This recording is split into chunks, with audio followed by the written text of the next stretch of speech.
Chapter 1. Coming Home. Don Radcliffe looked ahead from the window of his new aeroplane. It was small, a two-seater. He had been flying for hours with nothing but the blue Pacific Ocean beneath him. Now he could see a green line coming towards him. It was the east coast of Australia. Home. Or was it? He wasn't sure anymore. Perhaps his real home was up here, high above the earth. It was a year since he'd seen Australia. A year of jobs flying around the beautiful islands of the Pacific. A year since his divorce. He'd saved enough to buy this small plane and had money left over. Then his old friend and teacher, Paul Copeman, had called him. Paul wanted to retire and start a flying school. Why didn't Don come back and join him? Paul had asked. Don knew it wasn't just for the business. Paul and his wife Beulah had been upset about Don's divorce. He had always been like a son to the older couple, and it had hurt them to see Don leave his wife Sylvia and his teenage daughter Judy. It had hurt Don too, but at the time he had just wanted to get away. Now he was coming back, and soon he would see them all again. At last he could see Brisbane below him. Its river went through the heart of the city like a silver snake. He turned the plane southeast, following the river, flying over the green suburbs. In a few minutes, he could see Everett's Field, a small airfield, used mostly by private planes. There were a number of small planes on the ground. He moved the controls and the plane began to go down. As the airfield came closer, he noticed a large silver-grey plane in a corner of the field. That looks like an old Douglas DC-4 from the Second World War, Don thought. There aren't many of those left. I wonder what it's doing here. Like most pilots, he loved all types of planes, especially old ones. They were simpler and more fun to fly. He circled the airfield, looking for Sylvia's Land Cruiser. There were a few cars near the office buildings, but none of them was Sylvia's. Had she got a new car since he went away, he wondered? Sylvia had been surprised when he'd called her the week before, but she'd promised to bring Judy, their daughter, to meet him. Judy was 14 now, and Don was missing her growing up. Judy and Don were planning to stay with the Copemans for a few days. Don had promised to take Judy for trips in his new plane. Sylvia had sounded happy with the idea, and Judy had been very excited. Don hoped he could see more of Sylvia too, and he hoped that Sylvia felt the same. He was sorry things had got so bad between them. The stress of a pilot's life had been difficult for them both. He had been away from home a lot, and Sylvia had never liked it. Perhaps a year was long enough to forget the past. He felt the wheels of the plane touch the ground. He braked, and after slowing down, the plane finally came to a stop. Taking a case from behind the pilot's seat, he climbed out and looked around. A few mechanics were servicing some of the planes. He walked towards the airfield buildings. Over near the fence, a man with white hair was waving. Don called out, "Hey, Paul!" "Hello, Don. How's it going?" "Is that your new plane? She looks good." Don reached the fence. "She's beautiful to fly. She almost flies herself. We'll have to take her up together, Paul." "It's good to see you." They shook hands warmly. "I was expecting to see Sylvia and Judy here too. Haven't they arrived?" Don asked. Paul shook his head. "Not yet. I'm looking forward to seeing them again, though. I haven't seen them since they moved out to the farm." I've missed you all, Don. I suppose they'll be here soon. Let's go into the office. I have to check in my papers. As they walked towards the office, the old plane across the airfield caught Don's eye. It was shining in the sun. He stopped for a moment. "By the way, Paul," he said, "I noticed that old plane as I was coming in. It's a DC-4, isn't it?"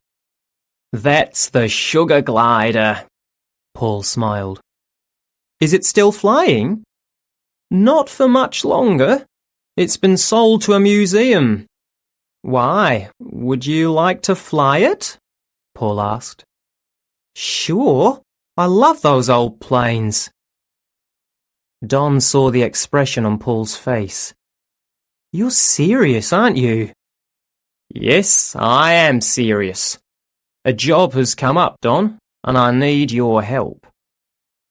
"Tell me about it," Don said. "I want you to help me fly that DC-4 to Melbourne. Tomorrow. How about it?" "Tomorrow?" Don laughed. "That's right." Don looked at his friend for a moment. "Paul, you know I promised to spend some time with Judy. It's been a year, remember? I haven't been a very good father." "I understand, Don, but it wouldn't take much time." "Why do you need me? You can fly it by yourself, can't you?" Paul thought for a moment. He didn't want to tell Don how Peterson had insisted on Don flying with him. Not yet. "I just thought you might be interested. There aren't too many of those planes left." "What is the job exactly?" Don was curious. Paul smiled. "It's going to the Melbourne Air Museum. Its last flight. But I also have to make a stop on the way at a mine out west and pick some things up for the government. That mine is in the middle of nowhere. Really, I could use some help." Don noticed Paul was breathing quite fast. "Are you okay, Paul?" he asked, putting a hand on his friend's shoulder. "I'm fine, Don. Don't worry." "Okay. So it's just a trip to Melbourne?" "Sure. The whole trip will only take 2 days, and they're paying a lot of money. We could use it for the flying school." "I don't know, Paul. What about Judy?" Don said. I know. I want you to be with her too, but there'll be plenty of time now you're back.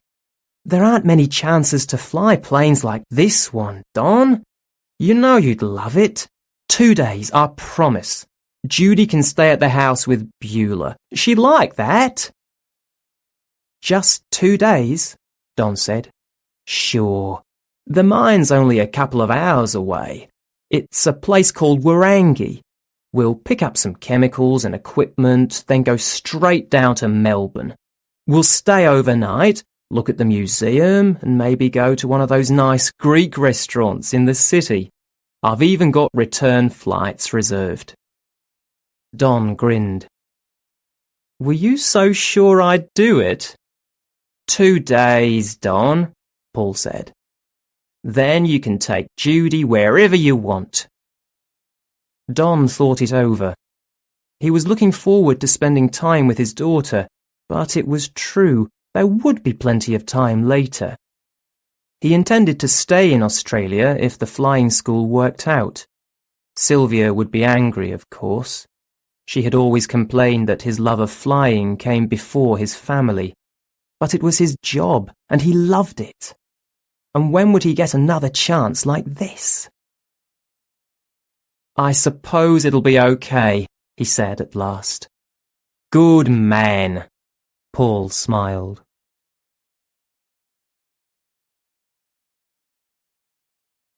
Chapter 2. A Family Meeting. 2 hours later, Paul and Don were still sitting in the office, drinking coffee and talking about Don's work in the Pacific Islands. From the window, Don saw a red Land Cruiser coming up the narrow airfield road towards them. It came to a stop near the office, and a woman got out. Don got up, his heart beating fast as he recognized Sylvia. She looked nervous. Then Judy got out too. She was taller than Don remembered her, but she still had her long, dark, wavy hair, tied back as always, and the same pretty face as her mother. She looked brown and well from her outdoor life in the country, Don thought. Don and Paul went outside to meet them. "Hello, Judy," Don said, going forward to kiss her. She bent her face towards him and smiled. "Hi, Dad," she said. "Welcome home." "Who is this lovely young woman?" said Paul. Judy smiled and put her arms round him. Paul had always been like a favourite uncle to her. "Where's your new plane?" Judy asked her father. Don pointed across the airfield. "Can you see that two-seater with the red line down the side?" "Yes, it looks cool." "That's it," he said. "When can we go up in it? Tomorrow?" "Soon. We'll talk about it later," Don said, looking at the ground. Sylvia came towards them. "Hi," she said nervously. She kissed Don quickly on the cheek, then turned to Paul. "It's wonderful to see you," she said. "Nice to see you again, Sylvia," said Paul. "How are things down on the farm?" "Good, thanks, Paul." "We were worried about you," Don said. "Look, I'm really sorry we are so late. There was a lot of traffic on the roads because there are demonstrations this week out west." "Demonstrations?" Don had not followed the news in his home country for some time. "It's about land rights for people like the Murray," said Judy excitedly. "We've been studying it in school." "Have you?" said Don. "So you know all about it?" "Yes," said Judy, and gave him a history and politics lesson right there on the airfield. Don smiled proudly. He knew, of course, about how the British in the 19th century had started building cities and farms on the Murray people's lands they had previously wandered for 40,000 years. But he was out of touch with the progress the Murray people were making in fighting back. "So now they want some of it back, at least some of the special places. They should have some rights, shouldn't they?" Judy finished. "I suppose they should," Don said. "You'll have to tell me more about it later." Paul decided it was time to leave Don alone with his family. "Don, I have to check a few things. When you're ready, we'll take Judy back to my place." "Are you coming too, Sylvia?" "No, not today, Paul. I have to go into the city." She was looking around as if expecting someone. "I'll see you and Beulah again soon, I'm sure." "Okay, take care then," Paul said and walked back into the office. "I'll catch up with you in a few minutes," Don said. There was a long silence when Paul had gone. "So, how are the Pacific Islands?" Sylvia said at last. "It's a beautiful part of the world," Don replied.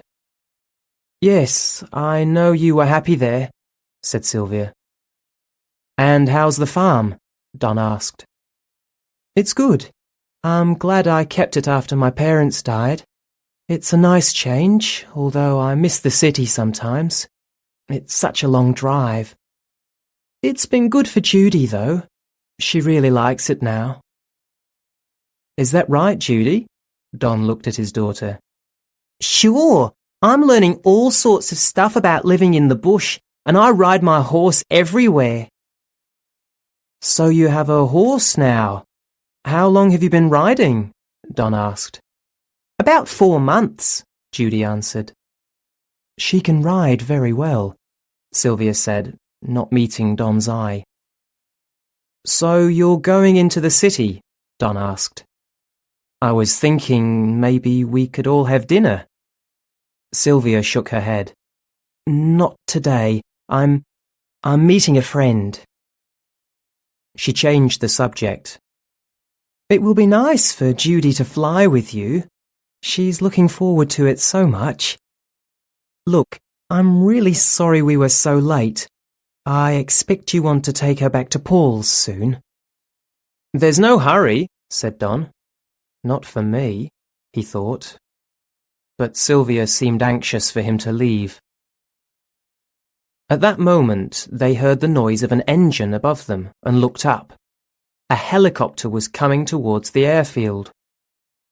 I hope I can visit the farm, Don continued. I may be here for a while. If we start this flying school... He realised Sylvia wasn't listening. She was looking at the helicopter, which was landing 100 metres away. The engine stopped, and Don saw a tall man with shiny black hair get out of the pilot's seat. He was wearing a light business suit. He came towards them, waving. Sylvia's face went red. "What's he doing here?" said Judy. "Hello, Sylvia. Hello, Judy," said the man as he reached them. "And you must be Don. Sylvia told me she was meeting you here. Welcome back to Australia." "Don, this is Patrick Forsher," said Sylvia in a small voice. They shook hands. "We've met, but you probably don't remember, Don. At a party a couple of years ago?" Patrick said. "Maybe, I'm not sure." Don thought back. He thought he remembered Patrick's face. He looked like the sort of rich businessman who liked to show he had money. What was he doing here? He noticed that Patrick smiled at him with his mouth, but not with his eyes. "And how's that horse I bought you?" Patrick said to Judy. "Your mother tells me you're an expert rider now." "Her name's Sasha," Judy said, rather coldly, Don noticed. "I had a battle with her in the beginning, but I can control her now." "I'm sure you can. Look, I've brought you something. I was going to give it to your mother to give to you later, but now you're here." Patrick took a small package out of his pocket and gave it to Judy. She opened it carefully. "It's perfume," she said in a flat voice. Don noticed it was a very expensive one. "For a young woman who's becoming as beautiful as her mother," Patrick smiled. "Thanks," Judy said quietly and put the perfume in her pocket. Don felt angry. Who did this Forsher think he was, coming out to the airfield like this and giving his daughter presents in front of him? Forsher turned to Sylvia. "Well, are you ready?" he asked. "I thought we'd have dinner in Brisbane and then go down to the Gold Coast after that, if that's okay." "Gold Coast?" Don asked. "Patrick has invited me to his new hotel on the Gold Coast for a few days," Sylvia said, looking away. "Yes," said Forsher. "And I have a meeting before dinner, so we must be off. It was nice to meet you again, Don." He turned and walked back towards the helicopter. Sylvia turned to look at Don. "I'm sorry," she said, and turned to Judy. "Have a good time, darling. I'll call you at Paul's tonight." She looked at Don and started to say something, but stopped herself. She kissed her daughter on the cheek and followed Patrick, leaving Don and Judy alone together. Judy spoke first. "I don't like perfume. He's always buying me presents I don't want." "Keep it," said Don. "You might use it one day." He turned to look at his daughter. Has that man, Mr. Forsher, been seeing your mum a lot?" Judy looked unhappy. "For about 6 months. She met him on a trip to the city, I think. Sometimes he flies out to the farm. I think he wants to marry her." Don looked at his daughter. She had grown up so much while he was away. She was changing fast, and he felt he didn't know her anymore. He didn't know what sort of things she liked now, or how she felt. "Do you want him to marry your mother?" he asked. Judy shook her head and looked at her father. "I don't like him very much, and—" She stopped. "And what?" "He frightens me."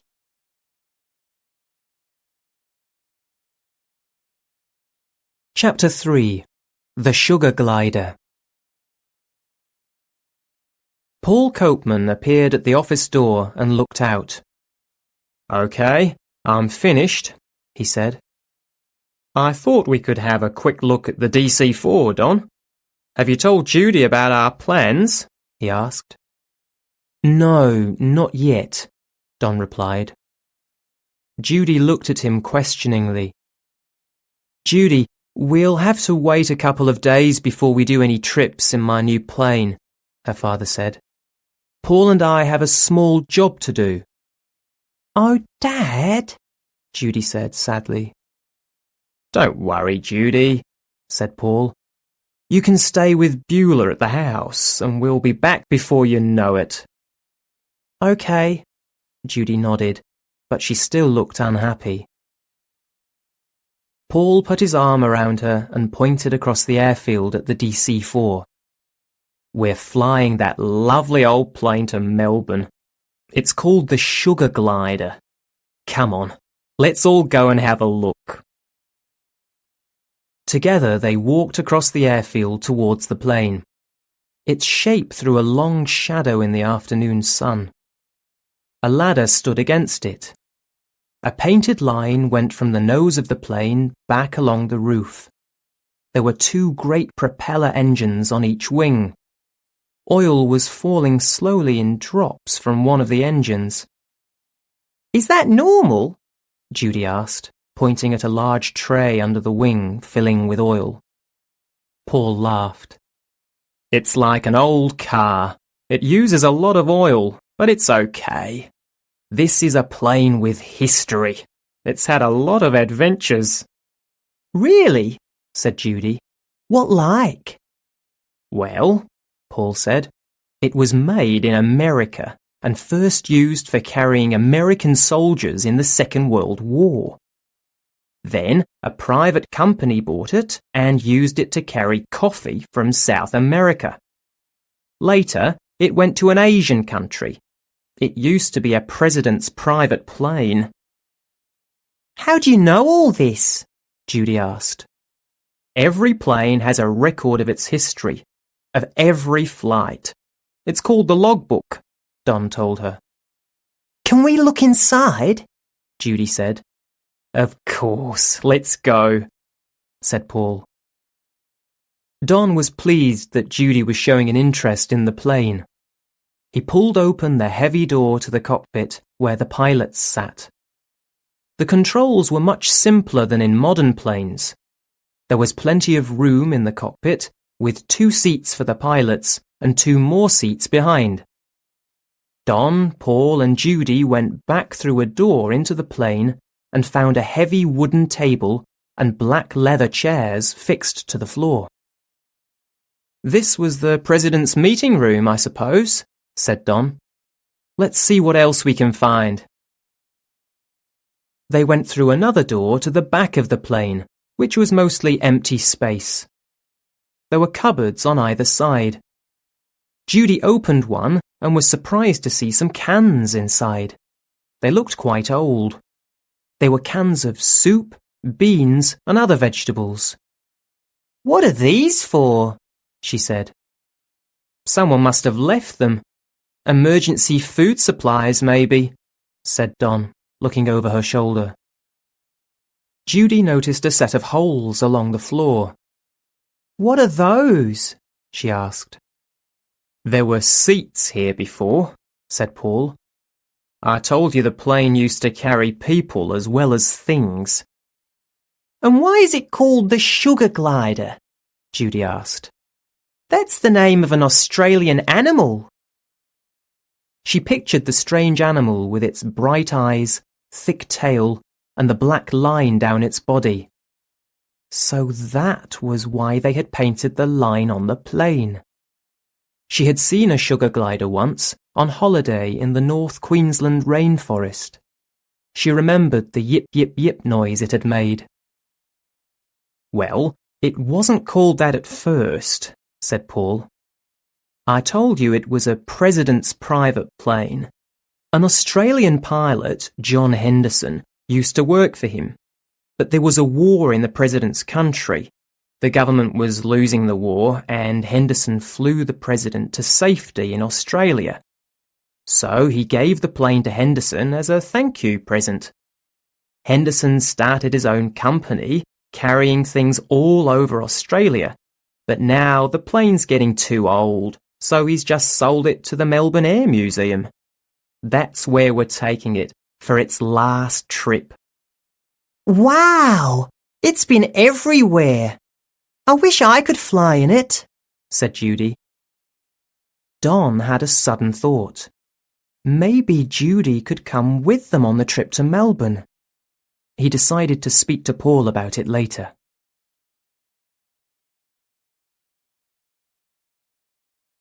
Chapter 4. An Argument. Paul and Beulah Copeman's house was a blue and white Queenslander, a wooden house painted white with green edges. A jacaranda tree was dropping purple flowers onto the garden. Paul parked in front of the house and they went up the front steps. Paul's wife Beulah came to meet them. She took Judy's arm. "My goodness," she said. "How you've grown. And Don, you haven't changed at all." "How have you been, Beulah?" Don said.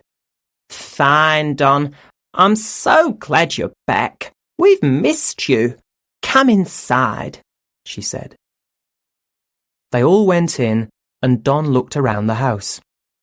He knew it so well, the pictures of aeroplanes on the walls, the large shelves with glass doors.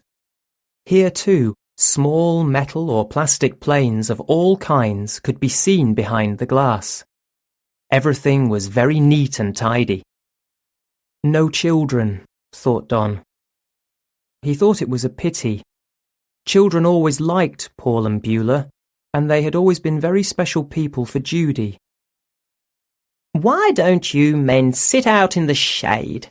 Beulah suggested. "And Judy, you can have a shower if you like.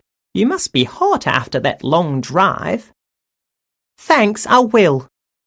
Judy followed Beulah out of the room. "Come outside, Don. I expect you'd like a beer," Paul said. He took 2 bottles from the fridge and led Don to the back of the house. They sat down on wooden chairs on the deck, a raised covered area outside. Below the deck was a small, neat garden.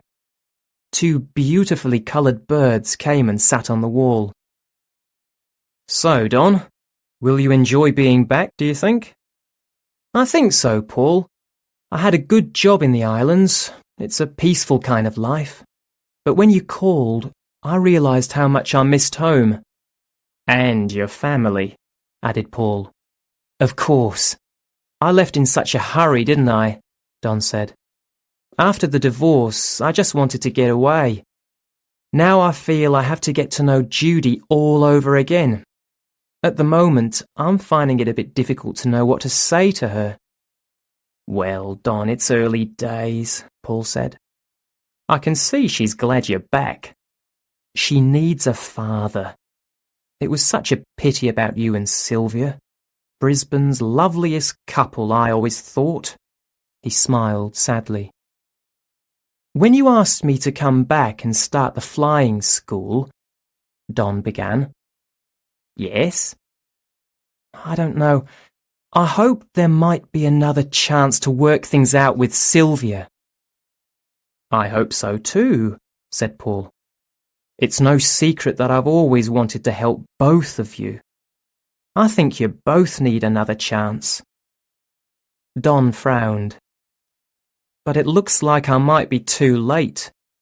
"What makes you say that?" Paul asked. "That helicopter that came into the airfield this afternoon," Don explained to his friend, "belonged to Sylvia's new boyfriend. He's taken her off to the Gold Coast for the weekend. Judy seems to think it's quite serious." "What's his name?" "Forsher. Patrick Forsher. Have you heard of him?" Don asked. "Yes, I have. He's a businessman, a real smooth type. He likes to show off his money," Paul answered. "Exactly. He gave Judy an expensive present in front of me, and he made a point of telling me that he's bought her a horse." Paul frowned. "Yes, that sounds just like him." "Well, I thought Sylvia looked pleased to see you. Maybe you two can spend some time together after this job. Talk things over." Let's hope so," said Don. That same evening, not far away in Brisbane's city centre, Sylvia was sitting alone in an expensive Italian restaurant called Mario's. Patrick had gone to answer a telephone call while Sylvia was drinking a glass of wine and thinking. Mario's had been Patrick's idea. He didn't know that when she was married to Don, it had been their favourite restaurant. Memories came back of the times she and Don had laughed together there over romantic dinners. She looked at the beautiful pictures of Italy on the walls. She and Don had gone to Italy for their honeymoon. They had had a good life together.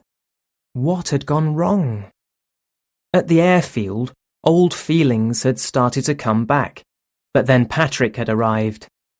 She hadn't wanted Don and Patrick to meet, but she hadn't known the demonstrations would make her and Judy so late. She looked at her watch. It was 8 o'clock, time to call Judy. She rang Paul and Beulah's number on her mobile. Just at that moment, Don was passing the Coatman's phone on his way into the kitchen for another beer. "Get that, will you, Don?" shouted Paul from the deck. "Oh, Don," Sylvia said, surprised. "It's you. This is Sylvia. I was just calling Judy." "Hello, Sylvia," Don said, and his heart jumped. "Are you calling from the Gold Coast?" "No, we're still in Brisbane," she replied. "Patrick's making a business call." She paused. "Don, I'm sorry about today." "Sorry for what? It's none of my business," Don replied, a little too angrily. There was a moment's silence, and then Sylvia said quietly, "Don, you left me, remember? I've been lonely." "Yes, I know. So have I," he replied. There was a long silence this time. "I'll get Judy," he said, finally. Judy came to the phone. "Mum?" she said. "Hi, darling. Are you all right?" "I'm fine, Mum." "Well, I'm going down to the coast tonight, but I'll be back soon." "You can stay a bit longer at the coast if you want, Mum. I'm staying here with Beulah. Dad and Paul are going to Melbourne." "What do you mean?" her mother asked. "They've got some kind of flying job. They're taking an old plane to a museum or something." Sylvia couldn't believe it. She had driven all the way to Brisbane so Judy could see her father, and now he was going off flying. "Darling, I'll call you tomorrow. Put your father back on the phone, please." "Sylvia?" Don's voice came back on the line. "This sounds just like you, Don Radcliffe. You haven't seen Judy for a year, and then you take the first chance to go off flying without her," Sylvia said angrily. "It's only 2 days. It's an important job." "Oh, yes, of course it is. Flying is always more important than family. You haven't changed, Don. I hoped things would be different." "I'm sorry," said Don, "but it's really not very long." "That's what you always said, but you were never at home. Sylvia, please. Goodbye, Don. Tell Judy I'll call tomorrow evening. She hung up and put the phone back in her handbag. Patrick was coming back to the table. She didn't want him to see that she was upset, but she needn't have worried. He looked upset himself. He sat down, a little out of breath. Anything wrong? She asked. He shook his head. I just had a few business problems to solve. Nothing important, he said. Come on now, let's relax. Sylvia looked at him. Patrick, Don's going to Melbourne tomorrow and leaving Judy here in Brisbane. I think I should stay here with her. Patrick looked at her. Well, I must say that sounds typical of him, he said with a cold smile. It's just like when he left you.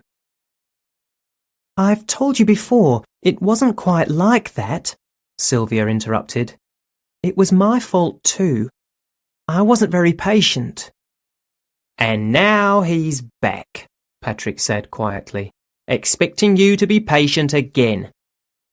Sylvia, can we just forget about Don? I don't want to talk about him. I want to talk about you and me. You know how I feel about you. He took her hand in his. I want to marry you, Sylvia.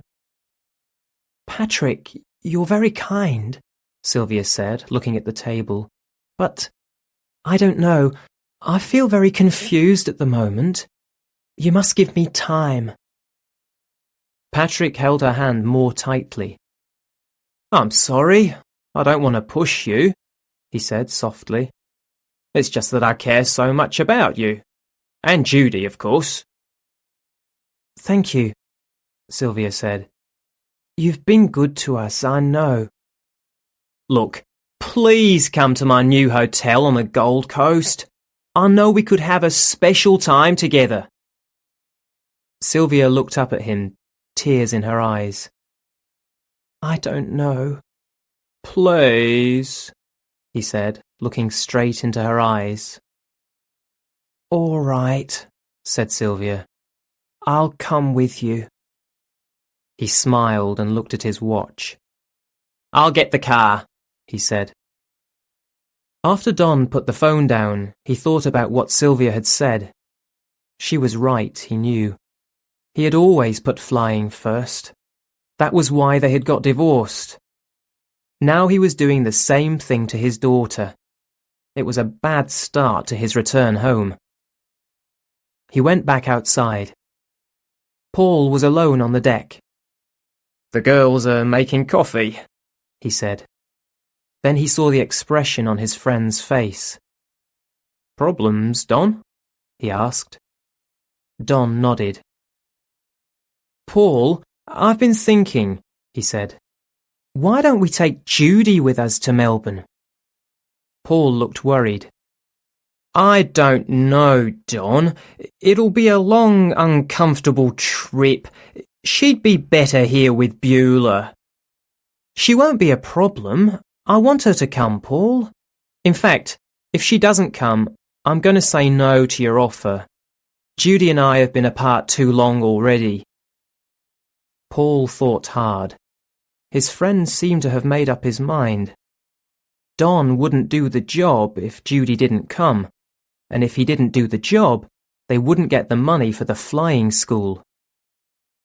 Okay, Don, Paul said at last. If Judy wants to come, of course she can. Come where? Judy had come out with a tray. She put it down on the table. Don put his hand on her shoulder. Judy, do you want to come with us to Melbourne in the sugar glider? Judy's eyes lit up. Yes, please. Okay, you'll need to get your things ready tonight, Don said. Okay, Paul? Paul smiled. There's a backpack in the cupboard in your room. You can put a few overnight clothes for the trip in that. I'm going to pack now, said Judy, excited.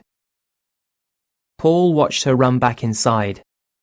He hoped there wouldn't be any problems.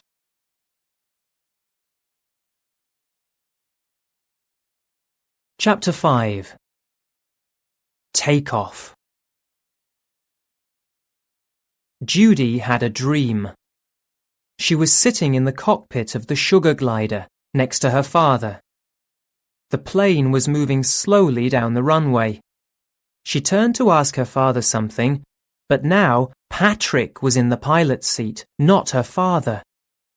Patrick was grinning, but his eyes were black and empty. She started screaming, "Let me out! I want to get out!" She got up and went to the cockpit door. Her father was lying by the door, and his eyes were closed. Judy pushed the door, but it wouldn't open. Patrick turned round and shouted, "It's too late!" She pushed and pushed until the door finally opened. The plane was going too fast to jump, but she looked out. 2 trucks were racing after the plane. The men were in uniform, and they had guns. "You see, my dear, we have to get away!" shouted Patrick, laughing wildly. The first truck was nearly level with them. One of the men stood up and threw something at the plane. "It's a bomb!" Judy thought. The object went past her and landed inside the plane. The plane's nose started to lift. Judy held onto the door. She couldn't move. She woke up, sweating. The time on the clock next to her bed was 7 o'clock. Time to get up. She went to the bathroom and put cold water on her face. "I'm just excited about the journey," she thought. Her imagination had mixed up the events of the last 24 hours. Paul's stories about the sugar glider, seeing her father again, her feelings about her father, and about Patrick. She got dressed, picked up the backpack, and hurried out to the deck for breakfast. Paul and Don were already on the deck, eating toast and drinking coffee. The morning was fresh and bright, and birds were singing in the trees. Judy felt much calmer. "Ready for the adventure, Judy?" Don touched her hand and held it for a moment. He was always happy when he was going to fly, and to share the trip in such an interesting plane with his daughter would make this a day to remember. At the airfield, the sugar glider stood alone, silver in the morning sun. "We'd better do the flight plan," Don said. "I've already done it," Paul told him. Don looked at him. "I'll take it to the office if you like," he said. "It's okay, Don. You can start checking the controls. Now, I'll take in the plan, and then I'll fly first, if that's okay."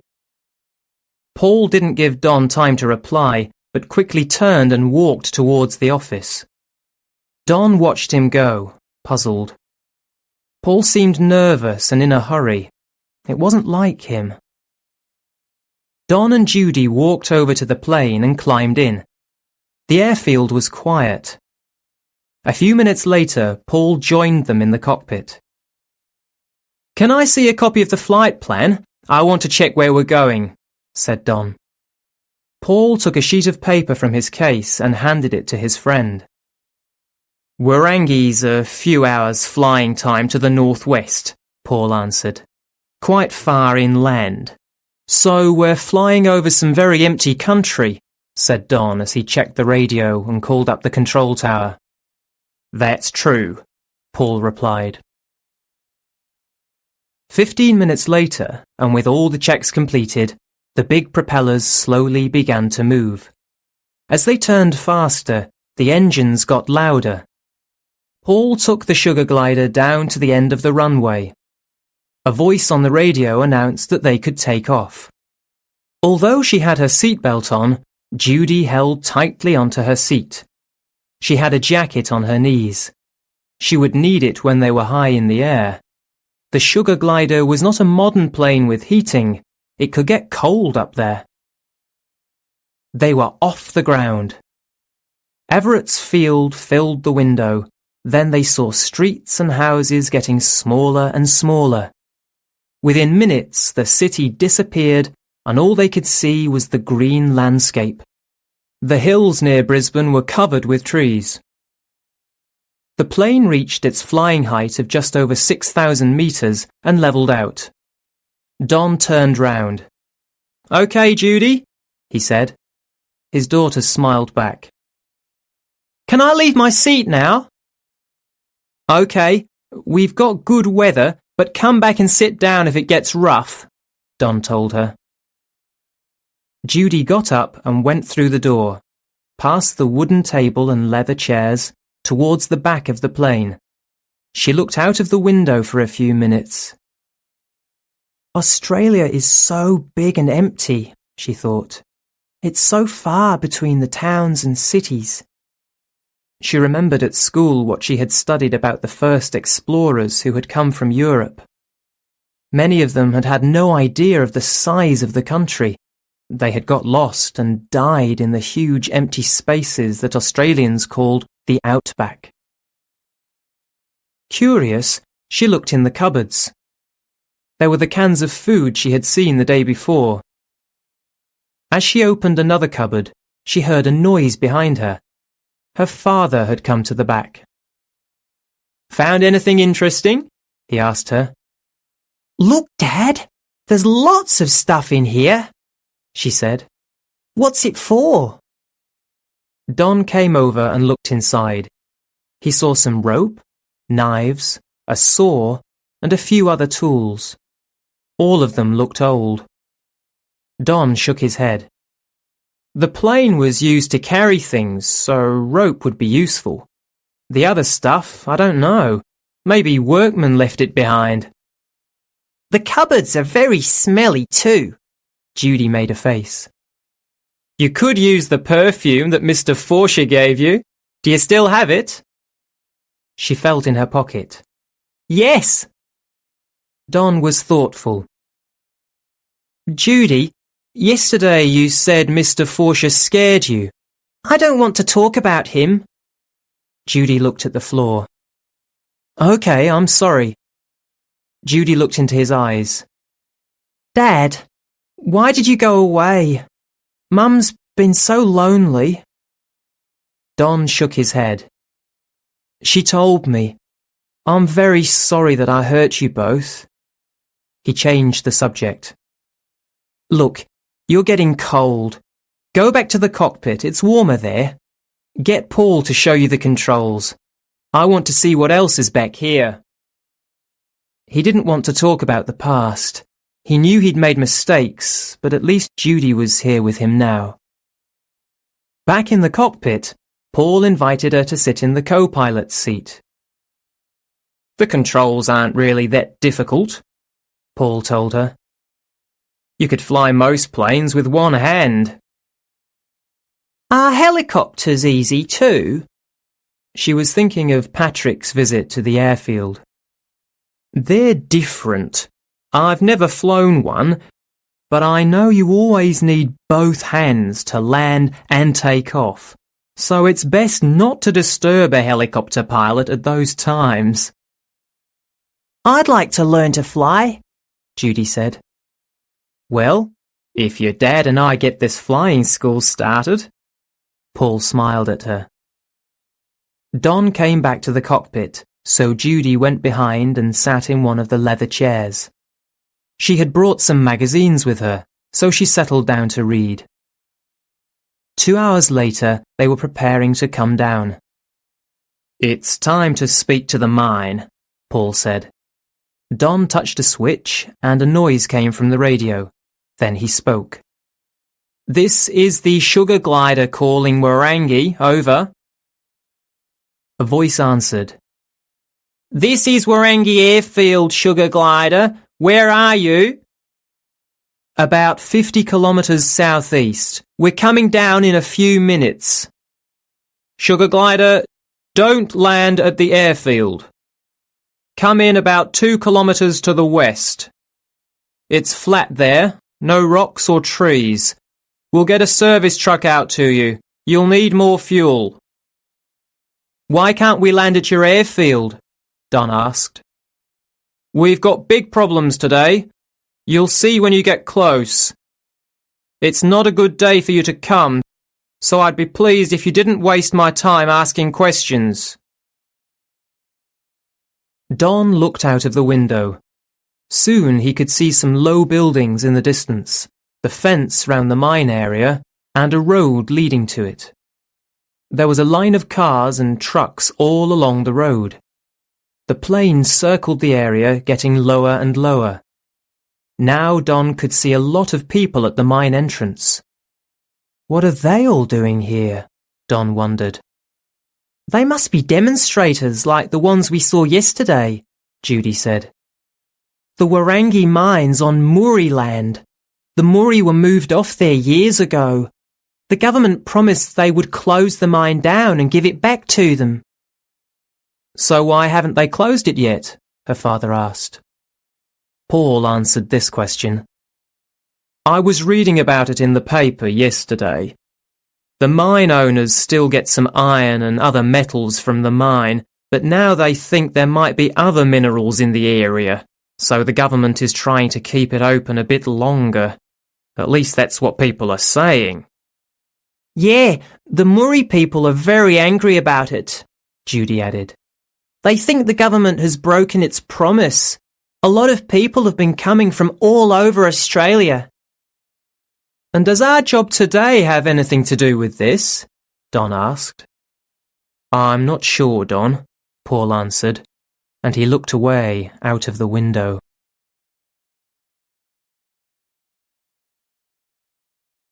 Chapter 6. Warangi Mine. The sugar glider came to a stop on a flat, dry plain. It was just after 11 in the morning. They had been flying for a little over 2 hours. As the engines died away, they could hear singing in the distance. It was too far away to hear the words, but Don recognized the song.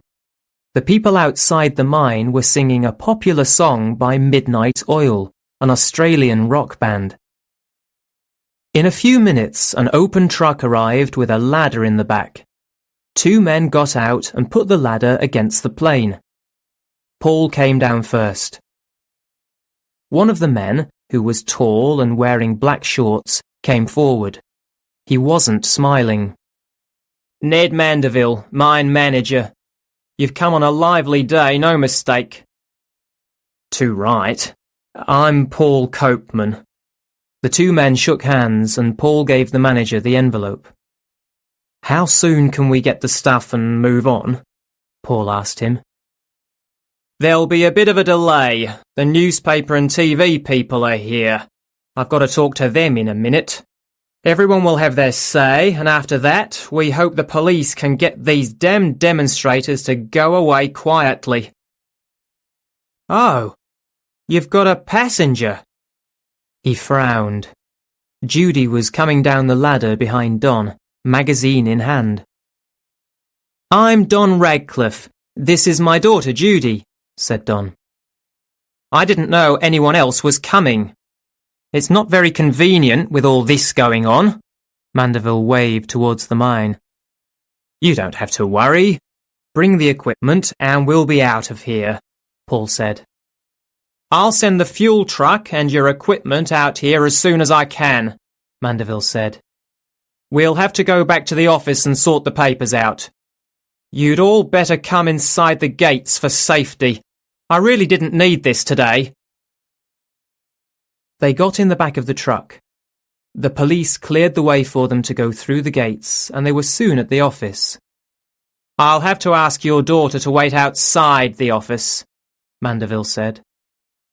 Do you mind, Judy? Paul said. No, that's okay. I'll read my magazine, Judy replied. Maybe you'd better wait outside too, Don, just in case there's any trouble. I'll be as quick as I can, Paul said. Okay, Don answered. Paul followed Mandeville into the office. Judy found a rock in the shade and sat down to read her magazine. It was a hot afternoon. One of the demonstrators began to make a speech, and a lot of people were shouting. Judy looked up and saw the TV cameras pointing at the crowd, then at the mine. She got up and walked along the fence. "What are you doing behind the fence, lady?" a voice called out. "You should be on this side." Judy looked around. Lady? The voice belonged to a good-looking, brown-skinned Murray boy of about 18. His smile was friendly. "I'm just visiting," she said. "We've got nothing to do with the mine, but I understand why you're demonstrating." "What do you know about it?" said the youth. "I live on a farm," she said. "I understand how important land is to you. I hope you get what you want." Then she turned and walked back towards her father, who was standing alone in front of the office. The boy's eyes followed her. The shouting from the demonstrators increased as the manager came outside with a group of men and walked to the gate. Cameras and reporters surrounded Mandeville, and Judy couldn't hear his words above the noise. Paul came out soon after, carrying a brown envelope. He walked over to Don and Judy. He was red-faced in the heat. "Are those the papers for the equipment? Can I see them?" Don asked. Paul handed over the envelope. "There's not much to see," he said. Don opened the envelope and took out some sheets of paper. He frowned as he looked at them. There was no description, nothing to tell them what they were supposed to be carrying, just some numbers. "What is this? We could be carrying anything. What are these numbers?" Don asked, but Paul didn't answer. He was looking towards the gate. Mandeville had finished speaking. The TV people were packing up, and the police were starting to move people away. Don saw 3 large trucks moving towards the gate. The first one, driven by a tall, thin man in mechanic's clothes, was a fuel truck for the sugar glider, Don supposed. In another, he could see some lifting equipment. The third truck carried several wooden boxes and 6 round metal containers, long, round black cases with nothing written on them, Don noticed. As the fuel truck passed them, the driver looked at Don for a moment, then looked away quickly. Don turned back to Paul. "Paul, I asked you something. What are we carrying exactly?" "I told you yesterday. It's equipment and chemicals," Paul said. Don looked at his friend, who was sweating a lot. "Are you sure you've told me everything, Paul?" Don asked. "Don, they're paying us a lot of money to do this job and not ask questions. We'll be out of here soon, and it'll all be over. Just think about the flying school." "Paul, do you know something I don't? Is this job safe? I brought Judy along, remember?" Don asked anxiously. Paul smiled weakly. "Of course it's safe." Another man came out of the mine office and spoke to them. "Sorry about the wait. You must be thirsty. Come and have a drink. They're putting your stuff on the plane now." As they walked back to the truck, Don looked again at his friend. "You don't look too good, Paul. Are you okay?" he asked. "I'm fine. It's just the heat," Paul replied. But despite Paul's reply, Don began to feel more and more uncomfortable. He just wanted to finish the job and get back to Brisbane. Chapter 7. Forced Landing. It was just after midday. Most of the demonstrators had gone, and the sugar glider was ready for takeoff. Mandeville came out of the office with another man. "Okay, everything's on board. It's time for you to get going," Mandeville told them. "Ted here will take you back to your plane." He turned his back and walked away without another word. They drove back to the plane in the same open truck. It was quiet now. They checked the boxes and containers in the back to make sure they were tightly tied down. As he took the plane's controls, Don wondered what kind of chemicals were inside. It was his turn to fly. Paul called the mine on the sugar glider's radio. A voice answered. "There's nothing around for miles now. Take off when you want." In a few minutes they were up again, in the clear sky. "I'll just check the flight plan," said Don. "We lost some time at the mine. Maybe we can make it up." Paul handed him a sheet of paper without saying a word. Paul had been acting very strangely since they had arrived at the mine, Don thought. "Your plan takes us a long way west, Paul," Don said. I wanted to avoid the mountains. There are a lot of storms at the moment," Paul answered. "The weather looks fine. We'll make up time if we fly over the mountains." "Breaking the rules, Don," Paul said quietly. "You taught me to break rules, Paul." "I suppose I did," Paul said. Don set a new course southeast. "Are you okay, Judy?" he asked. His daughter had been very quiet. "I'm fine, Dad. I was just thinking about the people outside the mine. I talked to a boy there." "Oh, yes?" Don turned round to look at her. "He was a Murray. I was just thinking about his people. I hope they get Warangi back. It's not fair." "You're right, but sometimes life isn't very fair," Don said. He realised Judy had grown up so much in a year. Now she had opinions. She cared about important things. He had never thought much about land rights. He had always been more interested in the air than the ground. An hour and a half later, the landscape changed to a darker green as they flew over the mountains of the Great Dividing Range. Suddenly, the engines made a loud coughing noise. The plane shook. "Strange. The outside fuel tanks can't be empty yet. But I'll switch tanks anyway," said Don. He leaned forward and moved a switch. "We should have a smooth flight now until Melbourne," he added. "How long will it take?" asked Judy. "Still about 3.5 hours," Don told her. "We can't go as fast as a jet." He stopped. There was a loud noise from outside the plane. The engines coughed again. The sugar glider shook violently, then dropped suddenly. Judy felt sick to her stomach. Don looked at the controls. "We're losing height fast," he said. "What's going on?" "You've just switched tanks," Paul said. "I know, but there's something wrong. We're dropping. I'm trying to keep the nose up," Don said. Judy's face was very pale. "Are we going to crash?"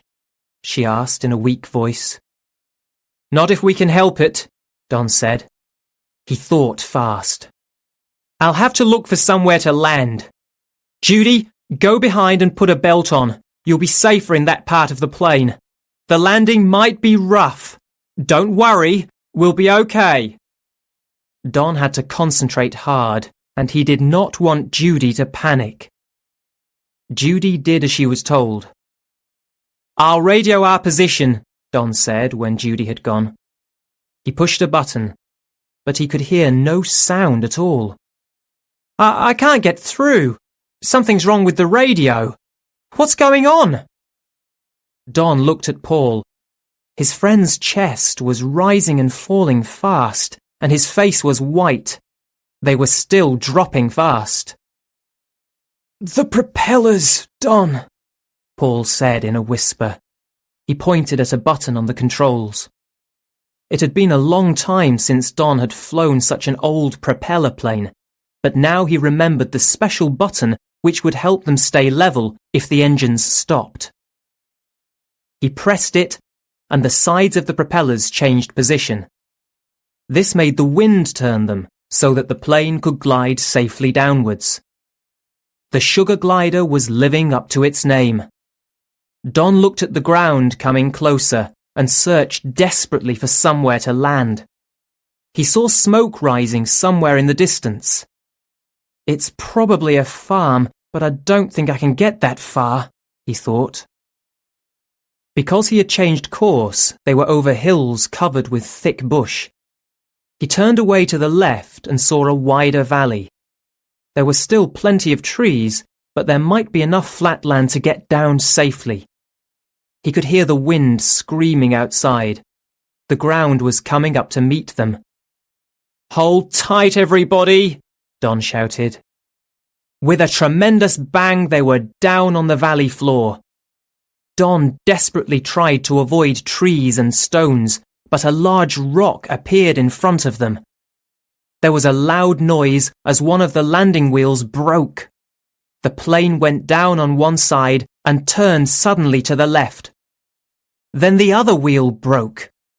The plane was now moving along on its body, still fast and out of control. They were approaching a thick group of trees. Some branches caught one wing. The shock turned the plane round violently, bringing trees and branches crashing down on top of them. Everything went dark as the plane finally came to rest. There was a heavy silence. Don felt his arms and legs. It seemed nothing was broken. He heard the calls of birds, then a weak sound next to him. "Paul?" "Don, I'm sorry," Paul said. His voice was very weak. "Don't be sorry. We're down, Paul. We're okay." "No, we're not okay," Paul said. "What do you mean? What's going on?" Don asked. "I took the job for the money, for our flying school. Because of you, Don," Paul said. "I knew you weren't happy alone. I wanted you to come home, get back with your family. I didn't think anything could go wrong." Don looked at his friend. He felt Paul's chest. His heartbeat was very weak. "At the mine," Paul continued, "I found out. Those containers... We're carrying uranium, Don." Don was silent. "Uranium?" he thought. "So that's why the mine hasn't closed yet. They found uranium. It's worth a lot of money to someone, for power stations to make electricity, or," he realized with a shock, "bombs." "But why would the government get us to carry—" he began. "I don't think it was a government job at all," Paul said in a small voice. "I think we've been tricked." "What do you mean? Who was it if it wasn't the government?" Don asked. "I don't know, but those men at Warangi, they did something to the plane, forced us down. This crash wasn't an accident, Don. I'm sure of it. They never intended us to get to Melbourne." Paul's face was turning blue. "I've been so stupid. I should have known. The way they didn't want Warangi on the flight plan. How they knew so much about us. Be careful, Don." "Careful? Who do you mean, they?" Don said. But Paul's mouth opened and his head fell forward.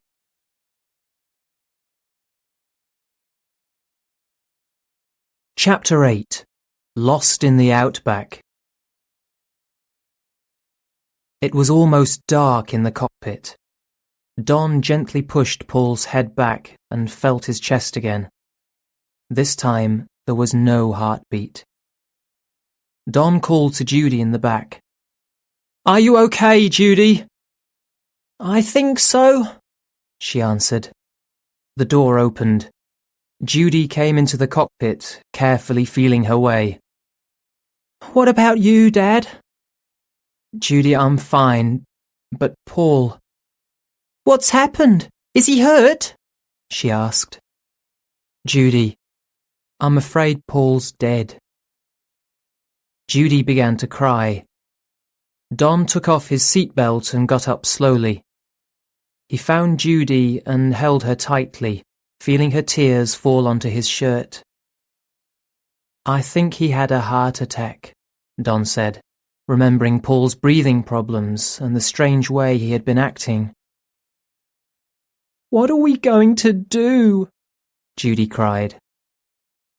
First of all, we've got to get out of here, Don said. He tried to open the cockpit door, but it would not move. There must be trees blocking it on the outside, Don said. We'll have to get out through the back. Come on. They made their way to the back of the plane. There was more light there from the windows.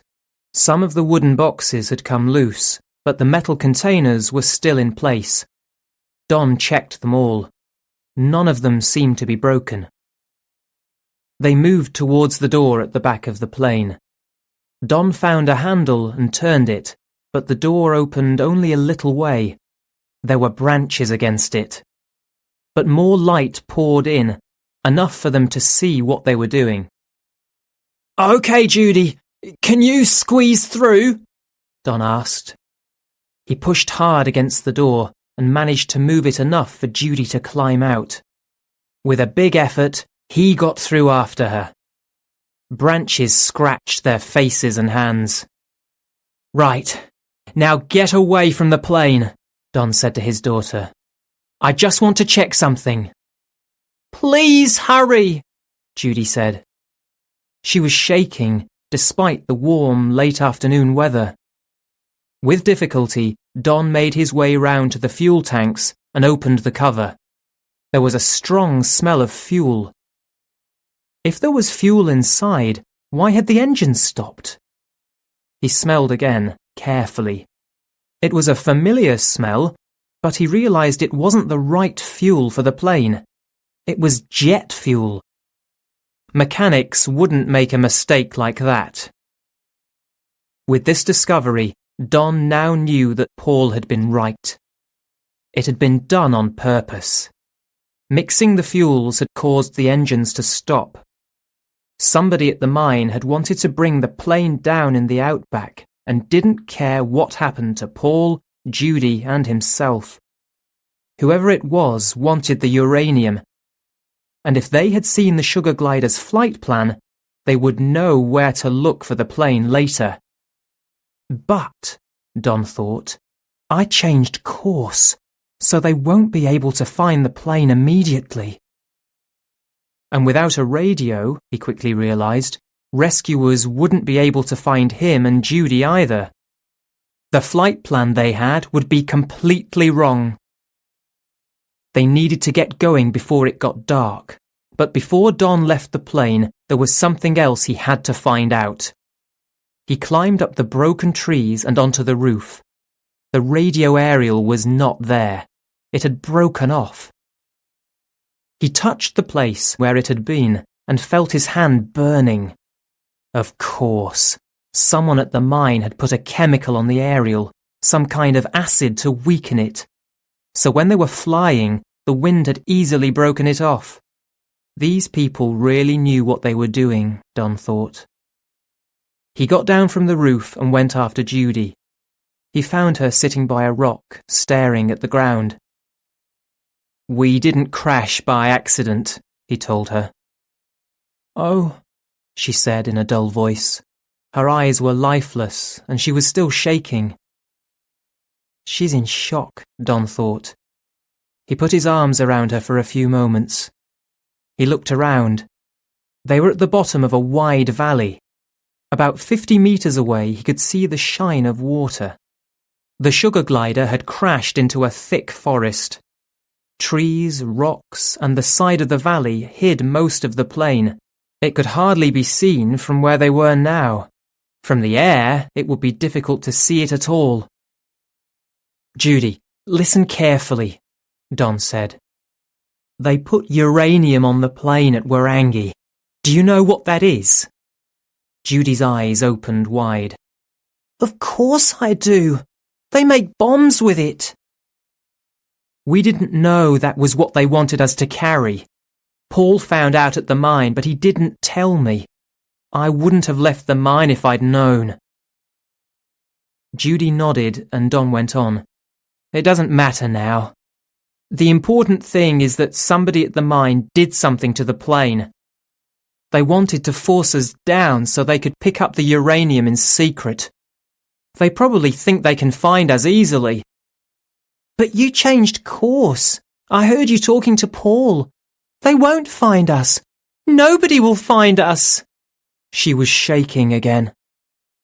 "Rescuers will come looking eventually. When we don't arrive in Melbourne on time, they'll report us as missing," Don said. He hoped that he sounded more confident than he felt. Judy looked back towards the plane. She saw the trees and said, "The plane's covered. No one could see us from the air. We'll have to make a fire." "Wait," Don warned her. "We don't know who'll come first, rescuers or the people who want the uranium, and they might think we know too much. We have to be careful." "So we're lost, but we can't make a signal. We might die here," said Judy. A bird made a loud noise nearby, making her jump. "Why did you bring me here?" she shouted. Don hung his head. Judy was right to feel angry. He had left home when she needed a father and hadn't seen her for a year. Now he was back, and the first thing he had done was to lead her into danger. "Judy, I'm so sorry," he said. But his daughter had stopped listening. She started screaming into the emptiness.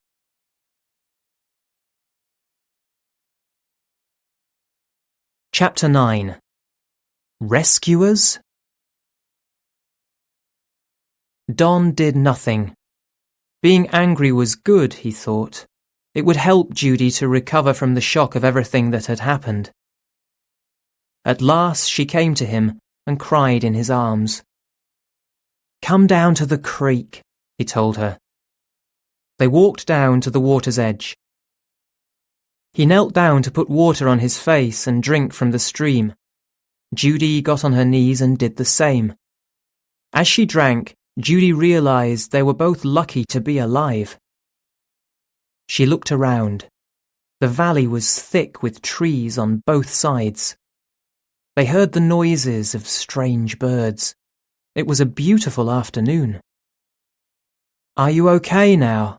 Don asked, and his daughter nodded. "I'm going to get some things from the plane. If it hasn't blown up by now, I think it's safe." "Don't leave me here, Dad. I'll help," Judy said. She followed him back to the sugar glider. They took out the cans of food, the rope, and any tools they could carry, and put them in their backpacks. Judy found 2 boxes of matches and an old pair of binoculars in one of the cupboards. Before they left the sugar glider for the last time, Don found a sheet of heavy plastic. He took it to the cockpit and gently covered Paul's body. "Goodbye, old friend. I don't blame you for this," he whispered. Paul had been more than a friend. He had been Don's teacher too. Why did he take such a risk with this job? Don asked himself, but he knew the answer. For the flying school. To help me find a way to be with Judy and Sylvia again. I've made too many decisions in my life out of selfishness, Don thought. He promised himself that if they got away, he would always be there for Judy from now on. When they were a safe distance from the plane, Don suggested leaving their backpacks and climbing to the top of the valley. "We need to get a better idea of the area before it gets dark," he said. "Bring those binoculars." It was hard going at first. The bushes were thick and large black flies bothered them. It took 20 minutes to reach the top. To the west, they could see it was flatter with fewer trees. To the east, the mountains stretched away, covered in thick bush. "Where do you think we are, Dad?" Judy asked, breathing hard. Somewhere in central eastern New South Wales. That's where we should be after I changed course. The noise of an engine interrupted the peace of the late afternoon. They turned towards the sound. A helicopter appeared over the other side of the valley. Quick, get down, Don said. They ran under the cover of the trees. The helicopter went up and down the valley several times. Are you sure they haven't come to rescue us? Judy asked. I don't like it, said Don. It's too soon for rescuers to be looking for us. We're not even supposed to be in Melbourne yet. Judy looked down the hillside. The helicopter was flying away from them towards some moving shapes on the floor of the valley. She held the binoculars to her eyes. Look, Dad, there are kangaroos down there. They're coming out to drink at the creek. The helicopter's going towards them. They're moving away. Give me the binoculars, said Don. He watched the helicopter come nearer. He could see two men inside. One of the men was carrying a gun. His figure was familiar. Don thought he had seen the man at Waranggi. What can you see? Judy asked. Suddenly, shots echoed around the valley. The kangaroos jumped off in all directions. Then the helicopter rose quickly and flew away to the west. Don wondered what kind of people found it amusing to frighten such gentle animals. Rescuers don't shoot at kangaroos, he said. The helicopter had disappeared, although they could still hear its engine. I think we'd better get back down and camp for the night, he continued.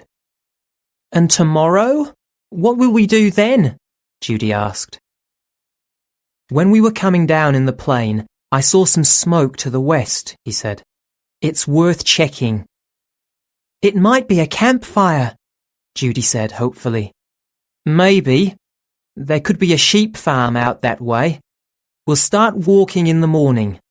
It's all we can do, I think. He hung the binoculars around his neck and they started back down the hillside to make camp for the night.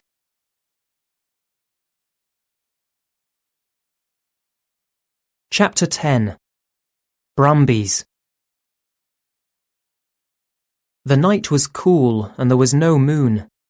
It was lucky that Don always carried a torch in his flight case. It was small, but it helped Don and Judy to make a circle of rocks and start a fire inside it. They opened 2 cans of beans and heated them directly on the fire. They found flat sticks they could use as spoons.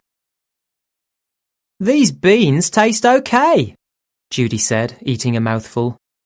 Yes, Don replied, but we haven't got many cans. Well, as long as we have water, we can probably live quite well, Judy said. There are fish in the creeks, and wild nuts and plants if you know where to look. I've learned quite a bit from living on the farm. People lived here for thousands of years without supermarket food, you know, Dad. Don was pleased that his daughter seemed to be recovering from her earlier shock. You're tired. Get some sleep, he said. Judy lay down, resting her head on her backpack, and was soon asleep. Don sat and looked into the fire, thinking about what had happened. Okay, Paul had made a mistake, but he hadn't been thinking of himself. The idea of the flying school had been to bring Don and his family back together, and he had paid for his efforts with his life. Then Don looked at Judy. While he was away, she had grown into a strong, clever girl, and Don was proud of her. He lay back and looked up at the sky. In the clear night, it was full of stars. He realized he still loved Sylvia, and, thanks to Paul, he might now have another chance. If he and Judy got out of here, he told himself, he would tell Sylvia how stupid he had been. He would ask her if they could try again. At last, he fell asleep next to his daughter. Judy woke in the dawn, stiff and uncomfortable. Her father was still fast asleep. She decided to take the binoculars and climb up the hillside a little way. She could exercise her stiff legs and have a look around. Her father said he had seen smoke the day before, and smoke usually meant people. After 10 minutes, she stopped. The sun was just coming up over the top of the hill. She turned and looked back down the valley and saw some moving shapes by the creek. At first, she thought the kangaroos had come back. But these animals didn't jump like kangaroos as they moved. Through the binoculars, she saw they were horses drinking at the creek. Brumbies, she thought. 3 wild horses. She had an idea. Maybe they could use them. Thanks to Patrick Forsher, she knew how to ride, and she was sure her father had some experience. Her own horse had been quite wild at first, but she had controlled the animal with patience. Judy went quickly back down the hillside. Her father was awake now. He was building the fire again. "Where have you been? I was worried," he said. "Dad, I saw some brumbies down the valley," Judy said excitedly. Don looked up. "Brumbies? I didn't think there were wild horses in this part of the country," he said. "I know there are thousands further south in the snowy mountains." "Well, some of them must have wandered north," Judy said. "We can ride them, Dad. We'll be able to travel much more quickly." "Judy, brumbies are wild horses. We might not be able to get near them," Don said. However, Judy was confident. "My horse Sasha was difficult at first. I had a battle with her, but I stayed on. It didn't take that long. I'm not frightened of horses, Dad. I know how to handle them." In the end, Don agreed it was worth a try. He was worried, but it was a chance. Inside, he felt pleased that Judy was the kind of girl who was willing to take a risk. After a breakfast of more beans, they collected their things together and walked back towards the place where Judy had seen the horses. There were about 8 brumbies drinking at the edge of the creek. Some of them moved away as Don and Judy approached. "Can I have your knife, Dad, and the rope?" Don took the thin rope off his shoulder and passed her the knife. She cut 2 equal lengths of rope and tied knots in each piece so that it made a ring big enough to put over the neck of a horse, and left some rope for them to hold on to. Then she quietly moved towards the brumbies. When she was 3 meters away from the nearest, she threw the rope. The rope went over the brumby's head and it jumped and kicked immediately. Don joined Judy, helping her to hold onto the rope. The horse tried to get away, pulling both of them over and dragging them along the ground a little way, until Don managed to tie the end of the rope round a nearby tree. The brumby kicked for a while, but soon calmed down. Some of the other brumbies slowly wandered back and started drinking and chewing the dry grass again. "Okay, I'm going to get on," said Judy. "Be careful," said her father. Judy calmly walked up to the horse. She knew that confidence was important. She had to believe that she was in charge. If Judy believed it, the brumby would believe it. "Untie the rope now, Dad." Don watched, amazed and proud at how his daughter handled the horse. She held tightly onto the rope, though the brumby sometimes jumped. At last, the horse walked calmly around as Judy pulled the rope to the left or the right. "Nothing to sit on, but we'll have to manage," said Judy. Smiling, she got down and tied the horse up once more. "Now for the next one." The next brumby took a little longer. When Judy had it under control, She held the rope while Don got on carefully. He hadn't ridden a horse for many years, and he felt stiff and uncomfortable on the animal's back. It was around 11 in the morning. They had spent 2 hours trying to control the Brumbies. "We're ready, I think," said Judy. "We'll head west in the direction I saw the smoke yesterday. Let's hope there are people there," Don said. "We should give these horses names. They're both females. How about Daphne and Chloe?" "Too old-fashioned. Let's call them Kylie and Nicole. You've got Nicole, Kylie's smaller." Don laughed. "Okay, Kylie and Nicole they are. You're the boss." They set off towards the west.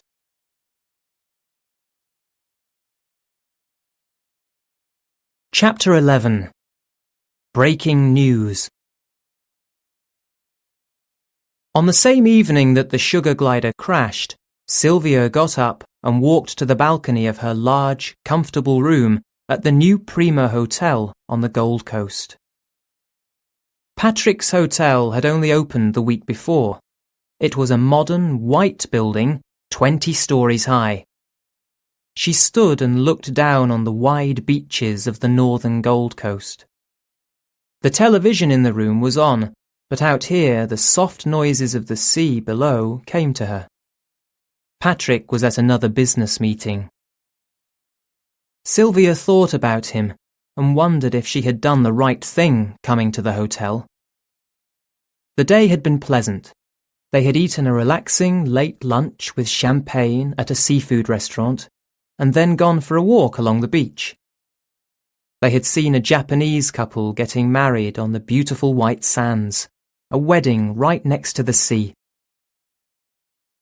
"I love that about this country," Patrick had said. "People can get married anywhere, on a river, on the top of a mountain." Sylvia had tried to change the subject. She didn't want to talk about people getting married, but Patrick had kept on talking about his and Sylvia's relationship. He wanted her to move back to the city. He had an apartment she and Judy could live in, he said. Sylvia had stayed quiet. She was glad he had gone to the meeting. He had apologized and told her to enjoy the hotel. Actually, she was happy to have time to herself. It was good for her and Judy to have a break from each other too, she thought. That didn't happen often when there was no father around. But would Patrick be any sort of father to Judy? He tried to be kind, but Sylvia worried that he didn't really understand children. She also felt that Judy didn't like him. And Don coming back had changed things. She had thought it was over between them, but seeing him again had brought back old feelings. She often wondered what had really caused them to break up. Perhaps she had been selfish. There had been plenty of good times too, before the fights. On the television, the evening news began. In Australia, the season of storms and bushfires had started. She decided to go in and call Judy at the Copeman's house. Beulah answered. "Sylvia, thank God you called. I had no idea where you were." "Why, what's wrong?" Sylvia said, her heart beating faster. "Paul hasn't rung. They should have been in Melbourne 2 hours ago, but when I rang the museum, they still hadn't arrived." "It's not that long," Sylvia said. "They might have left late." "They didn't. I checked with the airfield." "Is Judy worried, Beulah? Can I speak to her?" "Judy? Sylvia, what do you mean? Judy went with them," Beulah said. "What?" Sylvia felt sick. "Didn't you know?" "I had no idea." Sylvia's legs went weak. She sat on the sofa in front of the television. "I suppose it happened at the last minute. I think Don felt bad about leaving Judy behind, She was really excited about the trip. It was such an adventure for her. I just thought Don or Judy would have called to tell you." Beulah was crying. "Have they started a search?" Sylvia asked. "It's dark now. Air Rescue has got the flight plan from Everett's Field, and they'll start looking first thing in the morning. I've got their number." "Give it to me, please." Sylvia wrote it down quickly.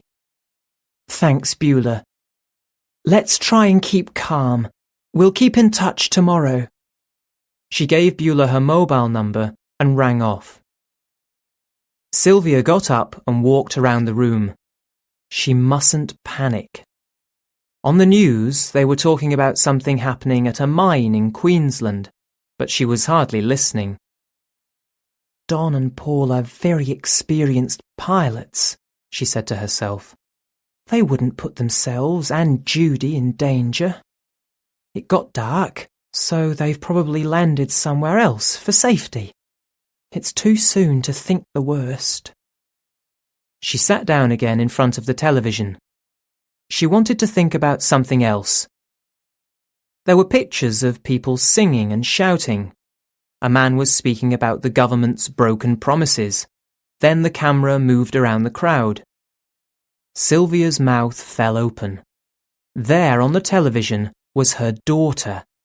Judy was sitting on a rock reading a magazine. Where was this place? When had she been there? From the light, it looked like early afternoon. The picture changed. Now they were talking about bushfires in Western Australia. She reached for her phone and dialed the number Beulah had given her. A woman answered. Sylvia's voice was shaking. "It's about a missing plane. Wait 1 minute, please." A few seconds, then a man's voice came on the phone. "This is Richard Heron, Operations Control. I'm sorry, Mrs. Radcliffe. My ex-husband is," she didn't want to say was, "one of the pilots on the plane that's gone missing between Everett's Field near Brisbane and Melbourne, and my daughter is a passenger." "I see, the sugar glider. I'm very sorry, you must be very worried, but I'm afraid there's nothing we can do until it's light. We'll start first thing in the morning. We have a team ready," the man replied. "But I just saw my daughter on TV. It was on the news. It was a mine somewhere in Queensland. There was a demonstration there or something." "What channel was the news on?" Sylvia looked at the television. "Channel 9. "Just a minute. Please hold the line." Sylvia waited, for a long time it seemed. At last, Heron came back to the phone. "I've just checked. The demonstration was in Warrangi in Queensland, but the plane wasn't going there. We have their flight plan which shows their route, and it goes nowhere near Warrangi. Are you sure?" "I know what my daughter looks like," Sylvia said angrily. "All right, it's strange, but we'll work with this information. Please give me your number. We'll keep you up to date. Try not to worry too much." "Thank you." Sylvia hung up. Immediately, she dialed Patrick's mobile number. He answered rather crossly. "Yes, what is it?" "It's Sylvia. Something has happened. Judy—" Forsha interrupted her. "Oh, Sylvia, I'm sorry, but I've got a bit of a problem here. I'll call you back in 5 minutes." Sylvia went back to the balcony. The noise of the sea calmed her a little. She was trying not to cry. Patrick was a busy man, of course. In the end, he might have even less time for her than Don had had. 5 minutes later, the telephone rang, making her jump. "Sylvia?" It was Patrick. "I'm sorry, a few problems here. My accountants are giving me a headache." He was speaking very quickly. "Now, what's happened?" "Patrick, Judy went on a plane to Melbourne with Don, and it's gone missing." "What?" What do you mean she went on that plane with Don? Patrick was almost shouting. She was going to stay in Brisbane with Paul's wife. Paul's the other pilot, until they got back. She didn't tell me. Oh, God. I'm so sorry, Sylvia. You must be worried sick. But keep calm. It may not be the worst yet. I'm sure the authorities are doing all they can. They usually find missing planes, even in a country as big as this. And the Sugar Glider's a big plane. Look, I'll be finished here soon, and then I'll be back as quickly as I can. Patrick, if you don't mind, I want to be alone tonight. Sylvia? Please, Patrick. Well, all right. I'll make some calls too, and try and find out what I can. I'll call you back if I hear something, okay? See you in the morning. All right, Patrick, thank you. Sylvia hung up. She needed to walk, to clear her head. She went downstairs, left the hotel, and walked along the beach. The night was full of stars. It's my fault, she thought. I was angry with Don for leaving her behind, so he took her. I wish I hadn't come here. She felt frightened. Don, what's happened? She said to herself. Please be all right. I don't want to lose both of you.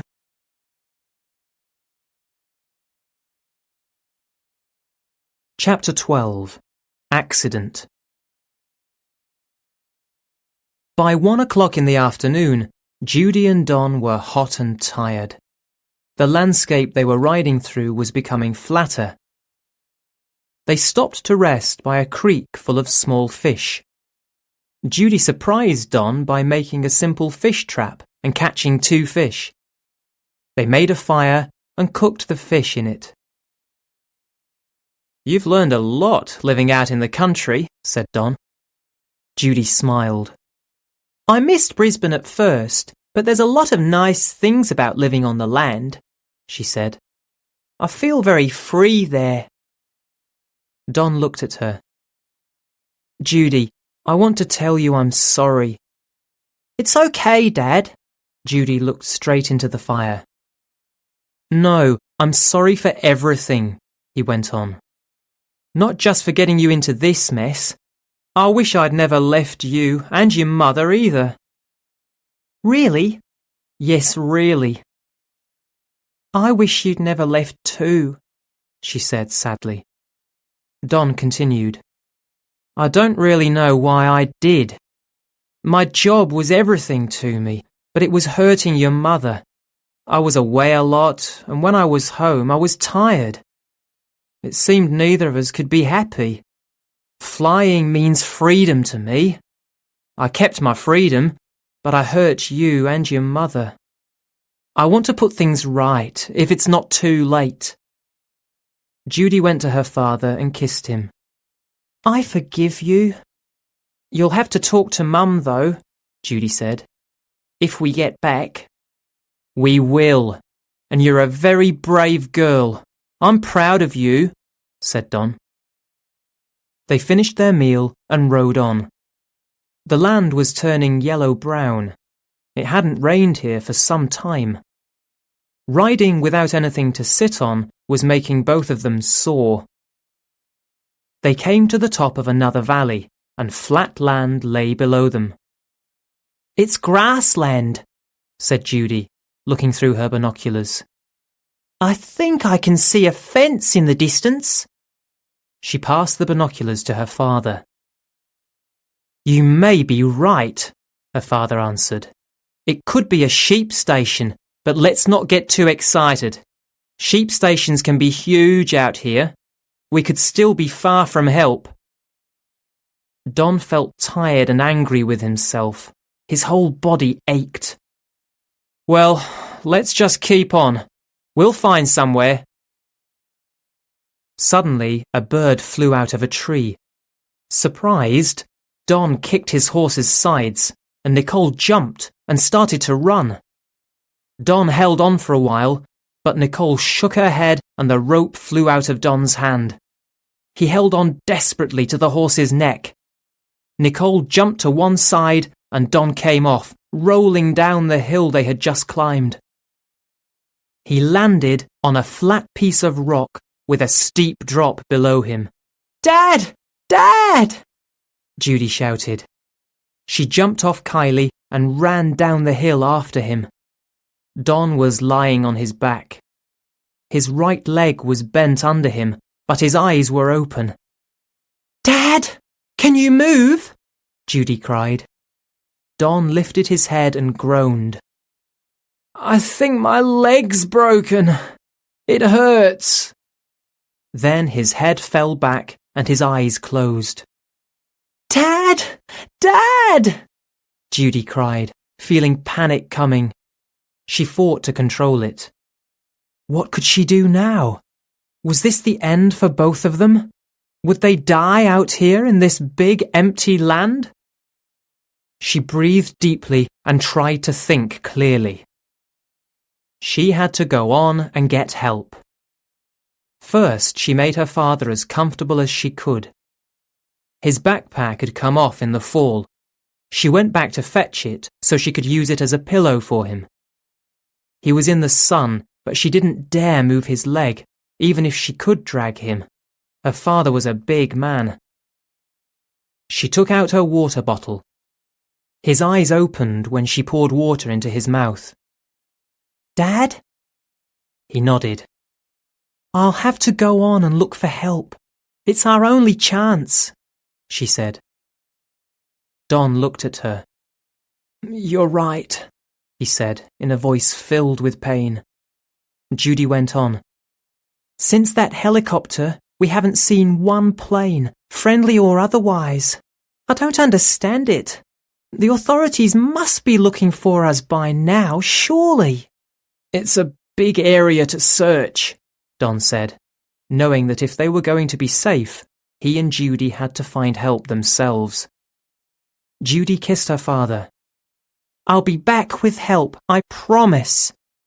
She was trying not to cry.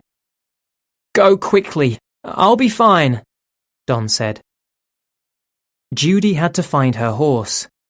Nicole had disappeared, but she found Kylie nearby, calmly eating grass. "What luck," she said to herself. She climbed onto the horse's back and set off down the other side of the valley towards the endless flat land. "This is such a big country," she thought.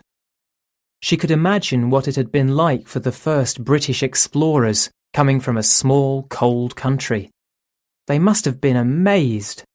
No wonder people stayed near the coast, where all the cities are today. Then she thought about people like the Murray. Some of them still walked all over the country. They still knew how to read the land. They saw things in it that most people could not see. They had a different idea about the land. It was a living thing to them, something to care for. Her thoughts came back to the present. She knew that the people who had damaged the plane and forced it down were dangerous. Whoever they were, they wanted the uranium, and she knew it was worth millions. Because of the uranium, Paul was dead, and her father was lying injured in the bush. She knew she had to keep going. After riding for an hour, she stopped by a single black tree. She was scared of getting lost, but she pushed the fear away. She put the water bottle to her lips and drank, looking at the land ahead. There was a small group of trees in the distance. She rode on until she came to the trees. Near them was a small pool of water, a drinking hole for animals. She tasted the water. It was quite clean. She filled her bottle gratefully and sat in the welcome shade. She started to feel better. After a short rest, she got back on Kylie and continued her journey, stopping only to look through the binoculars from time to time. The third or fourth time she looked, she noticed something in the distance where the land met the sky. It was moving and was made of something shiny, metal maybe. Excited, she rode on. In a few minutes, she could see what it was. A windmill, turning gently in the wind. Out here, windmills were used to draw water from the ground. There must be people near, she thought, and pushed Kylie on towards the windmill.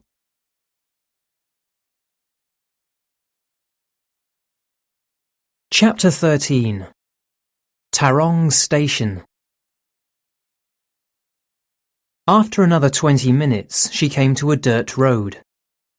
A road must lead somewhere, she said to herself with growing excitement. It was not long before she saw a wooden farmhouse in the distance, shining white in the afternoon sun. There were 2 vehicles nearby, an open truck and an old car. She got down and tied Kylie to a gatepost. Then she walked up to the house. At last she could get help. Judy looked at her watch. It was 5 o'clock. She had left her father 3 hours ago. There wasn't much of the day left. She walked up the front steps to the outside deck. Some wooden chairs and a table stood at the side of an open door. The sound of a radio came from somewhere inside, playing country music. "Is anyone at home?" she called out. There was no answer. Softly, she walked through the door. "Is anyone there?" she called again. She followed the sound of the radio to a large kitchen. The smell of food suddenly reminded her that she was hungry. A voice behind her interrupted her thoughts, making her jump. "Hello? I didn't realize I had a visitor." Judy turned round. At the open door there was a tall man with a sunburned face and grey hair. He held a wide brown hat in his hand. "Thank goodness!" Judy's words rushed out uncontrollably. "Please, my father, he's in danger. We crashed. The sugar glider—" "Just a minute, young lady. Slow down. First of all, who are you?" the man said. "I'm sorry. I'm Judy Radcliffe." "And I'm John Fittock, and this is my sheep station you've found, Tarong. You look like you've had a bit of a journey." Judy saw herself in a kitchen mirror. Her hair was wild and unbrushed, and her face was burned. There was dust and dirt all over her clothes. She started to cry. "Come here and sit down," Fittock said, "and tell me from the beginning." Judy took a deep breath. "I was on my way to Melbourne in an old plane, the sugar glider. My father and his friend were flying it, but we crashed yesterday, and Paul, my dad's friend, was killed." She stopped, remembering what had happened to Paul. Her body started shaking. Fittock put his hand on her shoulder. "Take it easy, girl. Where's your father?" "After we left the plane, we found some brumbies and rode them, but my father fell off. I think he's broken his leg. Please, we have to get help," Judy said. John whistled. "So you were in a plane crash. You're still alive. You found wild horses and managed to ride them. That's quite something. When did you come down exactly?" "Yesterday evening," Judy answered. "We camped near the plane for the night. We found the brumbies this morning." "And you've been travelling since then? Well, you look like you need some food. Why don't you have a shower while I organise something for you?" "Please, you must call someone," Judy begged. "I will, don't worry. You're safe now. Just relax. I'll show you the bathroom." Judy accepted gratefully. She felt better as soon as the shower water touched her. As she was drying herself, she heard John's voice somewhere in the house. He must be calling air rescue, she thought. She hoped they could find her father before it got dark. When she returned to the kitchen, John had prepared steak, eggs, and bread. At that moment, it seemed the best meal she had ever tasted. "Do you live here alone?" Judy asked as she was finishing her food. My wife's visiting our son in Sydney, John said, and most of our workers are on their way back from Queensland. I've got some Murray people working for me here. They went up to demonstrate about land rights at a mine, I think. They're from a group that came from Warangah originally. Warangah? Judy was surprised. How far is that? About a day's drive. We stopped there before we crashed, Judy said. Yes, I know, said John. Some men told us when they came earlier today looking for you. What men? Asked Judy, her eyes opening wide. They said they were from the government. I just called them. You'll be all right, don't worry. They're on their way now. We'll soon get you, Dad, and you'll be home before you know it. Judy didn't like it. Something wasn't right. Can I call my mother? She said. Sure. The phone's in the back of the house. He stopped as a loud noise filled the sky above them. Must be the government people. They don't waste any time, said Fittock. We'd better go and meet them. Judy followed him to the front of the house, her heart starting to beat fast. A helicopter was landing 50 meters away. Judy's stomach sank when she saw it was the same one she had seen with her father the day before in the valley. There were 3 men inside.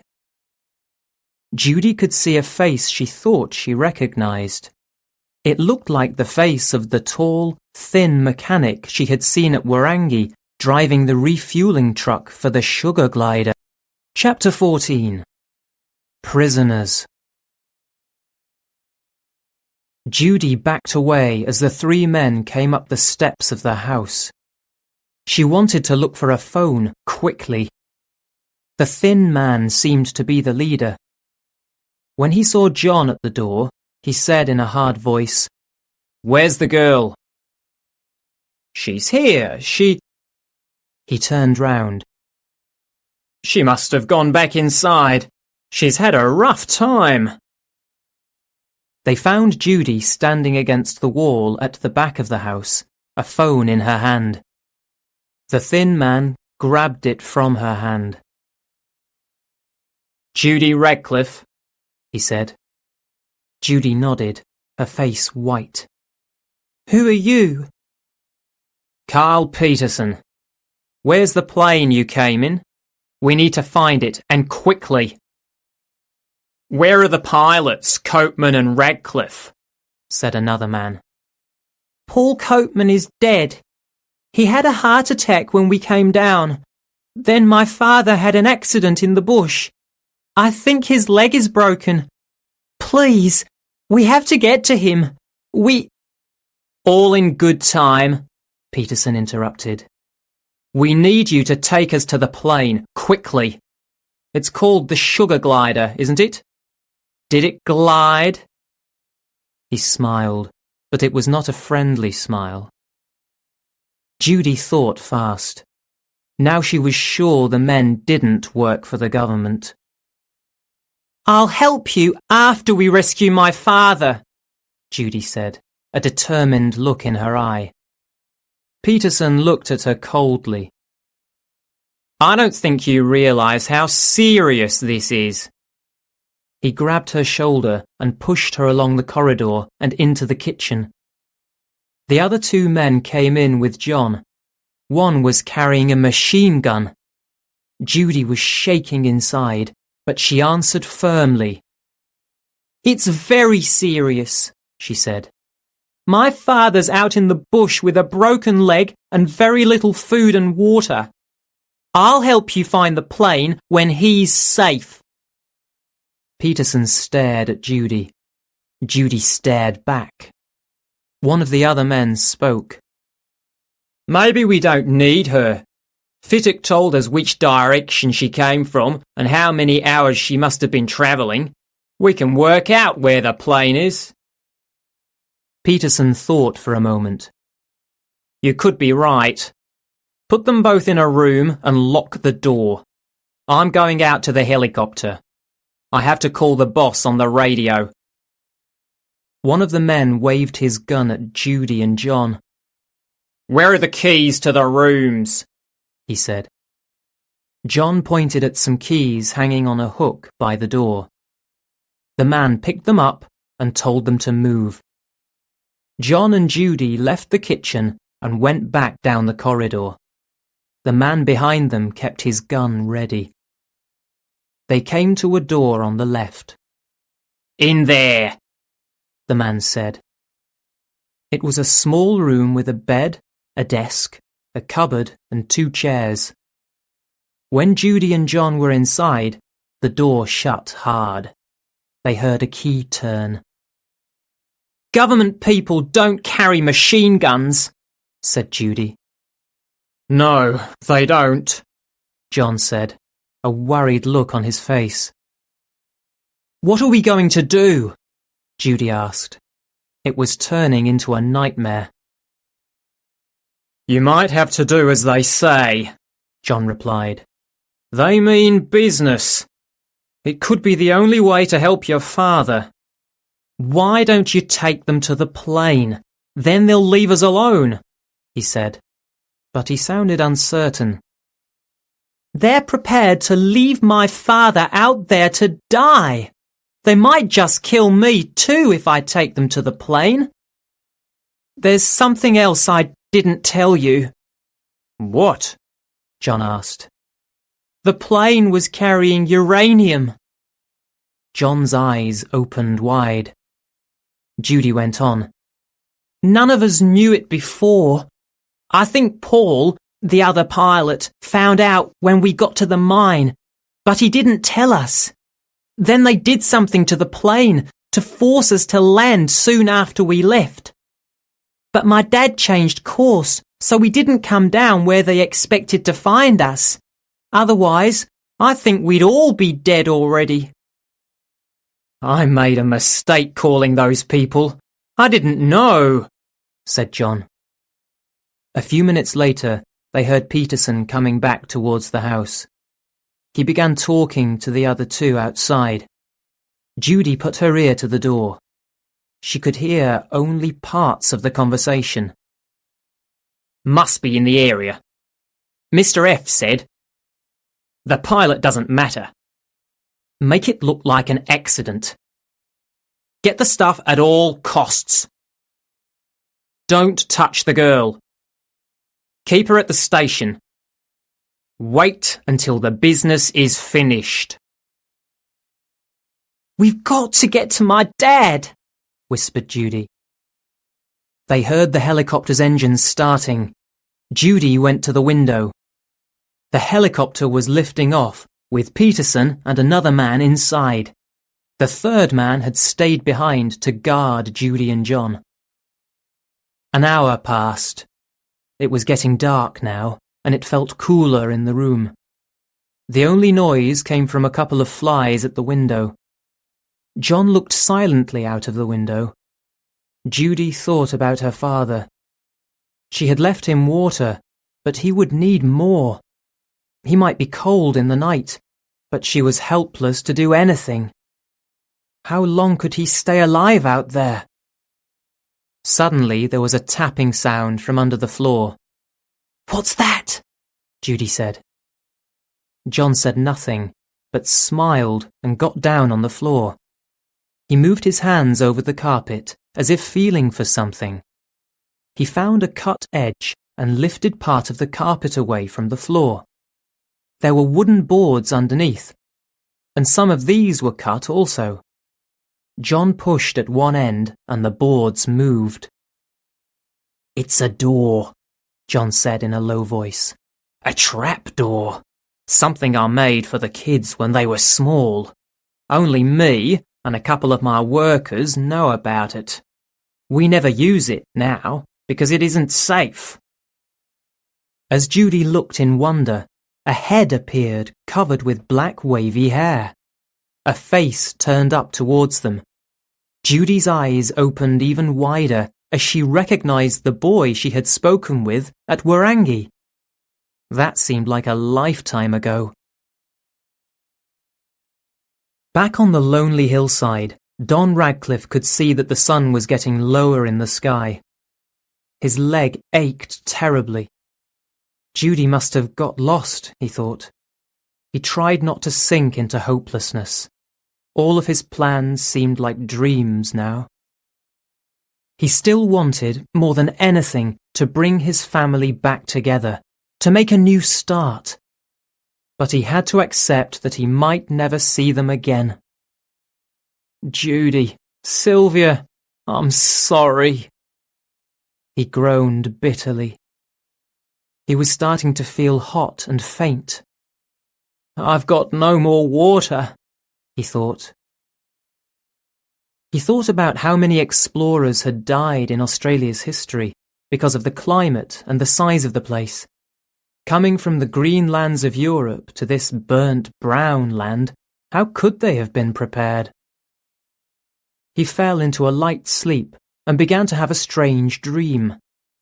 The sugar glider changed into the odd animal that had given the plane its name. He heard its yip yip yip call. It seemed to be laughing at him. Then it was a plane again. He heard its engines above him. He woke up. The noise of engines was real, but it wasn't from a plane. The noise was coming from a helicopter. He recognized the sound. It was the same helicopter they had heard that morning at the creek. Not rescuers, he thought. They'll see me here. I've got to get away. Painfully, he pulled himself towards the edge of the rock. He could see some bushes on the hillside, a few meters away. If he could just get to them, he'd be hidden. He managed to reach the edge of the rock. A branch was sticking out of the hillside. He reached out with both hands, but when he pulled, it came away in the loose earth. Then he felt himself falling again.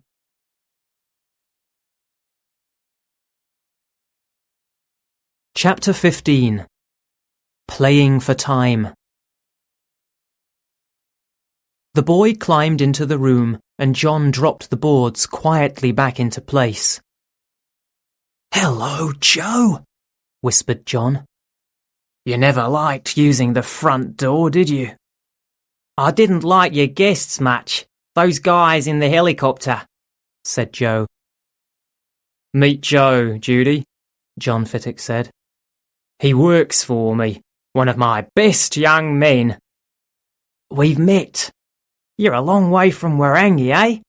Joe said in a low voice, smiling at Judy. But I knew you were here anyway. How? Said Judy, surprised. Your shoes. You left marks all around the place. Joe can see more than most people, John grinned. Glad you remembered the trapdoor. You've come at the right time, Joe. Yeah, Joe said. We were on our way back from Warangi when we saw the helicopter coming down here and the men with guns. We thought it was safe when the helicopter went away again, but they left one man here. He's asleep at the moment. What's going on? Judy told him what had happened. So, said Joe when she had finished, there's uranium at Warangi. They kept that quiet. Joe's face was angry. Warangi's a very special place to us. Why is it so special? Judy was curious. We have to protect it, said Joe. It's part of our history. Everything in the land comes from the dream time, a time before history began. Every living thing has its own dreaming place. White people don't understand, probably never will. There was a noise from outside. The man guarding them was moving around. The three of them froze. After a moment, they could hear the noise of a chair as he sat down again. These men are killers. Judy spoke more quietly. They'll kill my father if they find him. Maybe all of us, when they have what they want. We have to get to my father. That's no problem, Joe said. I can find the way, but I'll have to wait till first light. They want her to show them where the plane came down, John said. They've gone off looking for it now, but I don't think they'll find it today. Look, Judy, I've got an idea. When they come back, why don't you tell them you'll do it? It's dark now, so they'll have to wait till tomorrow. You mean we have to stay here tonight? Judy was frightened. Yeah, it's our best chance, John replied. Try and keep them waiting tomorrow. Act sick. Show them the wrong place. Anything to give Joe time to get to your dad. And Joe, tell the police, the army, anyone. If the wrong people get the uranium, terrorists maybe, it could be awful.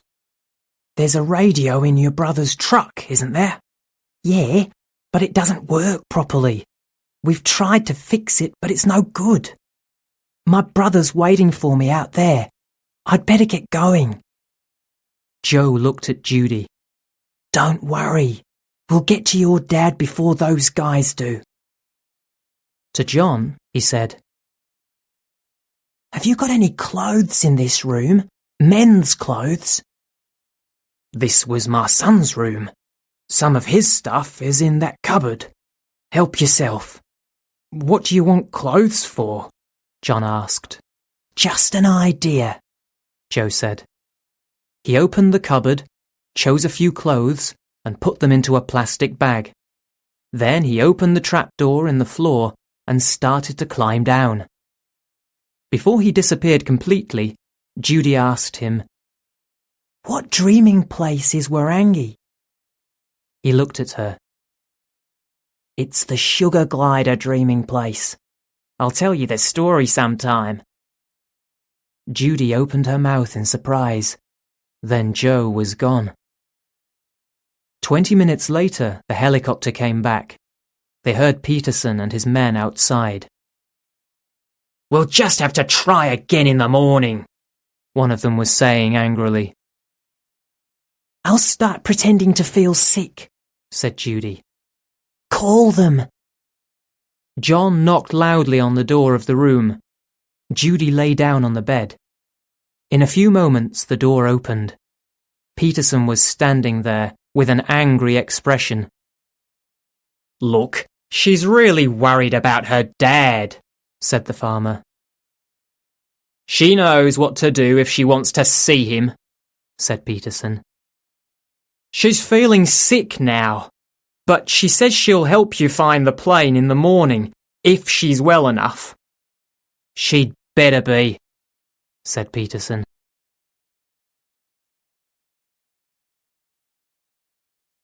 Chapter 16. The Search. Judy woke at dawn. She could hear the noise of people moving about. John Fittock was allowed to bring her some tea. They want to get away early, he told her. Tell them I'm still feeling sick, she said, hoping that Joe was on his way to her dad. If he were on foot, he would need a lot of time. Judy stayed in the bathroom for an hour, pretending to be sick. Finally, Peterson banged on the door. We're going right now, he said. When she came out, he held her arm tightly and led her out of the house towards the helicopter. She noticed that Kylie had gone. Either she had escaped, or Joe had taken her. Peterson pushed her into the seat next to the pilot and got in behind her. The same guard stayed behind with John. The pilot spoke to Peterson. I thought you said the boss told us to keep the girl at Tarong. We've got to find the plane. Just fly, Peterson answered. As the helicopter rose sharply, Judy felt her stomach drop. She had never flown in a helicopter before. The farmhouse below became smaller, and they turned away, in the direction she had come from on Kylie the day before. She looked back. There was an empty seat next to Peterson, and some space behind. There was a large metal net to carry the uranium, she supposed. There was also some equipment for cutting metal, and a box with the word explosives in large black letters on the top. "You look outside," Peterson shouted, "and follow the route." Judy looked out. They were flying over the first gentle hills. "I came along that way, I think," she said, pointing along a valley. Peterson ordered the pilot to turn. "We crashed into some trees and they covered the plane. This valley looks familiar. Yes, we're near." In fact, she had no idea where they were. She only wanted to waste as much time as possible, to buy time for Joe or for rescuers. "Put us down there," Peterson told the pilot. They landed in a small clearing. Judy led them along the valley, past a creek she had never seen before. It was hotter than the day before, and they all began to sweat in the heat. Flies were all around them. Finally, Judy said, "I'm sorry. I thought this was the place, but it's not. This area all looks the same." Peterson looked at her sharply. They went back to the helicopter and took off again. They landed twice more. Each time they walked around the bush, but found nothing. They were all tired and hot. Peterson was becoming very angry. "You're messing us around, girl," he said coldly. "I'm sorry. I'm trying, but I'm confused. It was all such a shock." "Then try harder," Peterson said. "Remember your father. How long do you want him to stay out here, if he's still alive?" "I am trying," she said, fighting back the tears. Another hour passed. "She can't have come from this far," said the pilot. "I'm turning round." They flew low, heading back now in the direction of Tarong. Judy began to recognize the landscape. She saw the spot where they had found the Brumbies. Soon she saw the place where Don had fallen off Nicole and the rock where she had left him. She went pale when she saw there was no one there. Had Joe found her father? Peterson saw the expression on her face. He told the pilot to go lower. "You were here, weren't you? Is this where your father fell?" Judy said nothing. The helicopter went down. The pilot pointed. "Look!" They saw a figure far below, on the valley floor. Peterson picked up his machine gun. Judy looked down, terrified. "Looks like he tried to get off the rock and fell. Shall I go down?" said the pilot. "Don't bother. No one could be alive after a fall like that," said Peterson. "I'm sorry, girl." To the pilot, he said, "At least he's saved us the trouble." So Joe's journey had been useless after all. Judy could not stop her tears now. They followed the valley back, away from Tarong. "You must have come this way," Peterson said, but Judy didn't answer. "Look there! Looks like the remains of a fire." Through her tears, Judy saw the place she had camped with her father that first night. "I'll go down," said the pilot. They landed near the circle of rocks that she and Don had made. "So you camped here," Peterson said. "Now you must know where the plane is. Don't waste any more of my time." She led them to the sugar glider in silence. There was no point in wasting any more time. She was too late to help her father now. Check inside, Peterson told the helicopter pilot, who climbed in through the bottom of the plane. A few minutes later, he reappeared. It's all still here. The pilot's dead, as the girl said. The stuff is difficult to get at, though. We'll need to cut a hole in the roof. Okay, I'll radio the boss and tell him we've found it. He'll be pleased, said the pilot. I heard he was having a few money problems. Too much building. Shut up, said Peterson. You're not from the government, are you? Said Judy through her tears. What are you going to do with the uranium? Peterson looked at Judy for a long moment. I suppose it doesn't matter if we tell you. We're going to sell it, that's all. To the ones who've got the most money. We've got a buyer. He switched on the helicopter radio. I'd better call the boss, he said. I want to finish this business. Start getting the equipment out.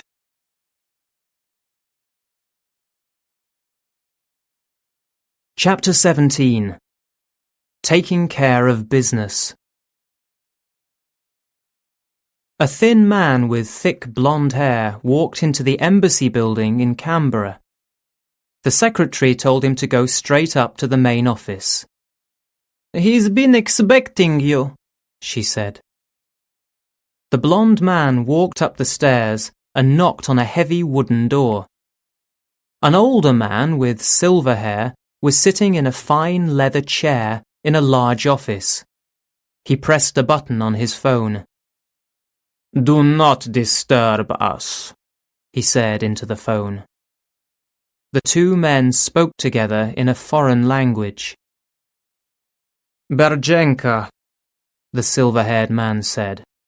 You're still in Australia. I heard the news about the rescue services looking for the missing plane. I was beginning to think the deal was cancelled. Cancelled? Berjenka replied. Not at all. I'm expecting a call this morning to say that the uranium is in our hands. I've come to check that you have the money ready. It has been ready for some time, the silver-haired man replied. He went to the wall and opened a safe. He took out a black leather case. But I think you have been having some difficulties. Difficulties? What do you mean? Berjenka answered. The authorities know that the plane stopped at the mine. I hope they do not also know about the uranium, the silver-haired man said, raising his eyebrows. Are you saying we should cancel the deal? Berjenka asked. If anything goes wrong, there could be problems between our country and Australia. You must understand that you are on your own. I know nothing about this matter. Nothing. Do you understand? Yes, sir, Berjenka nodded. Go now. I suggest that if nothing happens today, you should leave Australia without the uranium, as soon as possible. Yes, sir. He turned and walked out of the office. In the street, he was about to wave down a taxi when the phone rang in his pocket. It was a familiar voice. I have been waiting for your call, said Berjenka in English. I was beginning to think our agreement was off. We found the plane, a voice said. They changed course and came down in the mountains. The things you want are not damaged. Good, said Berjenka. The pilots? Both pilots are dead. Where is the plane exactly? Berjenka asked. Eastern New South Wales, the voice on the phone said. I'll tell you exactly where when we agree on the details. The details? I thought everything was agreed, Bajenka said, with some surprise in his voice. I meant the money. Ah, the money. Of course. But we have already agreed what the amount would be. There have been more costs than I thought, the voice said. That is not my fault. Anyway, I do not think you are in a good position to make demands, Bajenka said. What do you mean? We know about your business problems, Bajenka said. You have made bad decisions, and you owe money. You need the money to save your companies. And now your government is looking for the plane also. The amount of money will stay the same, or we cannot do business. There are other customers. Others are interested. I do not believe you. There was silence from the telephone. And in any case, neither of us has much time, Bajenka added. The voice on the other end of the telephone paused. Finally, it said, All right. I hope you have plans to get it out of the country immediately. Yes, of course. I have a plane ready. Meet me at this place. The voice gave Bajenka some numbers so that the plane could be found on a map. From there, we'll have to go in my helicopter. A helicopter? Why? Bajenka asked. The plane crashed in the mountains. Only a helicopter can land there. We'll have to take the uranium back to your plane. In that case, you will only get your money when the materials are safe on my plane, Bajenka said angrily. How soon can you get there? 2 or 3 hours, I think. I am on my way now. Nothing must go wrong. Bajenka hung up. Then he called his men. The plane would be ready in 20 minutes.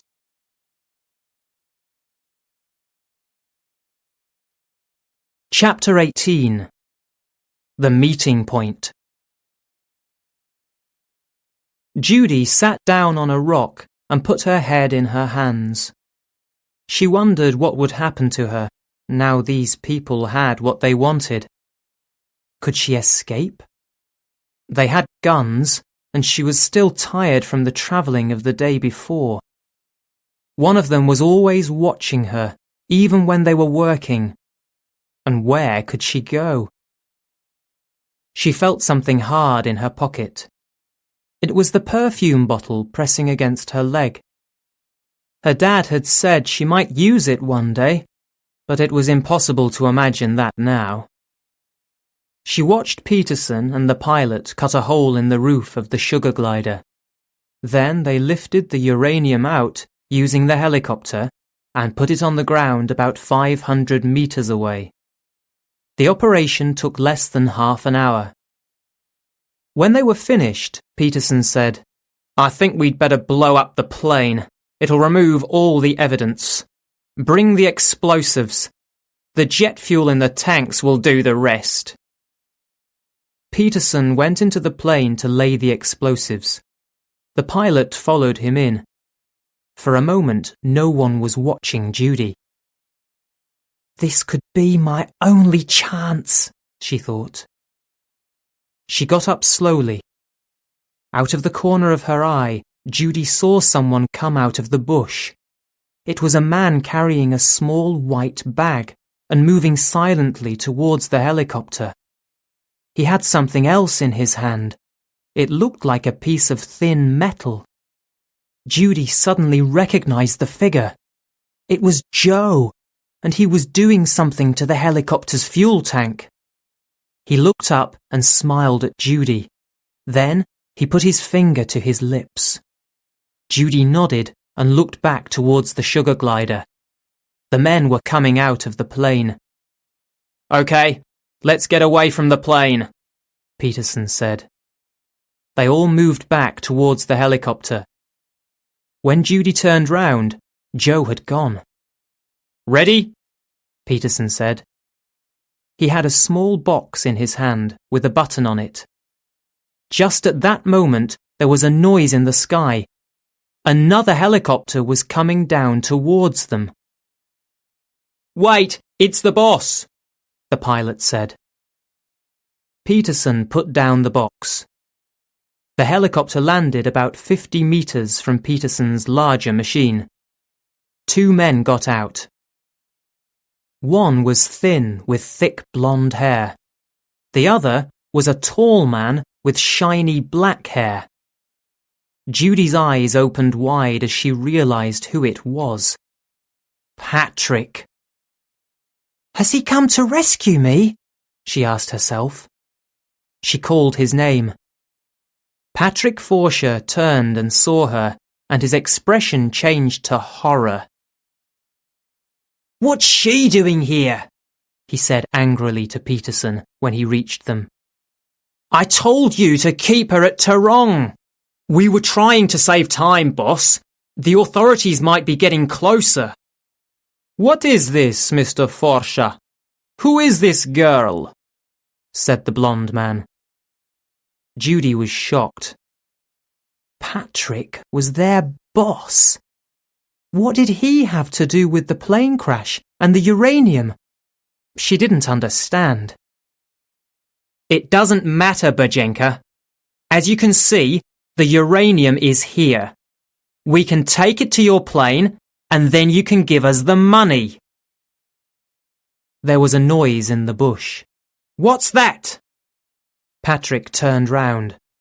A horse ran out of the bush. Judy saw it was Kylie, the horse she had ridden all the way to Tarong.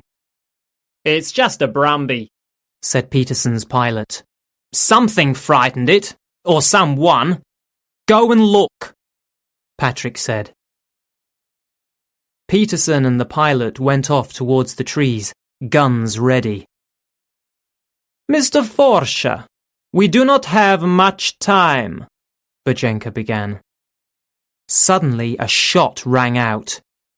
A voice in the trees shouted, "Don't move!" The men came out of the bush, holding someone tightly by the arms. It was Joe. Patrick looked at the young man, furious. He didn't want any more problems. "Who is this?" "I work at Tarong. I wasn't doing anything," said Joe. Berjenka took out a gun and pointed it at Joe. "This has gone far enough," he began. "No, wait. Maybe he's up to something," said Patrick. "Bring him here." Peterson punched Joe hard in the mouth. Joe fell to the ground, groaning. There was blood on his face. "What were you doing?" Peterson demanded. "Nothing," Joe said weakly. "I was just curious." "This is not good," said Berjenka. "Mr. Forsher, you are not a careful man. We have to get out of here." Patrick picked Joe up from the ground and shouted in his face. "Who else is with you?" "No one. I said I was just curious." Patrick took a gun from his pocket and pointed it at Joe's face. Judy was shocked. Now she knew Patrick was a monster. There was a sound from the sky. They all looked up. 2 planes had suddenly appeared over the top of the hill. The people on the ground could easily see markings under the wings. They belonged to the Australian Air Force. "What is this, Forsher? You've led us into a trap," said Berjenka. Patrick let Joe fall on the ground. "I know nothing about this," he shouted. "I'm getting out of here." He looked around, waving his gun wildly. Then he grabbed Judy. "You're coming with me." He dragged her towards his helicopter. Peterson and his pilot were already climbing into the other one. "Where do you think you are going?" shouted Berjenka, taking a gun from his pocket. Patrick turned round and fired. Berjenka fell to the ground. Blood poured from his arm. Patrick pulled Judy into the helicopter. The engine was still going. She looked back. Joe was trying to get up, his face covered in blood. The other helicopter wasn't moving. The pilot was having problems starting it. Patrick's eyes were wild now. "I'm sorry, Judy. I don't want to hurt you, but—" He waved his gun. "You have to come with me." Now Peterson was running towards them, shouting, "Let us on! Our helicopter's damaged! You can't leave us here!" Patrick raised his gun and fired again. Peterson dropped to the ground, holding his chest. Judy screamed. Patrick didn't care about killing even his own men. Patrick's helicopter was lifting off the ground. She had to do something. She saw Patrick had both hands on the controls, and then she remembered that Paul had told her that helicopter pilots needed 2 hands to take off and land. She felt in her pocket for the perfume. She took it from her pocket and pushed the top down hard. A jet of perfume went directly into Patrick's eyes. He screamed and rubbed his eyes with one of his hands. He lost control of the helicopter, and it started to go round in circles. Judy grabbed the door handle, threw the door open, and jumped out. She rolled on the ground, trying to get away from the helicopter. She got up and started running towards Joe. Patrick was starting to get control again. He turned the machine round, trying to get away. Above the noise of the engine, shots could be heard. Holes appeared in the side of the helicopter. It hung in the air for a few seconds, then suddenly it was a ball of fire. Judy threw herself on the ground and hid her face. The next thing she remembered was men picking her up. Maori faces, she thought. All except one, a white man. He was holding a gun in one hand. His right leg was tied to a piece of wood. "Are you okay, Judy?" said the white man. "Dad!" Judy shouted.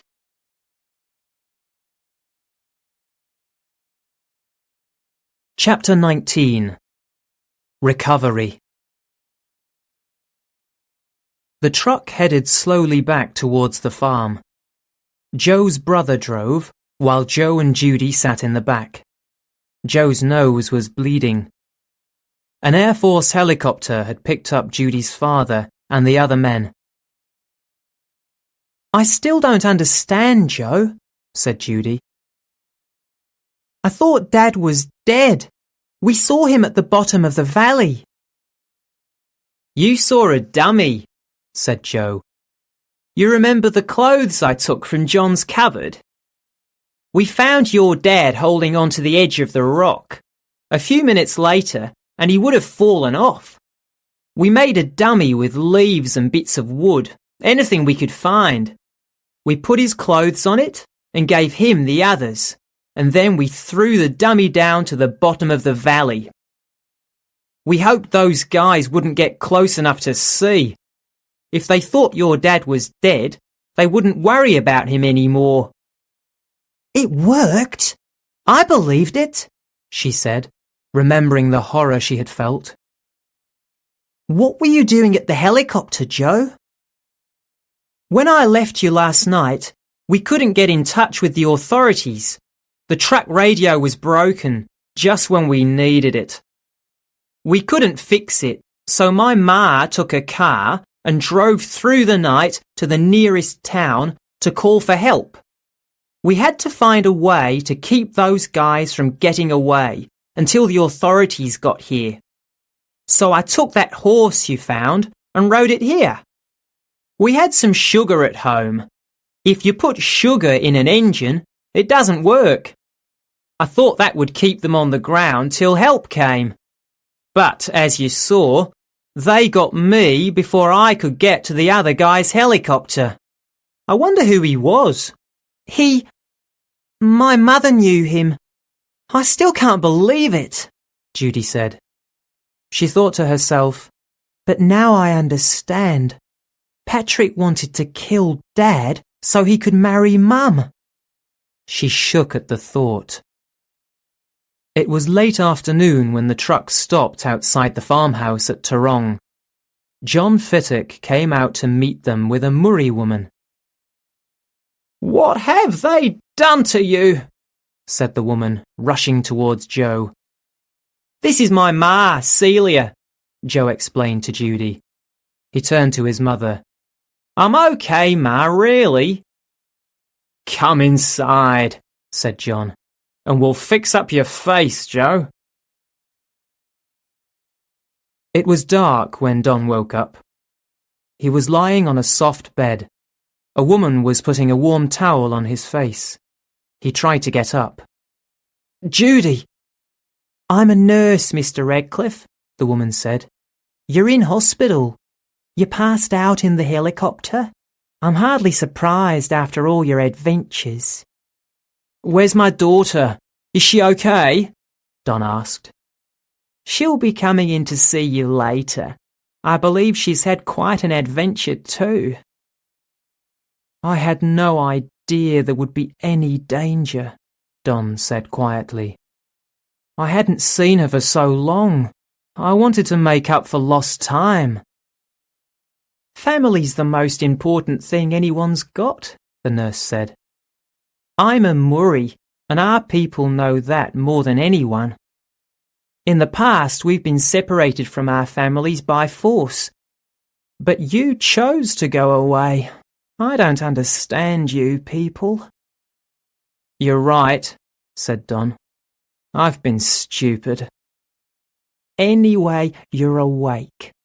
There's someone here who wants to speak to you." The nurse left the room. A few moments later, a tall man came into the room. He came up to the bed and held out his hand. "Mr. Radcliffe, Noel Hogan," he said. He took out a card and showed it to Don.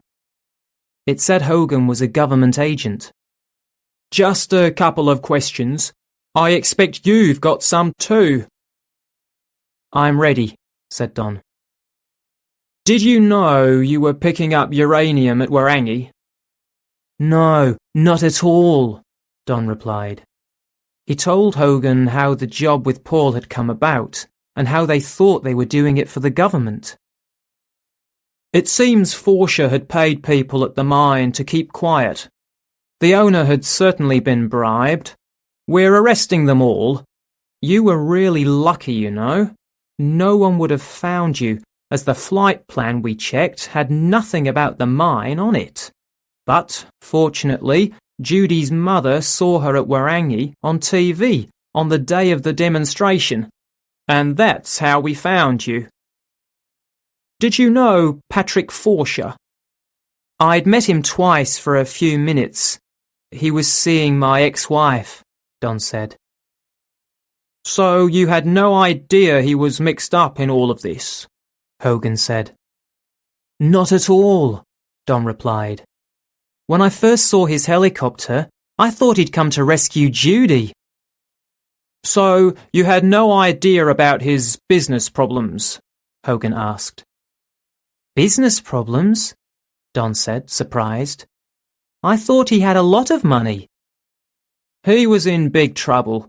He'd borrowed too much to put into his building company," Hogan explained. "His business was about to fail. Selling uranium to a foreign country was a way of bringing in a few $1 million, and hiring you to fly the plane was a way of getting you out of the way at the same time." Don looked shocked and angry. "Who was he selling it to?" "We can't say. The government wants to keep it quiet.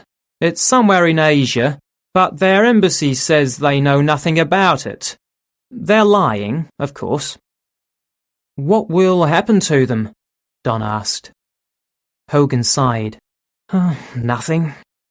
We can't touch embassies of foreign countries. We can only send some of their people home with a warning. At least Forsha didn't get away, thanks to you. A good shot, we hear. He was trying to take Judy with him, Don said. We know, it's okay. We won't be taking this any further. What happens now? Asked Don. We'll take you back to Canberra with us. We may need a written statement from you about what happened. Are we going now? Soon. You have some visitors first. He smiled and opened the door. Sylvia and Judy came into the room. Judy had a newspaper under her arm. How are you doing, Dad? Judy smiled. I'll be going, said Hogan. He left the room, nodding to Sylvia. Look at this, Dad. Today's paper, Judy said, opening the newspaper out and spreading it on the bed in front of him. The headline read, Mine closes, Wirangi people given land rights. On the same page there was a picture of the sugar glider at Everett's Field, with the heading, Pilot found alive. The article said the crash had been an accident. There was nothing about uranium, Forsha, or foreign governments. Don, I'm so glad you're all right. I still can't believe all of this. And Paul, it's terrible, said Sylvia. She looked down. I nearly lost both of you. It was lucky you saw Judy on TV, Don replied. The room fell silent as they all thought about what could have happened to their family. I'm sorry, Sylvia, Don said. About what? About everything. It shouldn't have happened. Sylvia touched his hand softly. We're coming to Canberra with you. When the authorities have finished with you, maybe you'd like to... We want you to stay at the farm, Judy interrupted. Is that okay, Sylvia? Don looked into her eyes. Well, you can't fly for a while, can you? She smiled. Then I think I'd like that very much, Don said. Welcome home, Dad, Judy said, and leaned over to kiss him.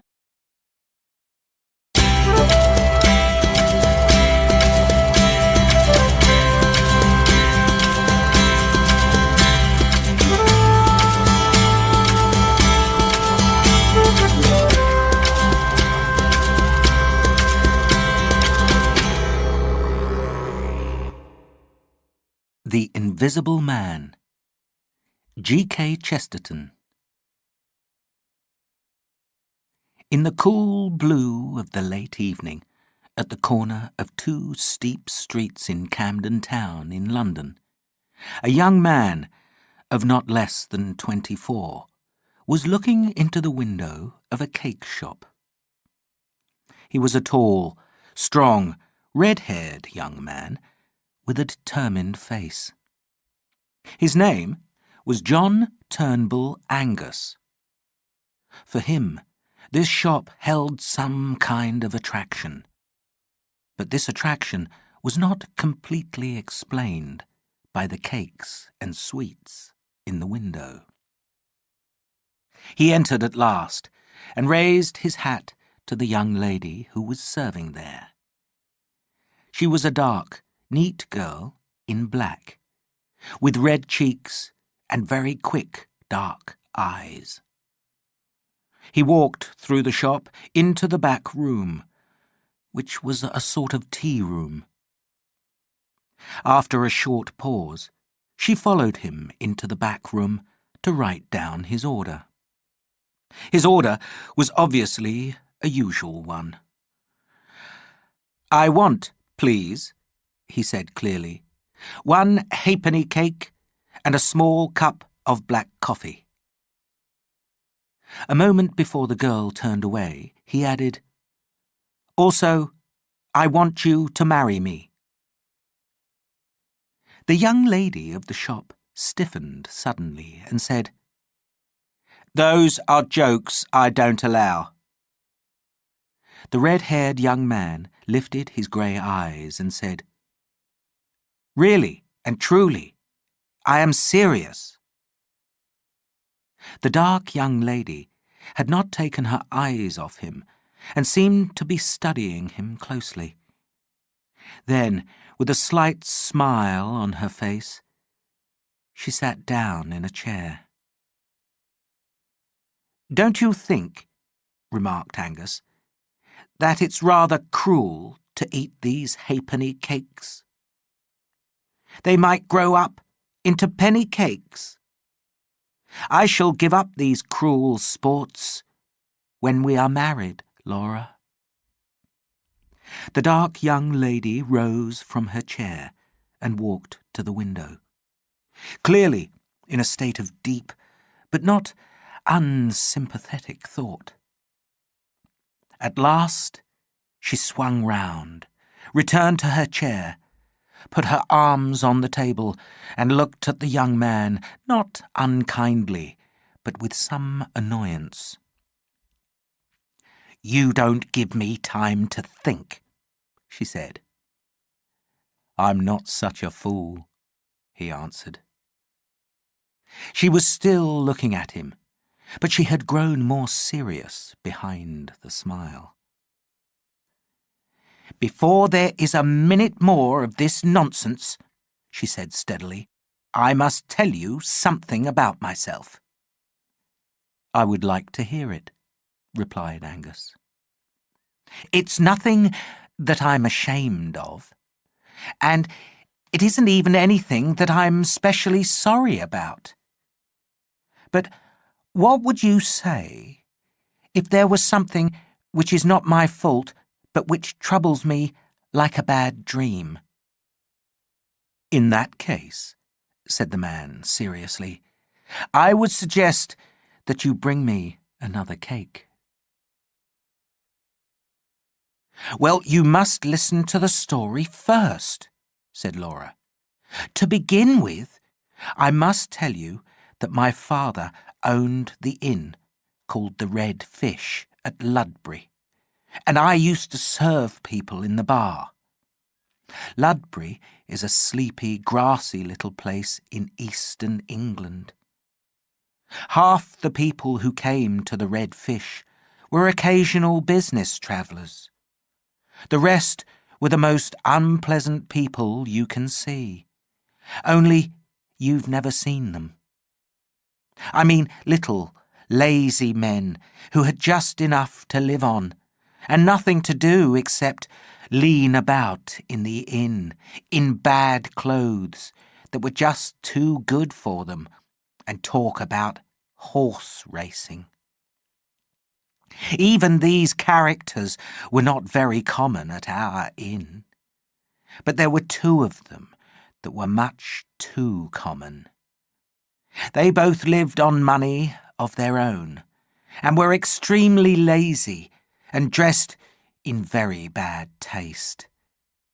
But I was a bit sorry for them, because I half believe they came into our little empty bar because each of them was rather ugly, with the sort of ugly features which unsympathetic people laugh at. One of them was surprisingly small. He had a round black head and a neat black beard, and bright eyes like a bird's.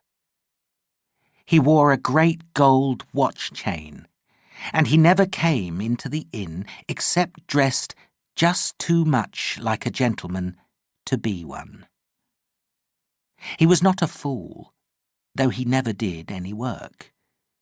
He was strangely clever at all kinds of things that couldn't be the slightest use. He was always playing tricks with matches, or cutting toys out of fruit and making them dance. His name was Isidore Smythe. I can see him now, with his little dark face, amusing us in the inn. The other man was more silent and more ordinary, but for some reason he frightened me much more than poor little Smythe. He was very tall and thin, and light-haired. He might almost have been good-looking, but he had the most terrible squint I have ever seen or heard of. When he looked straight at you, you didn't know where you were yourself, and you certainly didn't know what he was looking at. I always thought this squint made the poor man rather bitter. While Smythe was ready to show off his tricks anywhere, James Welkin, that was the name of the man with the squint, never did anything except drink in the inn and go for long walks by himself in the flat, grey country all round. All the same, I think that Smythe, too, was a little self-conscious about being so small, though he hid it quite successfully. And so I was really confused, as well as surprised and very sorry when they both offered to marry me in the same week.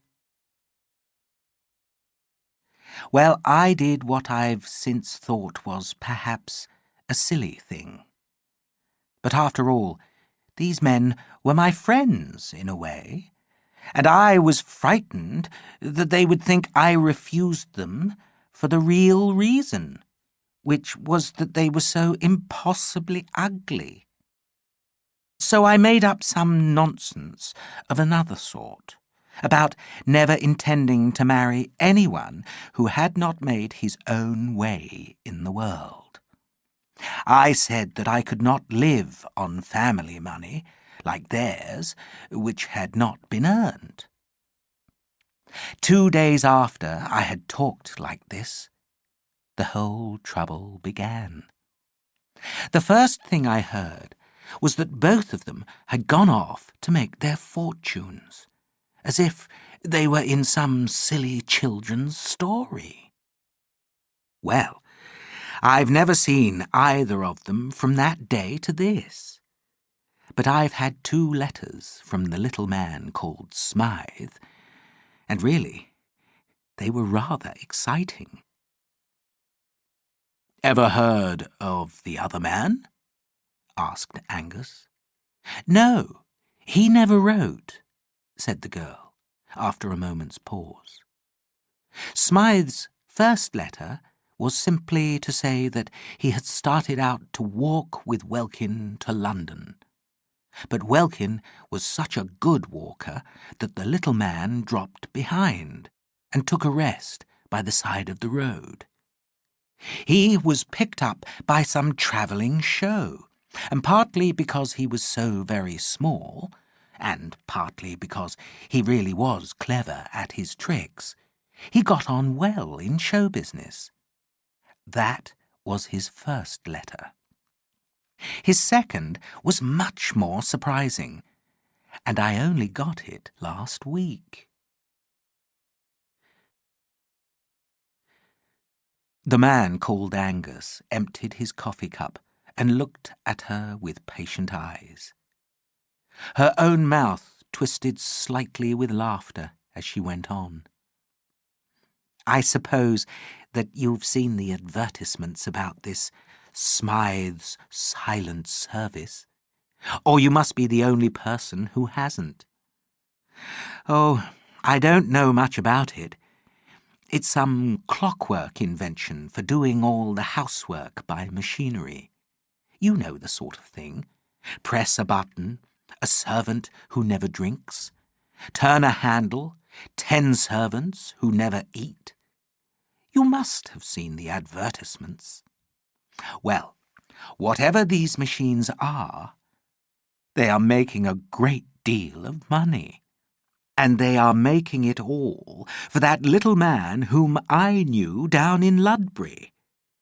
I can't help feeling pleased that he is a success. But the plain fact is that I am frightened that he will arrive here at any minute and tell me that he has made his fortune, as he certainly has." "And the other man?" asked Angus quietly.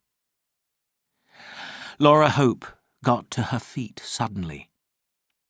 "I haven't seen a line of the other man's writing, and I haven't the slightest idea what or where he is. But it is of him that I am really frightened. He seems to be everywhere. It is he who has nearly driven me crazy. In fact, I think he has driven me crazy, because I've felt him where he couldn't have been, and I've heard his voice when he couldn't have spoken." "If he were the devil himself, he is defeated now that you have told somebody," said Angus cheerfully. "One goes out of one's mind all alone. When did you think you felt and heard our squinting friend?" "I heard James Welkin laugh as plainly as I hear you speak," said the girl steadily. "There was nobody there. I was standing just outside the shop at the corner and could see down both streets at once. I had forgotten how he laughed, though his laugh was as strange as his squint. I had not thought of him for nearly a year, but a few seconds later the first letter came from the other man." "Did you ever make this invisible man speak or anything?" asked Angus with some interest. Laura trembled, and then went on in a steady voice. "Yes. Just when I had finished reading the second letter from Isidore Smythe, announcing his success, I heard Welkin say, 'He won't have you, though.' It was quite clear, as if he were in the room. It is terrible. I think I must be crazy." "If you were really crazy," said the young man, "you would think that you were not. But certainly there seems to be something a little strange about this invisible gentleman. If you would allow me, as a practical sort of man—" As he spoke, there was a loud noise in the street outside, and a small motor car, driven at wild speed, pulled up at the door of the shop. In the same flash of time, a small man in a tall, shiny hat stood, stamping his feet in the outer room. Angus, who up to now had pretended to be amused at the girl's story in order to hide the fact that he was troubled by it, showed his anxiety by marching immediately out of the inner room and meeting the stranger face to face. One look was quite enough for a man in love to recognize him. This very well-dressed little man, with a pointed black beard, clever eyes, and neat but very nervous fingers, could only be the man just described to him. Isidore Smythe, who had made a fortune out of clockwork servants made of metal. For a moment, the two men looked at each other with cold generosity, immediately understanding each other's air of possession. Mr. Smythe made no mention of it, but said simply and loudly, "Has Miss Hope seen that thing on the window?" "On the window?"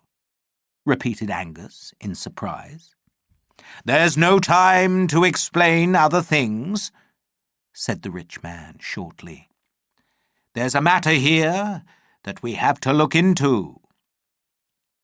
He pointed his polished walking stick at the window. Angus was surprised to see that a long piece of paper had been stuck along the front of the glass. This had certainly not been on the window when he had looked into it some time before. He followed Smythe outside into the street and looked at the paper. On it had been written in irregular letters, "If you marry Smythe, he will die." "Laura," said Angus, as he put his big red head into the shop, "you're not crazy." "It's that man Welkin's writing," said Smythe. "I haven't seen him for years, but he's always annoying me. 5 times in the last 2 weeks he's had threatening letters left at my flat, and I can't even find out who leaves them, and certainly not whether it's Welkin himself. The doorkeeper swears that no suspicious characters have been seen, and now he's stuck this paper on a shop window, while the people in the shop—" "Quite so," said Angus, "while the people in the shop were having tea.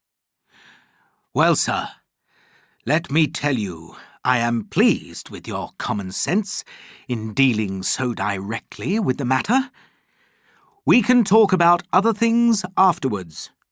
The man cannot be very far off yet, since I swear there was no paper there when I last looked in the window 10 or 15 minutes ago.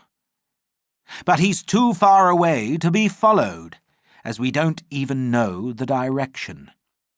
If you'll take my advice, Mr. Smythe, you'll put this immediately in the hands of some detective, private rather than public.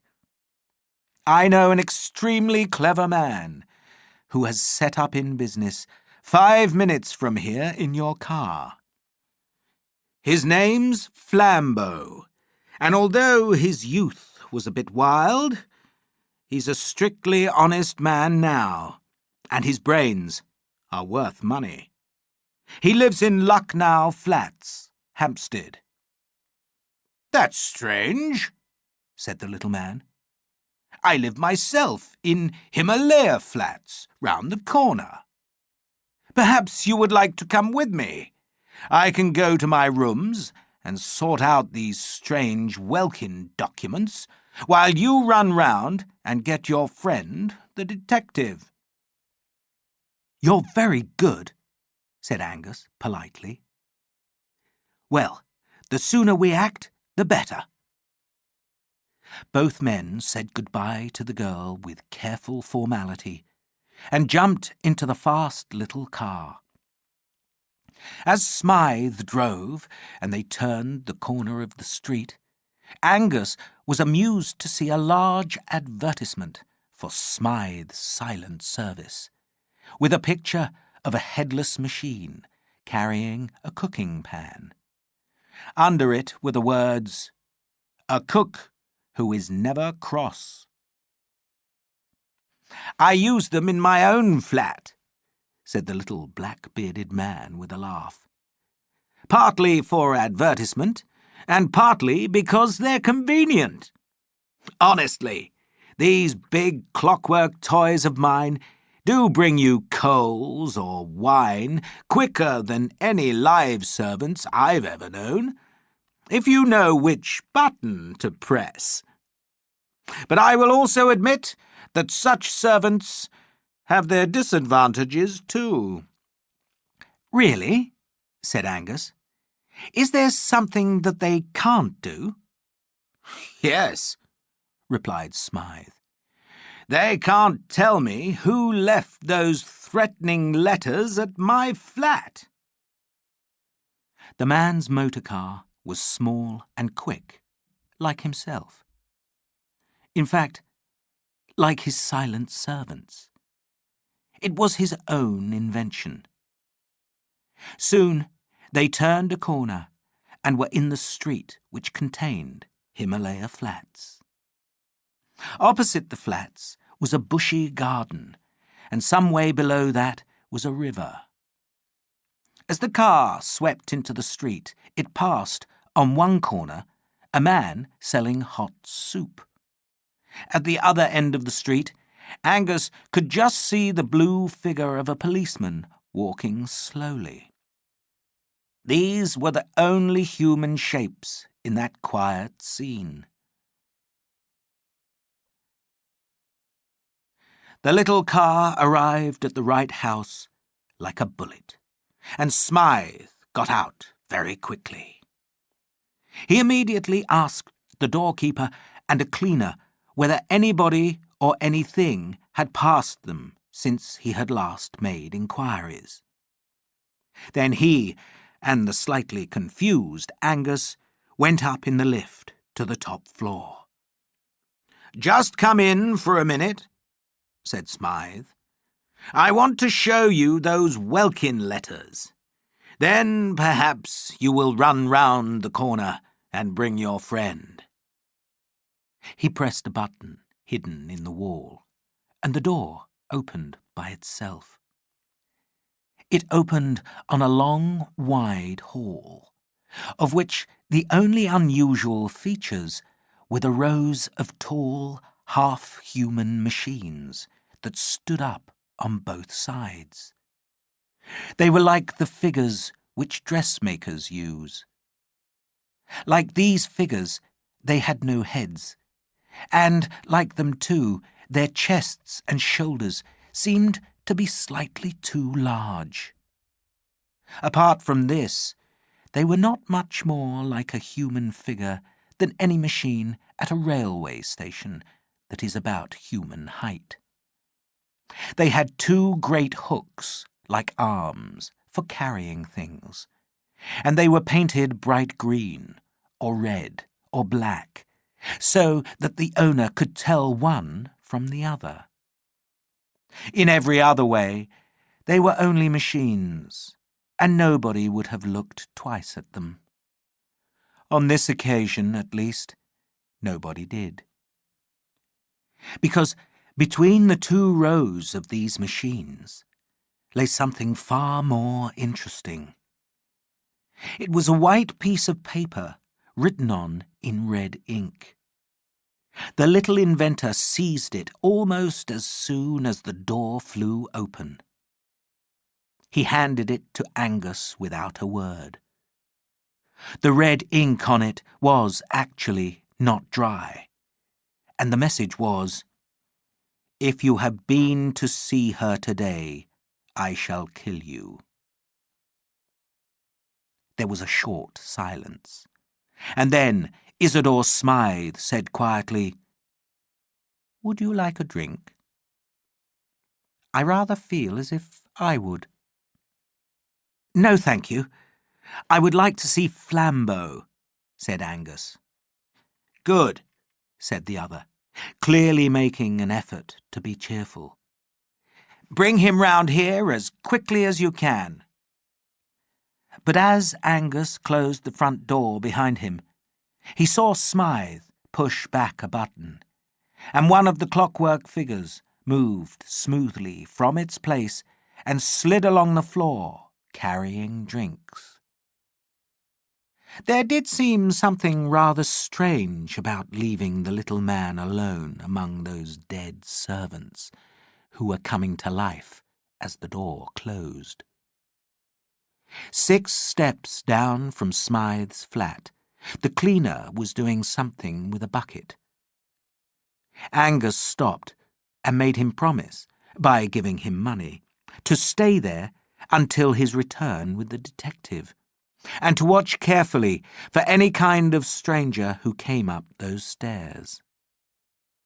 He hurried downstairs to the front hall and got the same promise from the doorkeeper. Angus learnt from him that there was no back door. Not satisfied with this, he caught the policeman and persuaded him to stand opposite the entrance and watch it. Then, Last of all, he paused for a moment to buy some chestnuts. He inquired how long the chestnut seller intended to stay in the neighbourhood. The man turned up the collar of his coat and told him that he would probably be moving soon, as he thought that it was going to snow. It was true that the evening was growing grey and cold, but Angus managed to persuade him to remain where he was. "Keep yourself warm with your own chestnuts," he said seriously. "Eat them all. I'll pay you well for them. I'll give you £1 if you'll wait here until I come back, and then tell me whether any man, woman, or child has gone into that house where the doorkeeper is standing."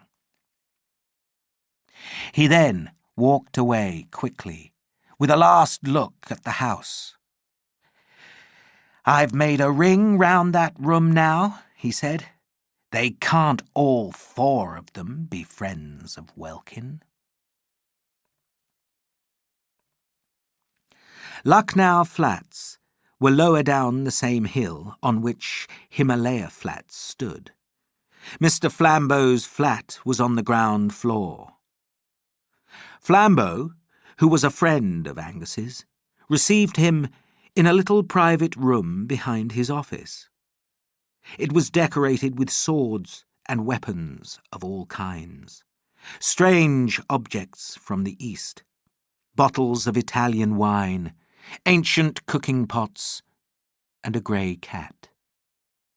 With him in the room was a small, dusty-looking priest who looked particularly out of place in these surroundings.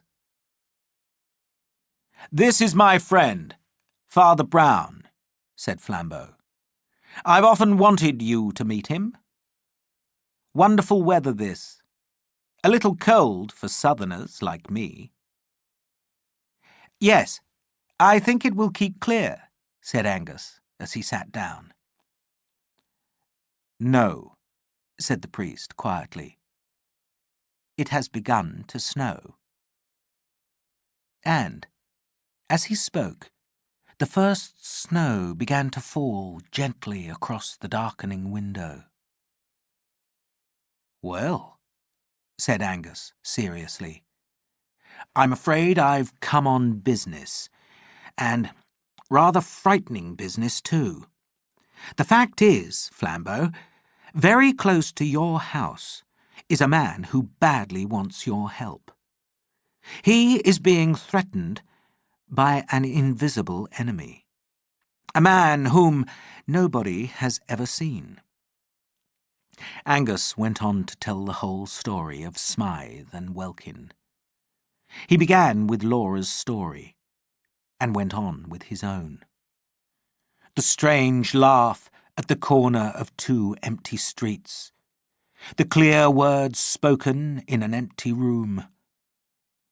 Flambeau grew more and more interested, and the little priest seemed to be forgotten, like a piece of furniture. When Angus came to the piece of paper stuck on the window, Flambeau rose and seemed to fill the room with his large shoulders. "If you don't mind," he said, "I think that you'd better tell me the rest on the shortest road to this man's house. It seems to me that there is no time to lose." "With pleasure," said Angus, and he also rose. "Though he is safe enough for the present, since I've asked 4 men to watch the only door to his house."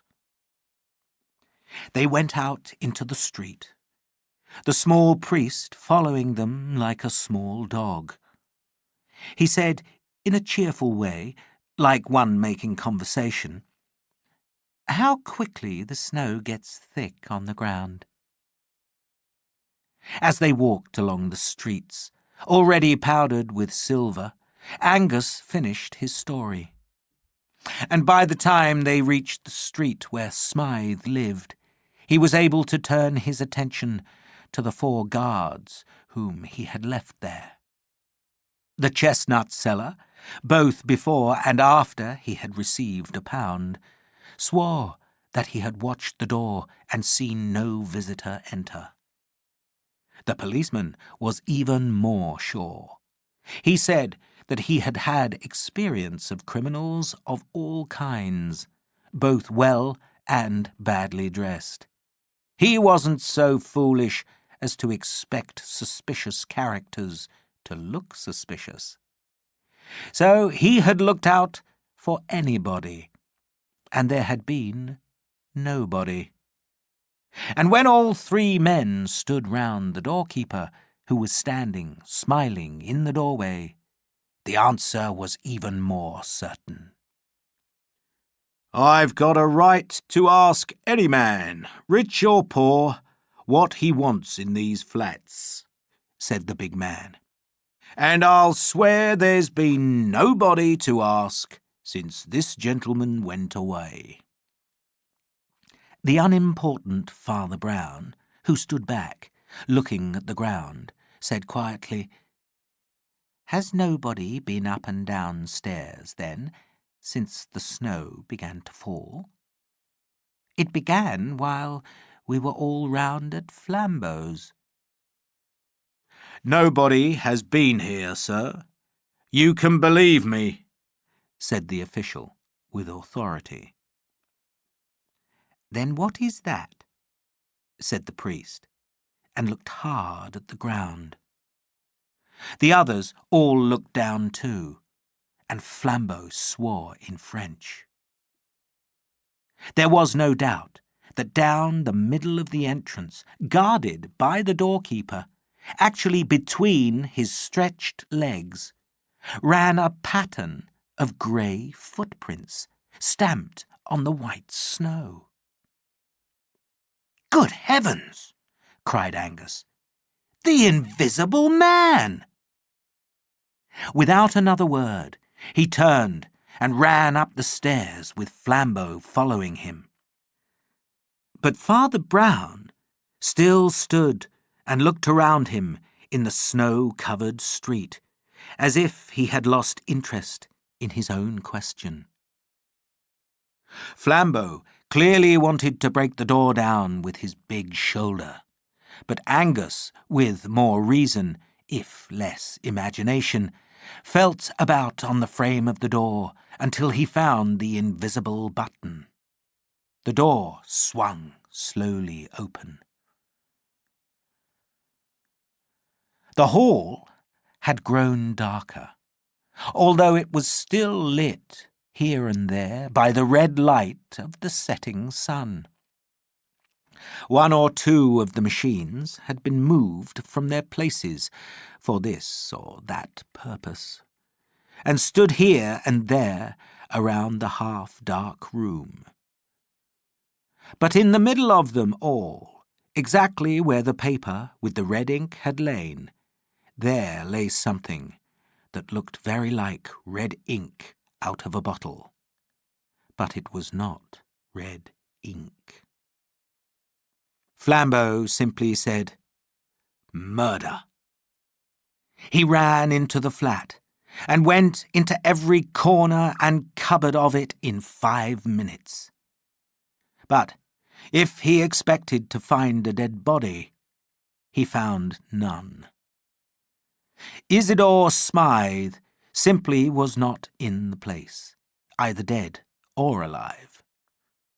After a careful search, the 2 men met each other in the outer hall. "My friend," said Flambeau, speaking French in his excitement, "not only is the murderer invisible, but he also makes the murdered man invisible." Angus looked round the dark room, full of clockwork figures, and then trembled. One of the machines stood beside the blood, called perhaps by the dead man just before he fell. One of the hooks that the thing used for arms was slightly lifted, and Angus suddenly had the terrible thought that Smythe's own iron child had struck him down.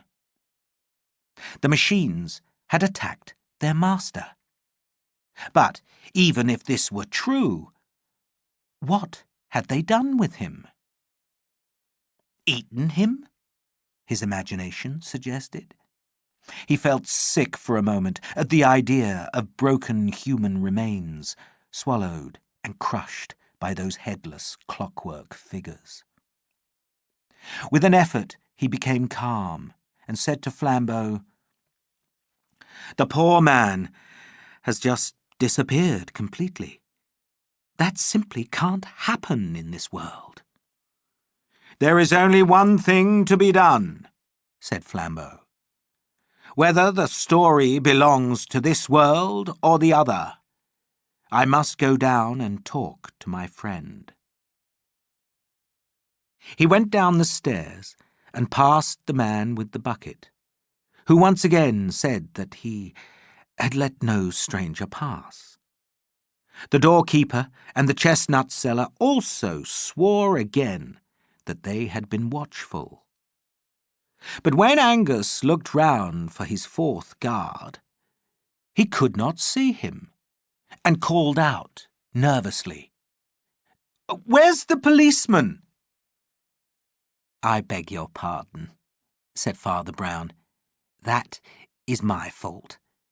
I have just sent him down the road to find out something."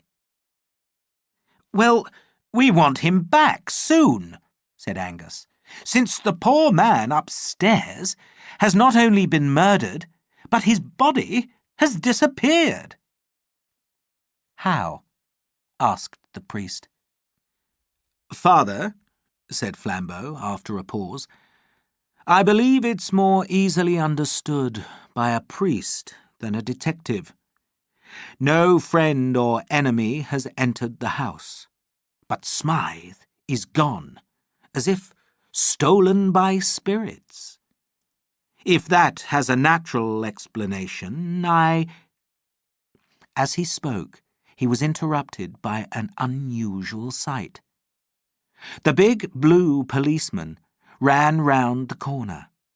He came straight up to Brown. "You're right, sir," he said. "They've just found poor Mr. Smythe's body in the river." Angus put his hand to his head. "Did he run down and drown himself?" he asked. "He didn't come down, I'll swear," said the policeman. "And he wasn't drowned, since there's a knife wound over his heart." "Let us walk down the road a little," said the priest to the others. Then, as they reached the corner, he remarked, "How stupid of me. I forgot to ask the policeman if they found a large, light brown bag." "Why light brown?" asked Angus in surprise.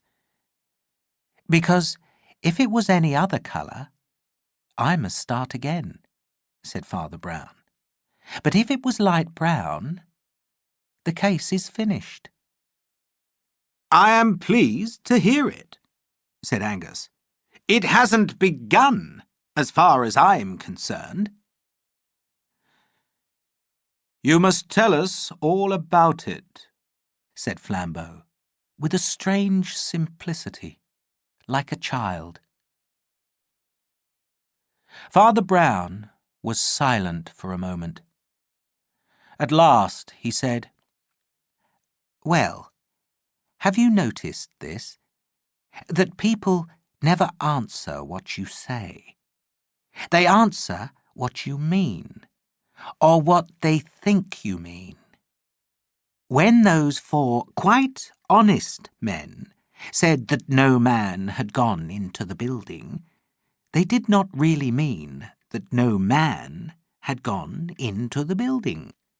They meant no man whom they could suspect of being the criminal.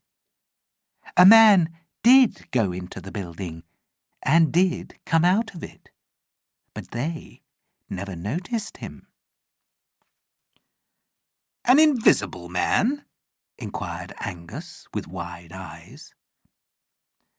A man who was invisible to the mind, said Father Brown.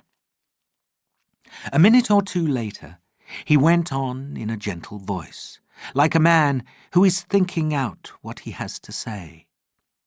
Of course, you can't think of such a man until you do think of him. That's the way in which he is so clever. But I came to think of him through 2 or 3 little things in the story that Mr. Angus told us. First, there was the fact that Mr. Welkin went for long walks.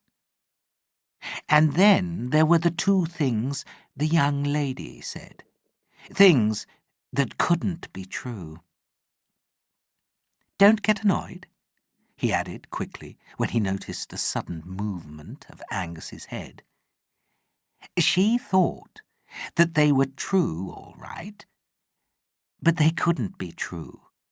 A person can't be quite alone in a street a second before she receives a letter.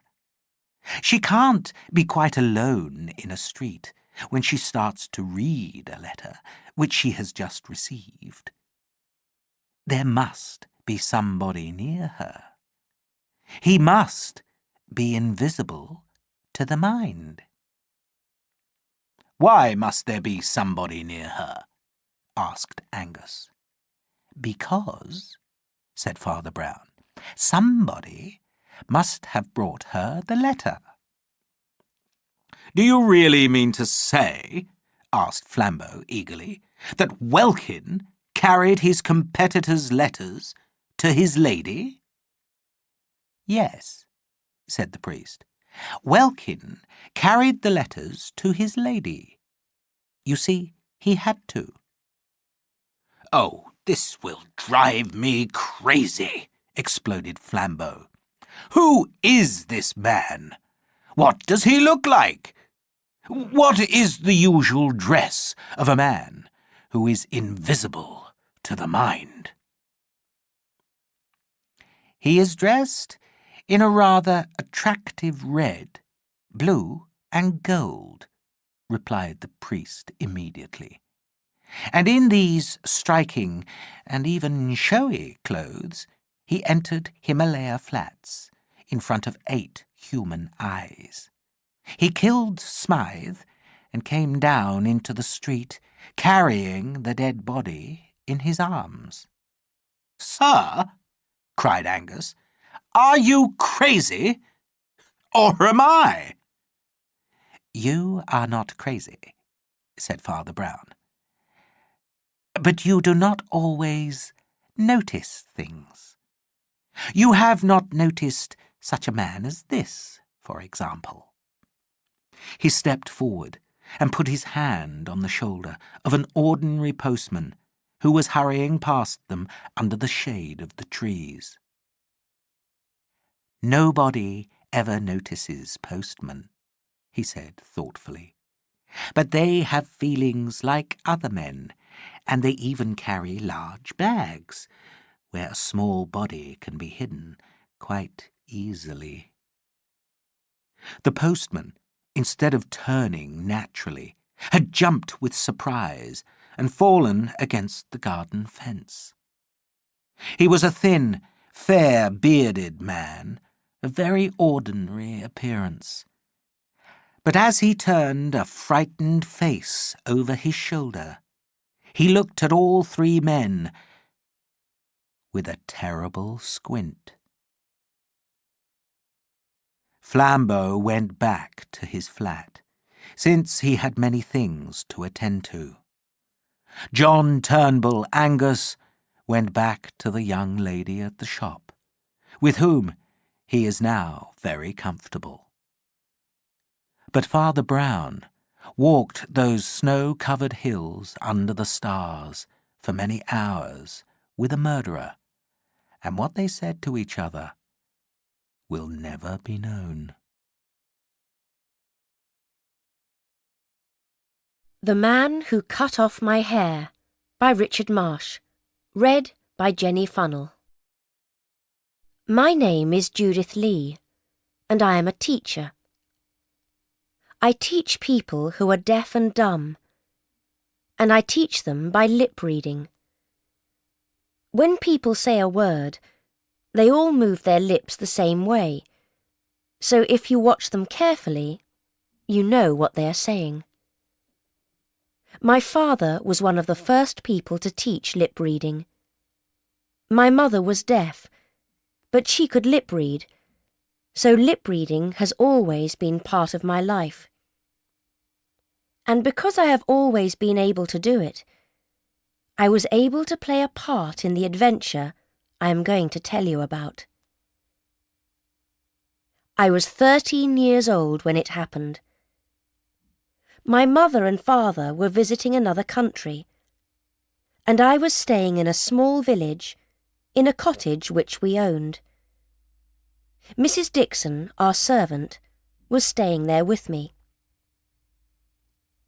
I was returning home by train one day after a visit to some friends.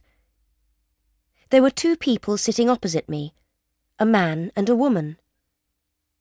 The woman got out at a station not far from my home. Then a man got in and sat beside the one who was already there. They seemed to know each other. They talked quietly for some minutes, and it was impossible to hear what they said. But I only had to look at their faces. I was reading a magazine and looked up to see the first man say something which surprised me. Myrtle Cottage. It's got a large myrtle tree in the front garden. The other man said something in a low voice, but his face was turned away from me. The first man replied, and I read his lips again. His name is Colgate, and he uses it as a summer cottage. He's got some of the best old silver in England. The other man shook his head and turned so I could see his face. I saw him say, "Old silver is no better than new. You can only melt it." The first man's face became red. "Only melt it? Don't be stupid. I can sell old silver at good prices. And that silver in Myrtle Cottage must be worth more than £1,000. There's a silver salt cellar worth at least 100. The other man looked at me while I was watching his friend speak. He had fair hair and blue eyes. "That child is watching us," he whispered. "Be careful." The look in those blue eyes began to frighten me. The first man said, "Let her watch. She can't hear us." I was alone with them, and I was quite small. So I looked back at my magazine instead of watching the rest of their conversation. I knew Myrtle Cottage because it was not very far from our own cottage, and I knew Mr. Colgate, and about his old silver. I knew the silver salt cellar the two men spoke about, and wondered why they were interested in it. I was very young. I did not think, these two men who speak in whispers may not be honest. They both got out at the station before our village. After tea that evening, I went for a walk without telling Mrs. Dixon. My walk took me past Myrtle Cottage. It was small, and there were no other houses near it. I knew that Mr. Colgate was away, but when I went into the garden, I saw that the front room window was open. I looked inside. What I saw surprised me very much. In the room was the first man from the train. All of Mr. Colgate's silver was on the table in front of him, and he was holding the silver salt cellar. I did not know what to think. What was he doing there? What should I do? I was still trying to decide when a hand went round my throat. "If you make a sound, I'll kill you," said a man's voice in my ear. "Believe me, I will." It was the other man, and he recognized me. "It's the girl from the train," he said. The first man came to the window. "What's happening?" he asked. "Who's that child you're holding?" The other man pushed my face forwards. "Can't you see? I knew she was listening." "She couldn't hear us on the train," said the first man. "Nobody could hear our whispers. Give her to me." I was passed through the window, and now it was his hands that went round my throat.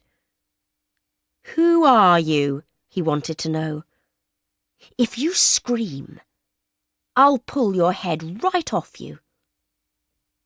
I did not move or speak. "Cut her throat," said the other man, and took a long, terrible-looking knife with a silver handle from the table. "Wait," said his friend. He took a piece of rope from his bag. Then he pushed me into a chair and tied the rope around my arms and legs. They also tied something across my mouth to stop me speaking. The man with the blue eyes moved towards me with the knife. I was sure he was going to cut my throat. But he took my long hair in one hand, and with that terrible knife, he cut all of it from my head. I was more angry than I thought possible. I wanted to take that knife and push it into him. My long hair was more valuable to me than almost anything. Not because of my own love of it, but because my mother loved it. It pleased her so much, and she often told me how beautiful it was. And now this man had robbed me of it in the most terrible way. At that moment, I wanted to kill him. He hit me across the face with my own hair.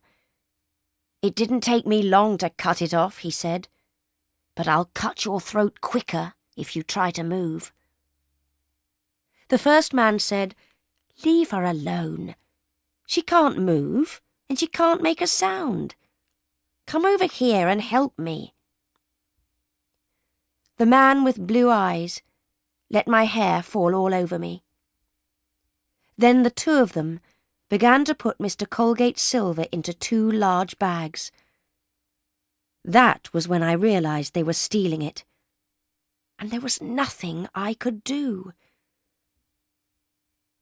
The man with blue eyes moved towards the window, carrying one of the bags.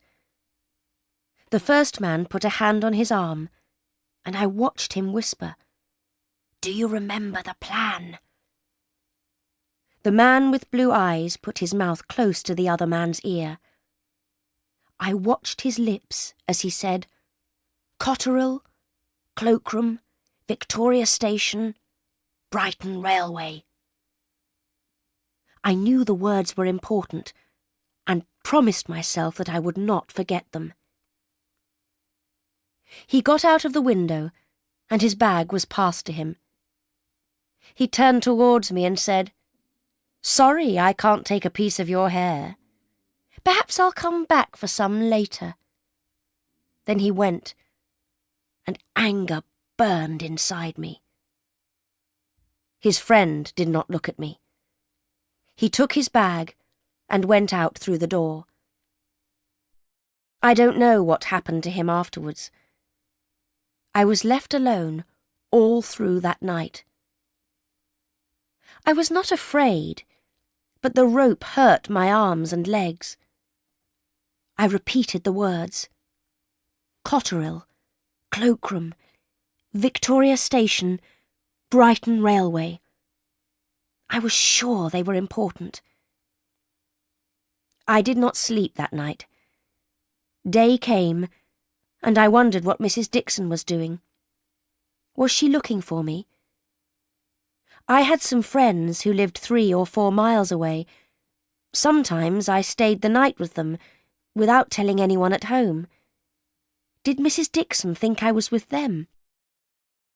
I do not know what time it was when I heard the sound of feet outside.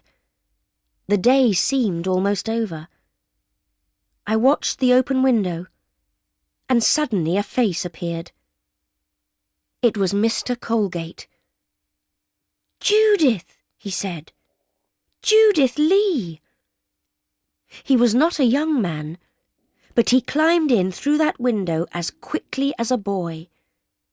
He took a knife from his pocket and cut the rope around my arms and legs. Then he uncovered my mouth, and at last I could speak. "Cotterell, Cloakroom, Victoria Station, Brighton Railway," I said. Then I fell into Mr. Colgate's arms. I knew no more until I woke up in bed, with Mrs. Dixon standing beside me. With her were Dr. Scott, Mr. Colgate, Pierce, the village policeman, and another man. I discovered later that he was a detective. I saw that I was in a room in Myrtle Cottage, and sat up in bed, and remembered everything. "He cut off my hair with the long knife," I said. My head felt strange. I asked for a mirror, then became angry again when I saw the blue-eyed man's work.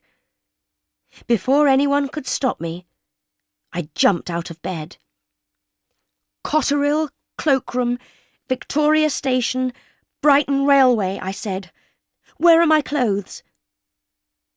At first they thought I was crazy, but then I told them my story. "Cotterell, Cloakroom, Victoria Station, Brighton Railway," I said again. "That's where I'm going to catch the man who cut off my hair. And if we don't go quickly, we may be too late." Mr. Colgate agreed. He wanted to get his silver back as much as I wanted to find the man who cut my hair. So we went up to London on the first train that we could catch.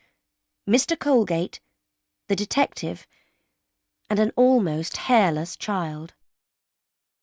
We got to Victoria Station and went to the cloakroom. "Is there a parcel here in the name of Cotterell?" asked the detective.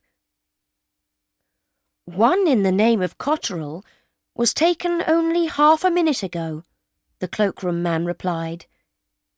"Didn't you see him walking off with it?" He looked along the station. "There he is. Someone's going to speak to him." I saw a man carrying a parcel, and I saw the man who was going to speak to him. "It's the man who cut my hair!" I shouted, and ran towards him as fast as I could go. He looked round and saw me, and quickly realised who I was. He whispered to the man with the parcel before running away. I saw clearly what he said. "Bantock, 13 Harwood Street, near Oxford Street." Those were the words. And then he turned and ran away. Mr. Colgate and the detective were close behind me. The man with the parcel saw us, and at once he dropped the parcel and ran off. We did not catch him, or the man who cut my hair. The station was full of people coming off a train, which made it easy for both men to escape. But we got the parcel. It was not big enough to contain Mr. Colgate's silver, we realised that. But it did contain a much bigger surprise. Jewels. A London detective was sent for. He looked at the jewels and said, These are the Duchess of Datchet's jewels. The police all over Europe are looking for them. The man from the cloakroom was with us. That parcel has been with us for nearly a month, he said. The person who took it out paid for 27 days. I wish I could catch him, said the London detective. I have a word or two that I want to say to him. I think I know where you can find him, I said. Bantock, 13 Harwood Street, near Oxford Street. Who is Bantock? The detective asked. I don't know, I said, but I saw the man who cut off my hair whisper those words before he ran away. You saw him whisper them? The London detective looked at the others. What does she mean? Young lady, you were 15 metres away. How could you hear him whisper? I didn't say I heard him whisper, I replied. I said I saw him. I don't need to hear to know what a person is saying. Judith is an excellent lip reader, said Mr. Colgate. He explained, but the others found it hard to believe. So what did you see him whisper? Asked the detective. I'll tell you if I can come with you, I said. The detective laughed. He seemed to think that I was amusing, but I don't know why. He did not understand how angry I was about my hair.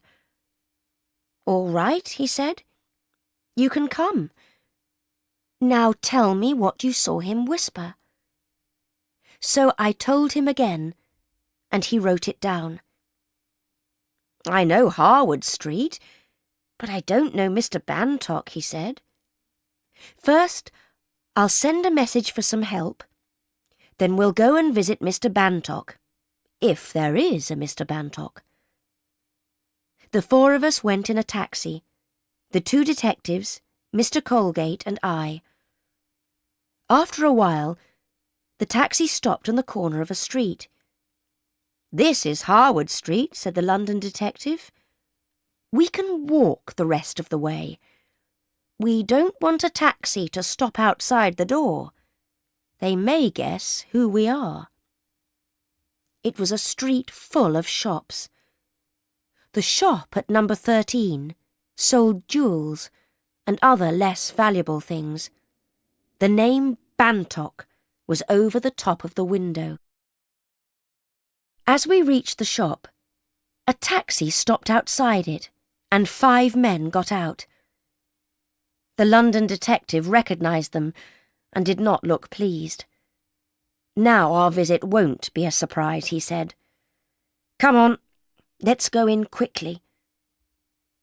And we went in, the detective first, and me behind him. There were 2 young men standing close together at the other side of the shop. When they saw us, I saw one whisper, "They're detectives! Ring the alarm bell!" "He's going to ring the alarm bell!" I shouted. The men from the other taxi were also detectives. They came in quickly and held each of the 2 young men. There was a door at the end of the shop, which the London detective opened. "Stairs," he said. "We'll go up. You men wait here until you're wanted." I followed him up the stairs. At the top were 2 more doors. I could hear voices coming from behind one of them. The London detective went towards it. He opened the door and went in, and I was close behind him. There were several men in there, but I was only interested in one. He was standing the other side of a table. "That's the man who cut off my hair!" I cried. He seemed at first like a man who had seen a ghost, But then he said, "I wish I had cut your throat." The police caught all the thieves. They were wanted all over the world for other robberies. Mr. Colgate got his silver back. Mr. Bantock, who owned the shop, was someone who bought and sold stolen jewels. He and all the other men in that room were sent to prison. It took many years for my hair to grow long again, and it never grew as long as before. Each time I looked into a mirror, some of my anger returned. But the man who cut my hair was stupid. Before he cut it, the rope hurt me badly, and I wasn't interested in what he and his friend were doing or saying. But after he cut it, I was very angry indeed, and so I watched every move which they and their lips made. The Railway Crossing by Freeman Wills Crofts. Read by Paul Panting. Dunstan Thwaite looked at the railway crossing and decided that it was time for John Donne to die. It was a very suitable place for a murder. There were trees all around, and they hid the trains which came so fast along the railway line. The nearest house was Thwaite's own, and this was also hidden by the trees. People and traffic did not use the crossing very often, and the big gates were kept locked. There was a small gate used by passengers going to the station, but at night it was always quiet. Thwaite was a worried man. He had to use sleeping powders to help him sleep. But after tonight, things were going to be different. The time had come to stop the blackmail. The time had come for John Donne to die. It all began 5 years earlier. Thwaite worked in the offices of a large company, and his only money was the money that the company paid him. It was not much, but it was enough. Then he met the beautiful Miss Hilda Lorraine and asked her to marry him. She came from an important family who was supposed to be very rich, but in fact, they had less money than Thwaite had thought. He learned that he would have to pay for the wedding himself, and he did not have enough money for the expensive kind of wedding that Miss Lorraine wanted. So Thwaite stole £1,000 by changing the figures in the company's books.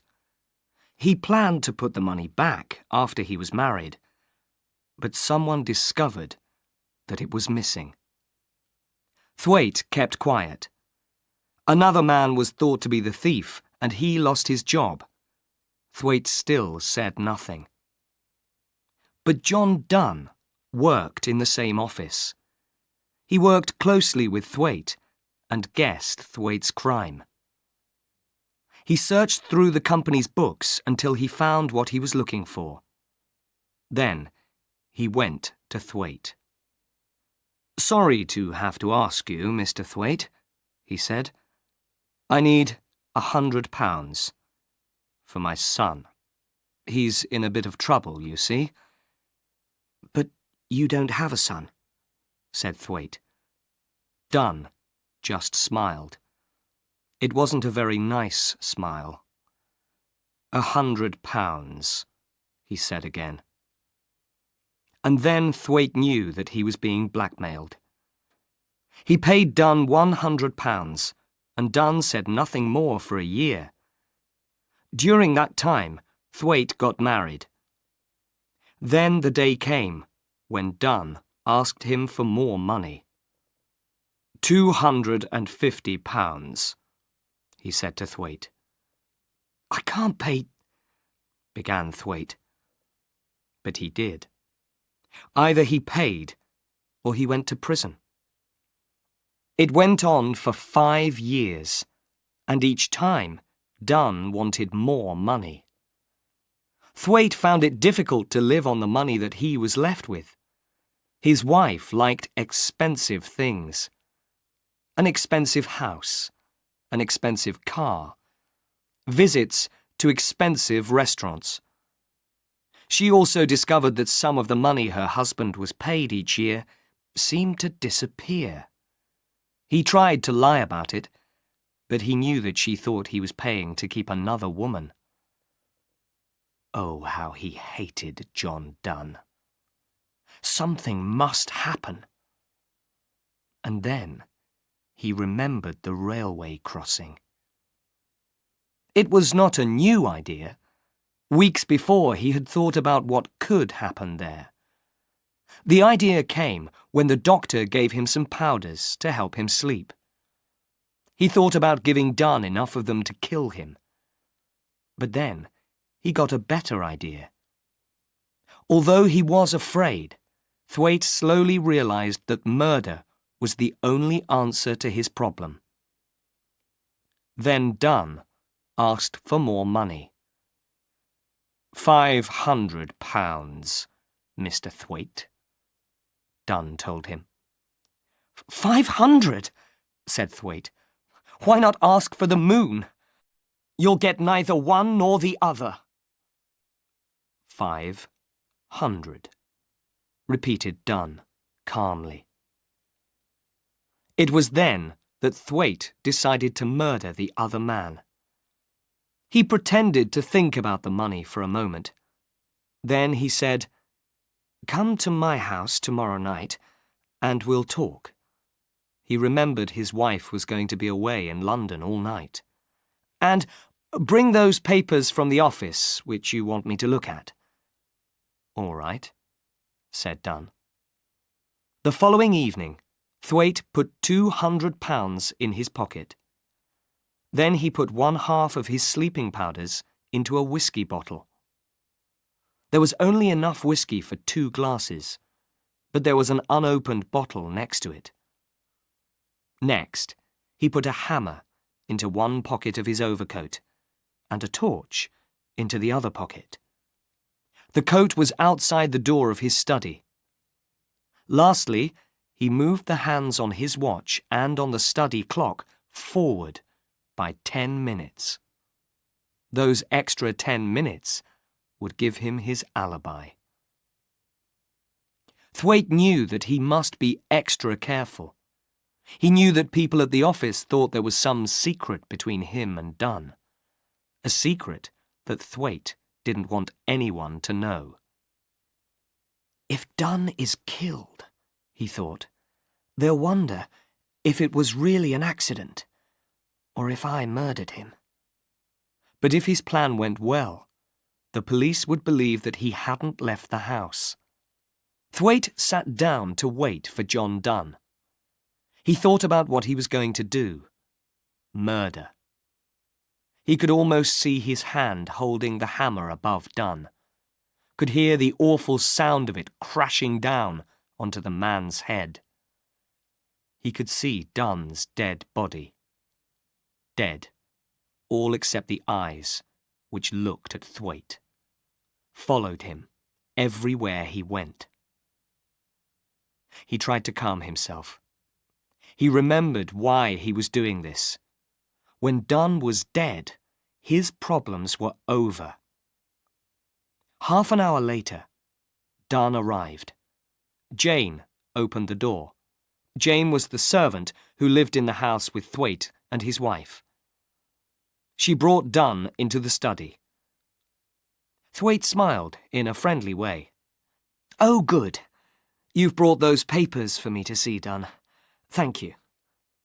After Jane left, the two men looked at each other. "Give me the papers," Thwaite said. "I'll look at them now that you've brought them." 15 minutes later, he gave the papers back to Dunn and sat back in his chair. "Now, about that other matter." He got up. "But why not have a drink first? No, thank you, said Dunn. He looked afraid.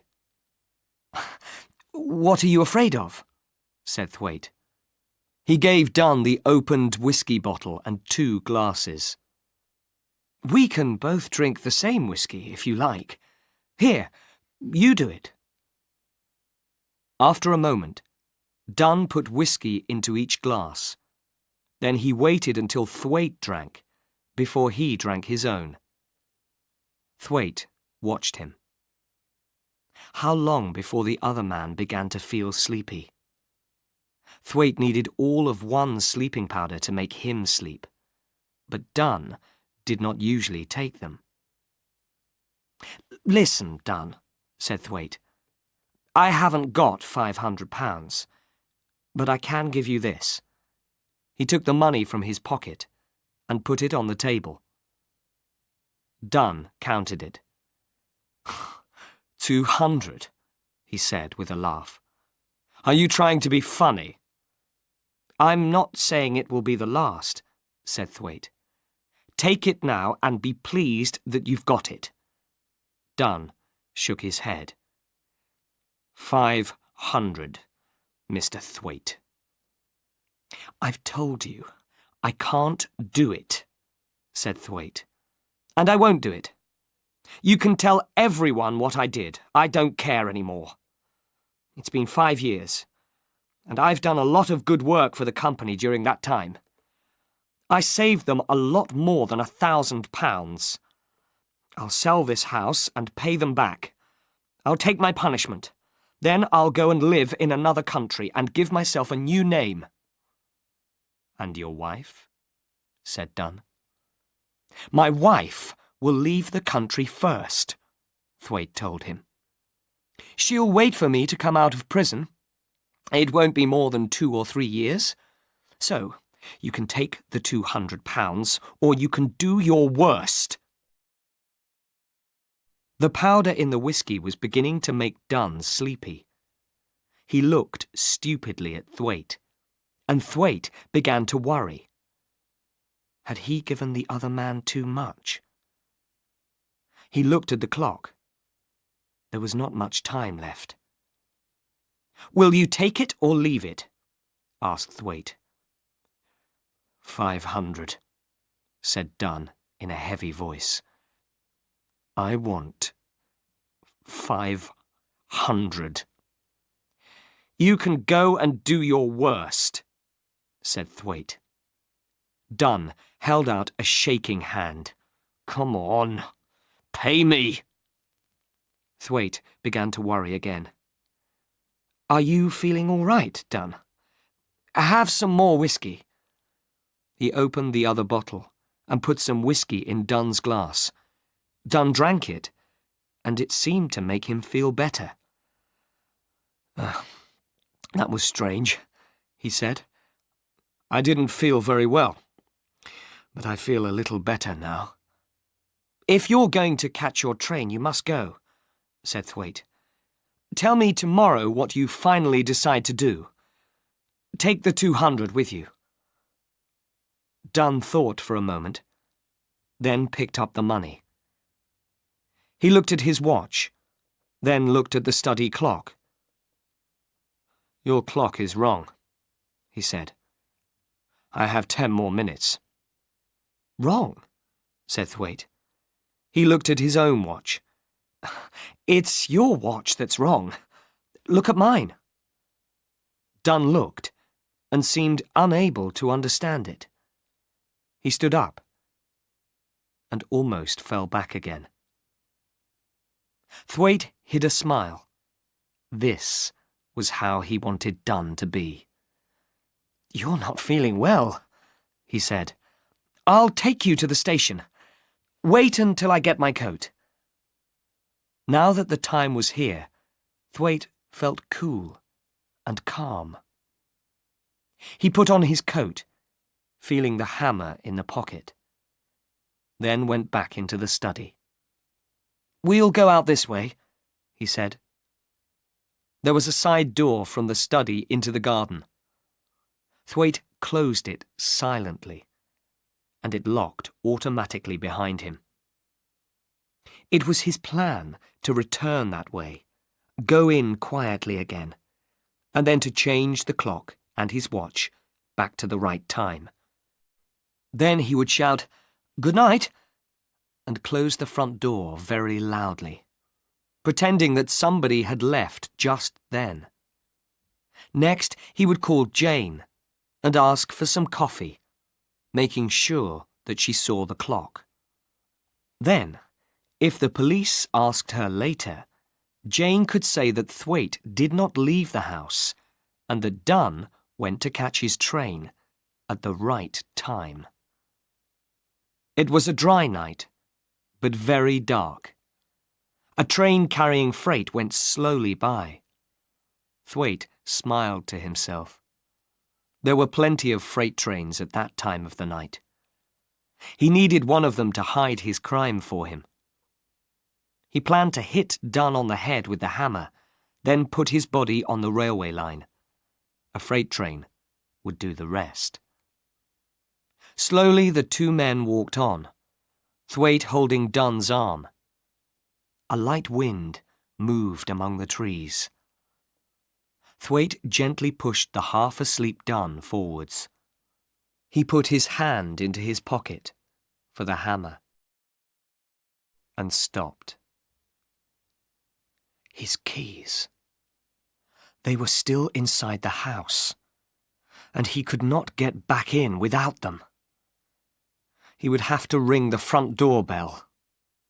His alibi was destroyed. It was a bad mistake. Everything was wrong now. He couldn't go on with the murder.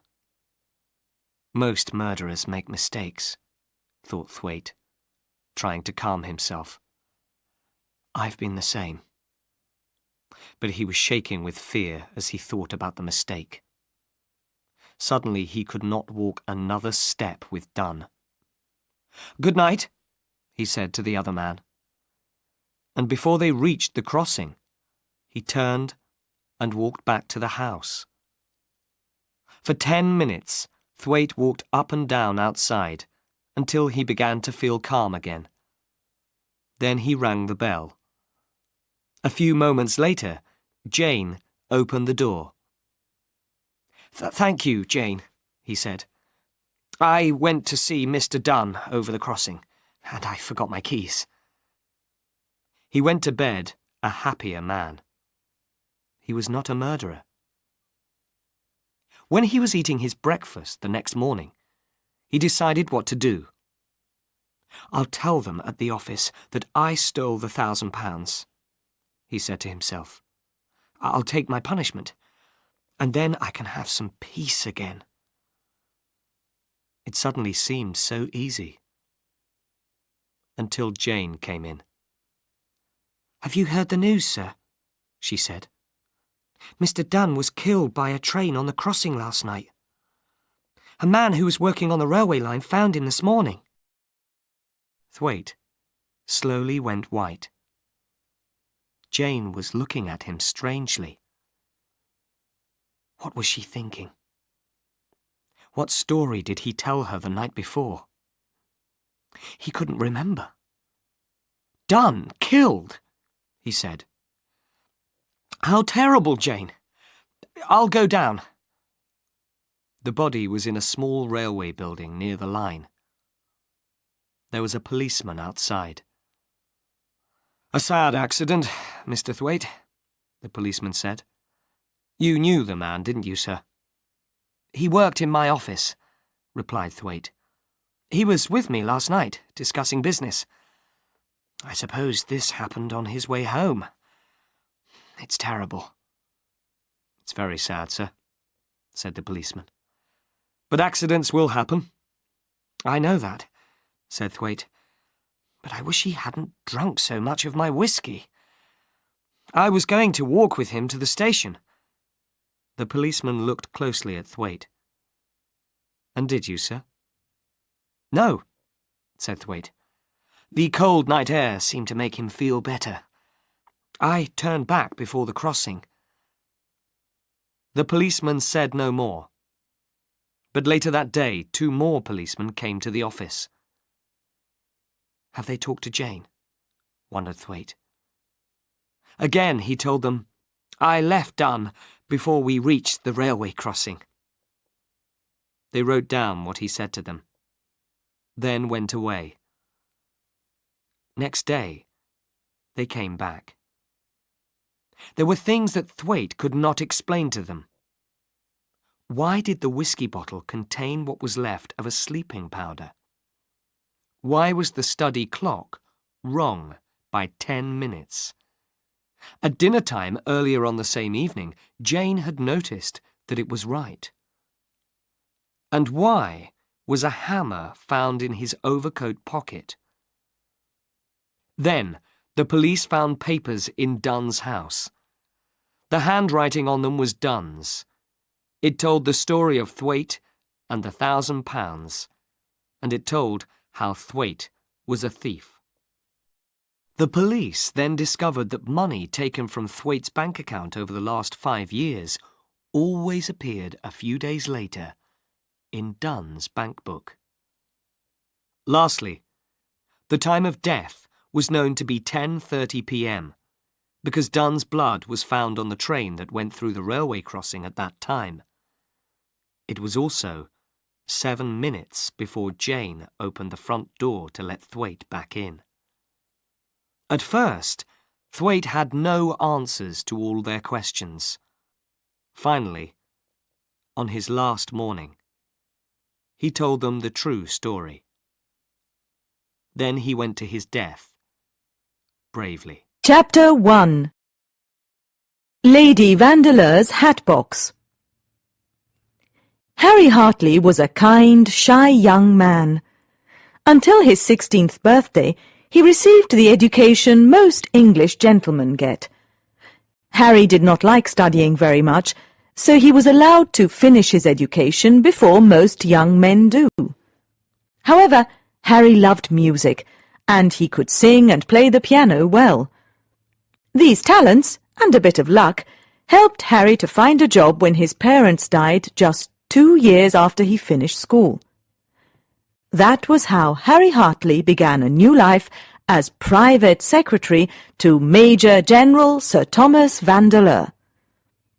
When he was young, Sir Thomas Vandeleur was a soldier in India. He was poor when he left England, but he made a good career for himself working for the Rajah of Kashgar. When Sir Thomas returned to England, he had with him one of the largest diamonds in the world. This was known as the Rajah's diamond. The Rajah of Kashgar gave this wonderful diamond to Sir Thomas to thank him for something he did for the Rajah. Nobody knew exactly what Sir Thomas did to get the famous diamond, but the diamond made him one of the richest and most important men in England. In his new life, he was always invited to exclusive parties. Soon, he was married to one of the richest and most beautiful women in England. But for Harry, life was not so pleasant in the Vandeleur household. Sir Thomas was a very difficult man to live with, and Harry did not really like working for him. Sir Thomas was often angry and shouted at Harry. But Sir Thomas's wife, Lady Vandeleur, liked Harry very much and treated him like a son.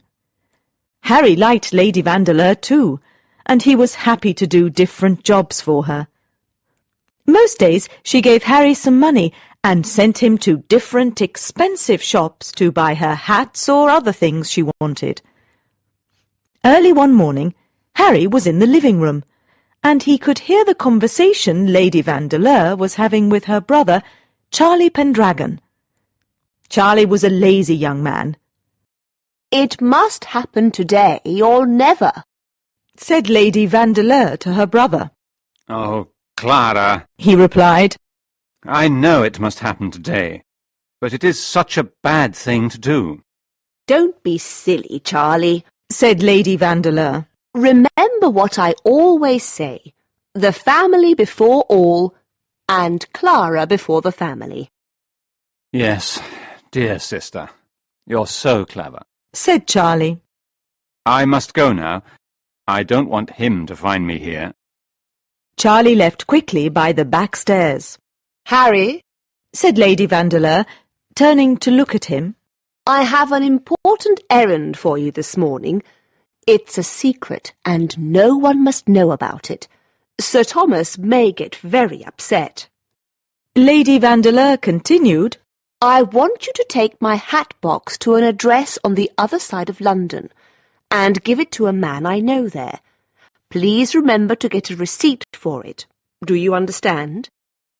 Harry started repeating her instructions, but just then Sir Thomas came into the room, his face red with anger. Look at this bill, madam! He cried. I know you married me for my money, but I don't want you to spend all of it! Mr. Hartley, Said Lady Vandeleur. please go on your errand. Wait! Said Sir Thomas, looking at Harry.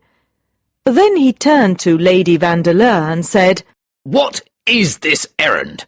I don't trust him or you. After all, what does he do to earn his money? It's a mystery to everyone.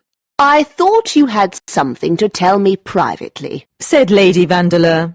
Don't try to change the subject. Insisted Sir Thomas. You spoke about an errand. I don't want our servants to listen to our arguments.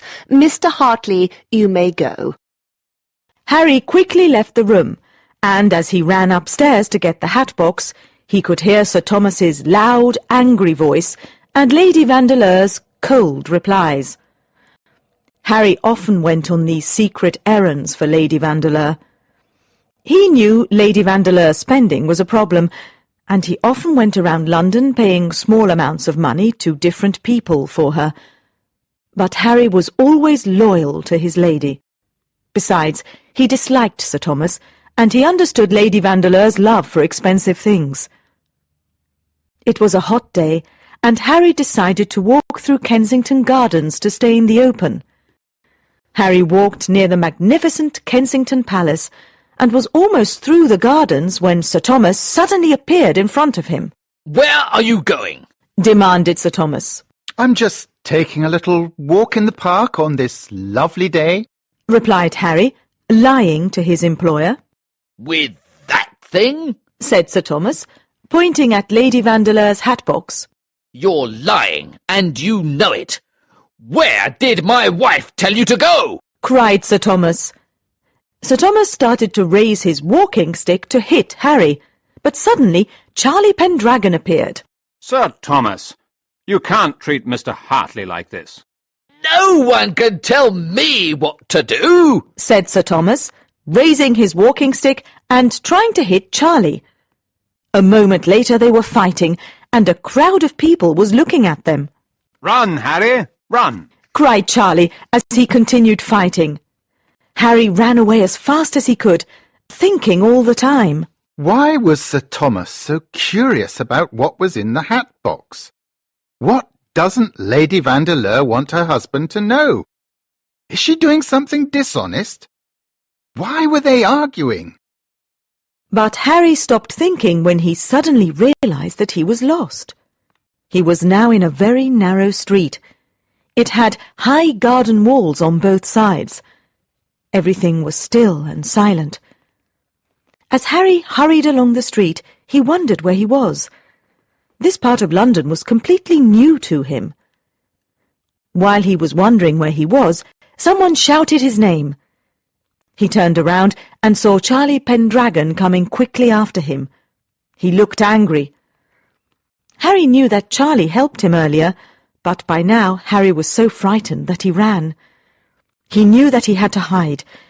He ran around a corner, climbed over a garden wall, and fell over into a garden with a soft thump. Harry was not hurt, but he lay on the soft, wet ground for a few seconds and thought, What am I going to do now? But he had no time to think any more.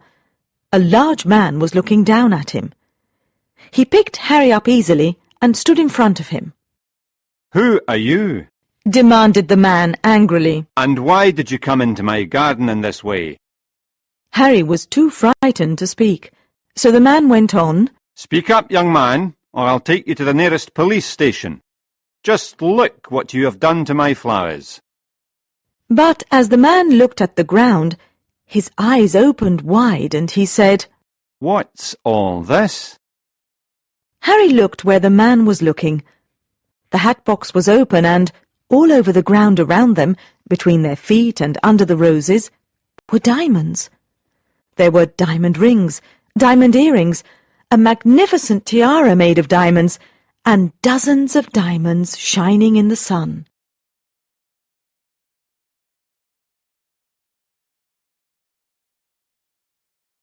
Chapter 2.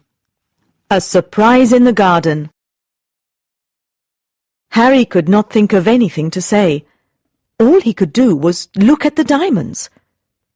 The man was silent for a long time, too, before he finally spoke.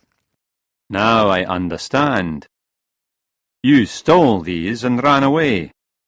But don't worry. I see there are enough for two here." He went down on his knees and started to quickly pick up the diamonds and put them back in the hat box. "Let's go inside, where no one can see us," said the man, getting up. The two men walked across the garden. Harry was so afraid he still could not speak. He understood that he was in big trouble. The idea that Lady Vandeleur was doing something dishonest made Harry sad. He thought, Now I understand why Sir Thomas shouted at his wife before I left the house. She's spending too much money. She probably wanted to sell her diamonds to pay her bills. Just as Harry and the man were about to go into the man's house, a young man came into the garden. By the way he was dressed, Harry could see he was either a priest or studying to become a priest. The older man touched Harry's arm and whispered, "Don't say a word." Then he said, "Hello, Mr. Rollis. This is a young friend of mine who came to see my beautiful roses." "How do you do?" "Oh, but haven't we met before?" asked Mr. Rollis. "Aren't you Mr. Hartley?" The man did not give Harry time to answer. He quickly pushed Harry inside the house and said, "I'm sorry, Mr. Rollis, but my friend can't stay long. We really must go now." So Harry and the man went inside and left Mr. Rollis outside in the garden. The man immediately closed the curtains, and then he sat down at the table. He divided Lady Vandeleur's diamonds into two unequal piles. He gave the smaller one to Harry. "Now leave, and don't ever come here again," he said angrily. Harry did not know what to do, but he knew he could not fight this man. The man then pushed him into the street, and he fell to the ground. The diamonds in his pocket were now all over the road. As he lay there, a man in dark clothes appeared and quickly picked up most of the diamonds and ran off. Now what could he say to Lady Vandeleur? When Harry got back to the Vandeleur house, he found Sir Thomas, Lady Vandeleur, and Charlie Pendragon waiting for him. Obviously, Sir Thomas now knew everything about his wife's plans to sell the diamonds. Harry gave Sir Thomas the few diamonds he still had, but Sir Thomas was so angry, both with his wife and Harry, that he didn't believe the story of the man in the garden. Finally, when he was a bit calmer, he said, "And now, Mr. Hartley, I'm going to take you straight to the police station. You can tell them everything." Harry knew he had no choice but to go with Sir Thomas. When they got there, Harry told his story to an inspector. The inspector listened carefully, and after Harry stopped talking, said, "I'll take you back to that man's house again. If what you say is true, we must find this man and get the diamonds back immediately." But while Harry and the inspector were walking back to the man's house, Mr. Rollis was still in the garden, thinking. After meeting his landlord's friend, Mr. Rollis was certain that it was Sir Thomas Vandeleur's private secretary, Harry Hartley. This made him curious about why Harry was there. He could not believe that Harry really was a friend of his dishonest landlord, Mr. Raeburn. So Mr. Rollis decided to look around the garden. He noticed some damaged roses near the garden wall and was curious to find out why. This was very strange because Mr. Raeburn loved his roses. Near them he saw a piece of material and recognized it as the same material as that of Harry's trousers. Now he knew how Harry got into the garden and how the roses were damaged. Well, well, this is becoming quite interesting, thought Mr. Rollis. Just then he noticed something buried under the roses. He quickly dug it out with his foot. It was a leather jewellery box. Clearly, his landlord and Harry did not know about it. Mr. Rollis turned the box in his hands. He then opened it and was amazed to see what was inside. On a piece of soft green velvet was the largest diamond Mr. Rollis ever saw. He knew very little about diamonds, but he knew at once that this was very probably the most precious diamond in the world.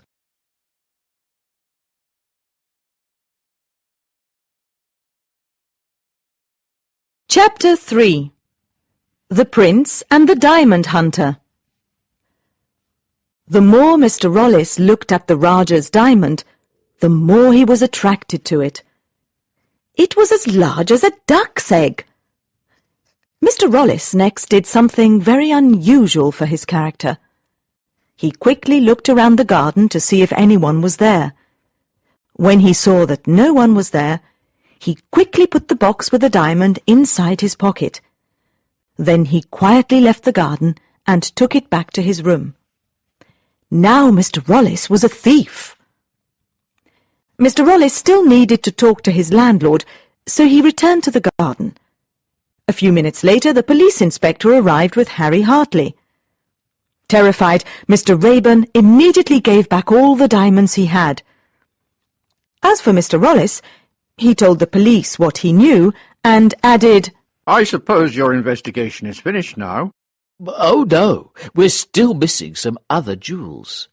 There's a magnificent tiara, and also the most valuable piece, the Rajah's diamond, answered the inspector. I suppose you'll find it soon. It must be very difficult to sell such a famous diamond, replied Mr. Rollis nervously. Not really. The thief can cut the diamond into smaller pieces, then he can sell them separately, said the inspector.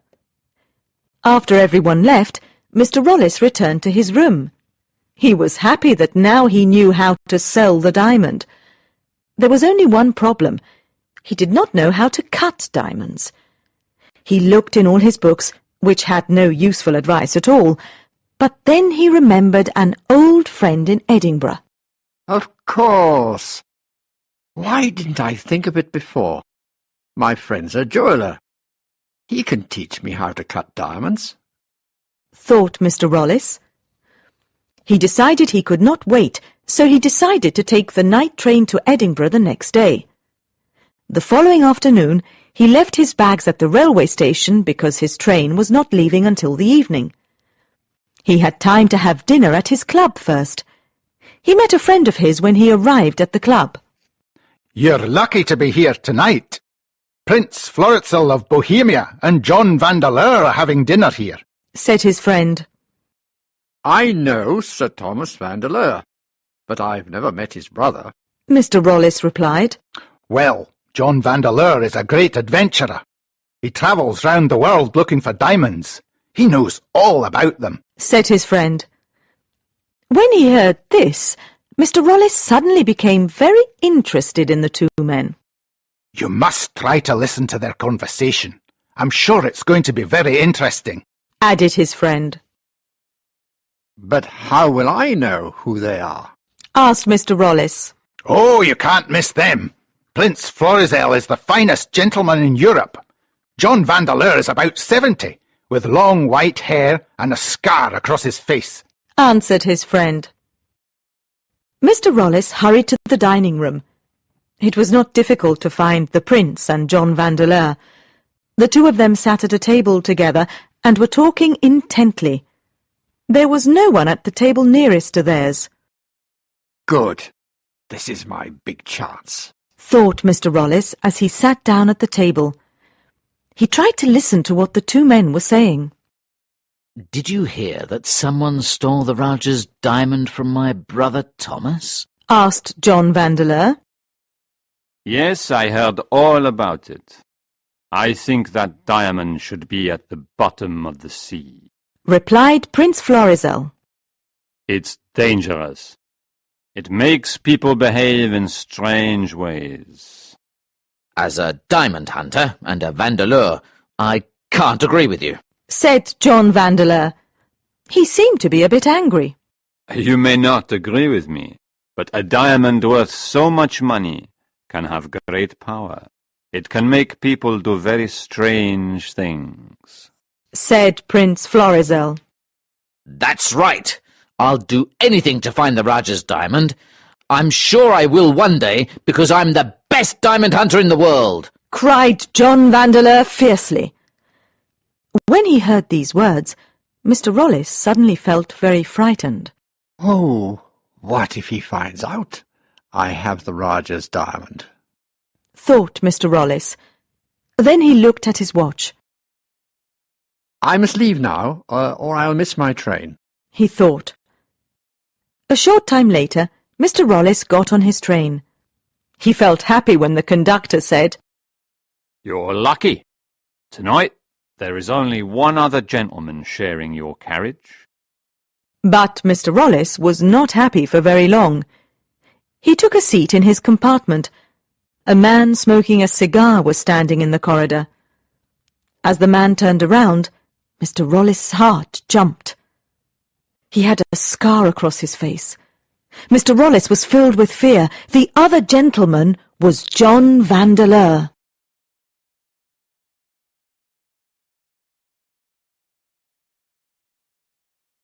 Chapter 4. Partners in Crime. Mr. Rollis was terrified because John Vandeleur was in the same carriage. He became even more afraid after he saw how the carriage was divided. There were 3 compartments in the carriage. Each compartment was separated by only a sliding door. There were no locks on the doors, so John Vandeleur could easily get into Mr. Rollis's compartment. I'm sure he's going to find out I have the Rajah's diamond, thought Mr. Rollis. Mr. Rollis put the diamond in the inside pocket of his jacket and then put on his coat. He was determined not to go to sleep and sat listening for any noise coming from John Vandeleur's compartment. A few hours passed. The train was almost halfway to Edinburgh when Mr. Rollis started to feel sleepy. He tried to fight sleep, but it was very difficult. His last thought before finally closing his eyes was of his terrifying neighbour. After some time, Mr. Rollis opened his eyes. Everything was dark except for a small light. The train was travelling very fast. Now fully awake, Mr. Rollis suddenly sat up. He was very afraid because he had a bad dream. He felt under his clothes to make sure the diamond was still there. It was. Now Mr. Rollis felt a little better, but he could not fall asleep again. His hat was pulled over his eyes. He stared at the sliding door.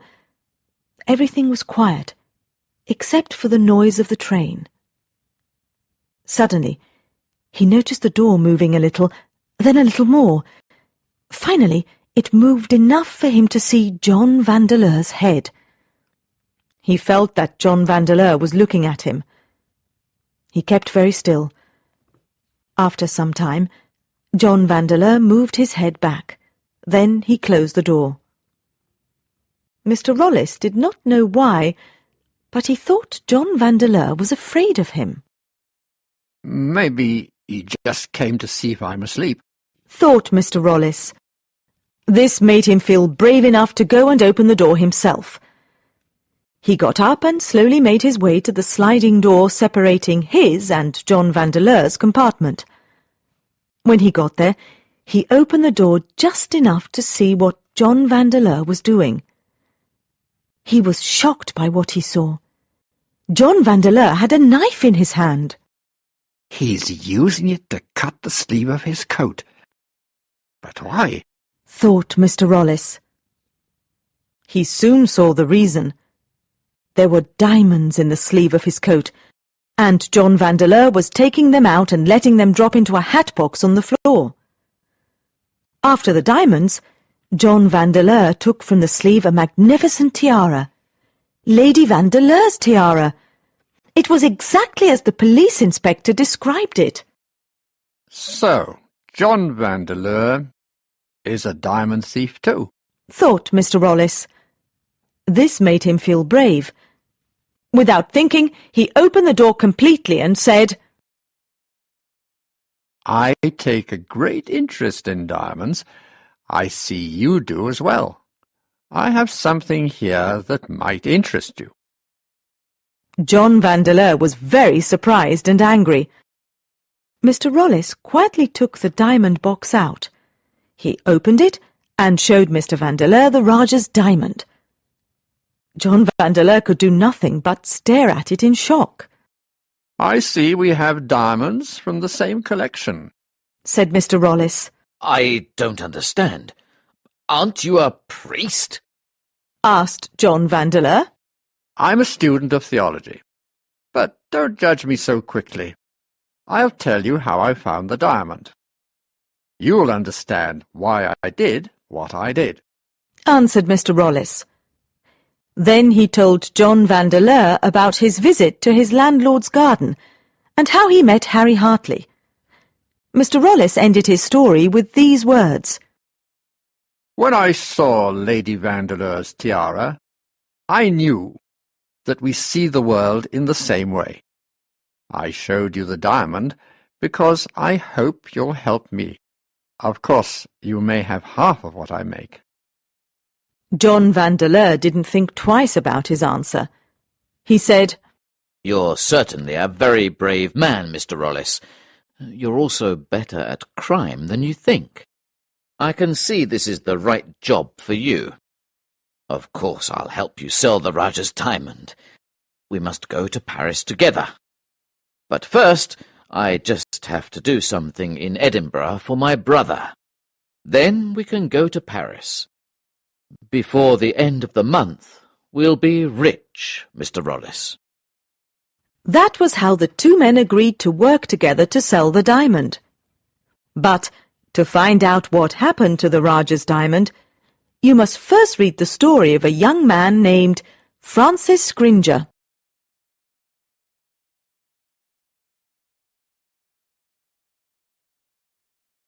Chapter 5. A Mysterious Benefactor. Francis Scrimger worked in a bank in the centre of Edinburgh. He was 25 and lived with his father. His mother died when Francis was a young child. Francis did not come from a rich family, but he was lucky to have a very sensible father. Francis's father made sure his son received an excellent education. Francis had a very normal life.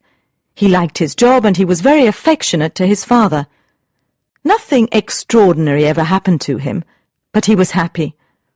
So Francis was very surprised when he received a letter from a lawyer in Edinburgh. Francis was curious to find out why the lawyer was writing to him, so he went to the lawyer's office immediately. There he discovered that he had a mysterious benefactor. His benefactor wanted to give him a lot of money, £500 a year. To receive the money, Francis had to do just two things. The first thing he had to do was go to a play at the theatre in Paris the following Sunday. The other was that he marry someone his benefactor chose for him. Francis was very confused. But I don't understand. It's all so strange, said Francis. He was quiet for a moment, then he added, Why does he want to choose my wife? What importance is it to him? Believe me, your future wife will be very important to him, answered the lawyer. He felt sorry for Francis because he saw how confused the young man was. This news was obviously shocking. Both men were silent for a few seconds. Finally, Francis said, "I'll accept my benefactor's offer, but only if you tell me who he is." I can't tell you his name, but I can tell you what he has to do with you. answered the lawyer. Your benefactor is your real father. Said the lawyer quietly. Francis did not know what to say. It was all so confusing. "Father? Isn't my real father?" He thought over and over again. The lawyer gave Francis his first cheque from his real father, and he left the office. Francis left for Paris the next day. He stayed in a small hotel and, to start a new life, he bought fine new clothes and began taking French lessons. On Saturday afternoon he went to the theatre to pick up the ticket for Sunday's play. A person at the ticket office gave Francis his ticket. Then he said, That's strange. A man just gave me this ticket a minute ago. "What did he look like?" asked Francis. He was about 70 years old, I think, with long white hair. He has a scar across his face, replied the clerk. Francis went away immediately and ran into the middle of the street. He looked around in all directions and then he saw the person he was looking for. He saw two men sitting on a bench. They were talking very seriously. The younger one seemed to be a priest, but the other was an old man with long white hair. Francis walked towards them. He saw the old man had a scar across his face. His heart started to beat fast. He sat on a bench behind the two men as he did not want them to see him. He tried to listen to what the two men were saying. Your suspicions are starting to make me angry, said the older man. But I'm sure you want to keep the diamond for yourself. That's enough. We will meet on Tuesday at 7 o'clock, Mr. Rollis, not an hour sooner, cried the old man angrily. The old man got up and hurried down the street. Francis followed him quietly but quickly. "So this is probably my benefactor and real father," thought Francis. "But why is he so angry with that young man? And what was that business about a diamond?" Francis felt very confused. The old man's house was in Rue Le Pic and had a beautiful view of Paris. He went into this large house which had green shutters, and Francis was left outside alone. "What am I going to do now? I need to find a room near here," thought Francis. Luckily, he saw a sign outside a tall house next to the one with the green shutters. The sign said, "Rooms available." Francis went inside and asked for a room. He was lucky to get one that had a view of the old man's garden. "That man may be my real father, but I'm going to find out what he and that young theology student are doing. I think there's something dishonest going on with that diamond," thought Francis. He got up and looked out of the window into the old man's garden, which had a tall chestnut tree. It was evening now, and the sky was getting dark. Nothing moved. Francis looked through the leaves of the chestnut tree and saw that the old man was sitting in the garden. A young woman's voice broke the silence. It came from inside the house. In a moment, the old man answered. A few minutes later, he disappeared into the house for the night.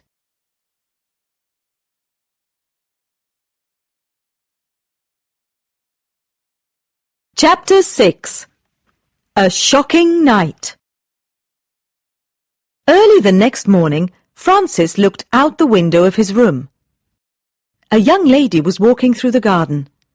Francis thought she was very beautiful. He also thought that she looked very kind.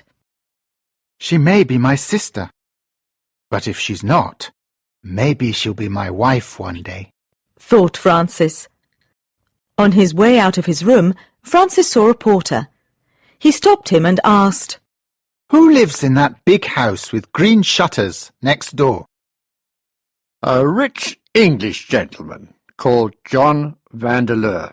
replied the porter. Is the lovely young lady his daughter? Asked Francis. Yes, that's Miss Vandeleur. Her father's very rich, but she does all the work because there are no servants. Answered the porter. For the rest of the day, Francis did not see John Vandeleur or his daughter. He was very excited because it was finally Sunday. I have to go to the theatre tonight. Who knows what will happen? Thought Francis. That night at the theatre, Francis went to the seat that his ticket showed. He looked over at the box to his right. John Vandeleur and his daughter were there. Francis felt his cheeks turn red. What are they saying to each other? He wondered. He stared at the stage for a while. He did not want the Vandeleurs to see him looking at them. But when he went to the box to his right at the end, the Vandeleurs were no longer there. After the play, Francis walked back to his room. He felt even more confused than before. Nothing else happened the next day or the next, which was Tuesday. Suddenly, Francis thought of something. Now I remember. The young man that Vandeleur was talking to is coming to his house at 7 o'clock. Thought Francis. A few minutes before 7, Francis looked out of his window. A table was set for dinner in the garden. At exactly 7 o'clock, the young man, who seemed a priest, arrived. John Vandeleur showed him into the garden. Mr. Rollis spoke very little and looked very serious. John Vandeleur, instead, often laughed loudly. After the two men finished their dinner, Miss Vandeleur brought the coffee tray. John Vandeleur stood up quickly and said, And now let me serve you the coffee. He went to the small table near the dinner table. He poured the coffee into 2 cups. Then he poured another liquid into the smaller cup. He did this so quickly that Francis was not sure he really saw him do it. But then Francis saw John Vandeleur give Mr. Rollis the smaller cup. Maybe that didn't happen, and I really didn't see what I think I saw, thought Francis. Suddenly, Francis heard a loud thump. Mr. Rollis was lying on the grass. Oh, Father, what did you do? Is he dead? Cried Miss Vandeleur. Silence. Mr. Rollis is not dead. He only fainted. Help me take him inside, said John Vandeleur. The two took Mr. Rollis by the arms and legs and went into the house. I think they're in trouble. I must do something quickly, thought Francis. Without thinking, he climbed out of his window and down the big tree into John Vandeleur's garden. He did not knock on the door, but ran straight into the house. He saw Mr. Vandeleur standing over Mr. Rollis's body. Mr. Vandeleur then took something out of Mr. Rollis's pocket. He quickly gave it to his daughter. Suddenly Francis cried, Father, let me help you. I won't ask any questions. Father? What is this? Who are you? cried John Vandeleur, surprised by Francis's appearance. Then Mr. Vandeleur realized who he was and laughed. Oh, I see you're Scrimger. I'm not your father. You're my brother's illegitimate son. You've entered my private residence by force. And what's more, this is a bad moment, because my guest has fainted. John Vandeleur was angry with Francis. My brother wanted you to marry my daughter. He made you come here to Paris and go to the theatre on Sunday night. This was so my daughter could see you for the first time. Well, she saw you, and she didn't like what she saw. Now, go, and don't ever come back here again, he ordered. Francis quietly followed Miss Vandeleur to the door. He felt sad. Miss Vandeleur opened the door and said, What my father said to you isn't true. I told him I wanted to meet you again before deciding. I'm very sorry he was so horrible to you. I'd like to see you again. said Frances. Please give me something so that I can remember you. She smiled and took something from her pocket. Then she whispered, Please take this keepsake. Promise not to look at it until you're safe. Now, go quickly. Francis started running down the road when he heard a terrible cry from the Vandeleur house. It was Mr. Rollis. Francis ran for his life and finally sat down at the Café Américain. Then he remembered what was in his pocket and took it out. It was a leather jewellery box. I saw this before at the house. It's what Mr. Vandeleur took out of Mr. Rollis's pocket. Francis thought suddenly. He opened the box and got the shock of his life. In the box, on the green velvet, there was the largest and most beautiful diamond Francis ever saw.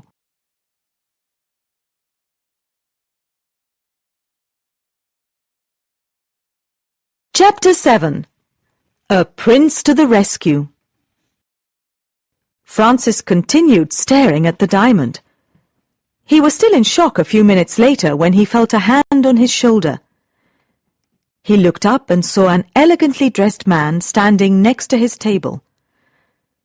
The stranger sat down next to him and whispered in his ear, Close the box and put it back into your pocket. Try to stop looking so surprised and make everyone think that you know me. I fear you must be an amateur.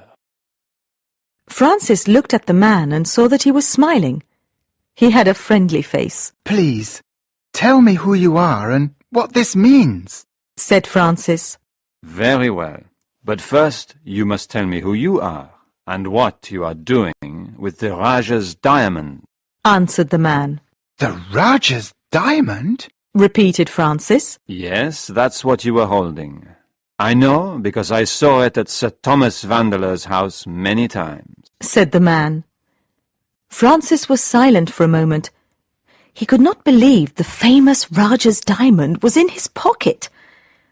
He also could not believe that this amazing diamond belonged to his real father. Finally, something about the man's friendly face made Francis believe he was an honest man. He decided to tell the man the whole story of how he got the diamond. After he finished, the man said, Now I know all about you, but you don't even know who I am yet. He called a waiter to their table. Will you be so kind as to tell this young man my name, please? The man asked. Certainly, sir, said the waiter. Turning to Francis, he said, You have the honour of sharing the same table with His Highness Prince Florizel of Bohemia. And now that you know who I am, I think you can trust me with the diamond, said the prince, smiling. Without saying a word, Francis took the diamond out of his pocket again and gave it to the prince. You did the right thing, Francis. I see that you are a good person. You'll see that I can help you get out of this difficult situation. Now come with me, said the prince. The two men left the café, and the prince showed Francis to his carriage. Then the prince said, My driver will take you to my mansion, just outside Paris. There you can wait for my return. Don't worry, I'll take care of everything. You'll marry Miss Vandeleur at last. As his carriage drove away, the prince made his way to John Vandeleur's house. As he knocked on the door, the prince thought, I'm going to teach John Vandeleur a lesson he'll never forget. John Vandeleur himself opened the door. He looked very angry, but tried not to show it. What a pleasure it is to see your Highness. Please come in, said John Vandeleur. He showed the prince into the living room. Miss Vandeleur was sitting on a sofa. She looked very sad. Mr. Rollis was sitting on another sofa and seemed to be very confused. The prince turned to John Vandeleur and said, I am here on business. You will do as I say, or things will be worse for you. At the earliest date, your daughter will marry Francis Vandeleur, your brother's son and my friend, and you will give him a dowry of £10,000. Believe me, I didn't know the young man was your friend. I'm sorry if I offended him, answered John Vandeleur. The prince knew John Vandeleur was not sorry at all. All he was interested in was his brother's diamond. Now you know he's my friend, and you will do as I say. I'm going to go now. Mr. Rollis, you're coming with me, said the prince. A moment later, John Vandeleur left the house too. He looked very angry as he almost ran down the street towards the police station.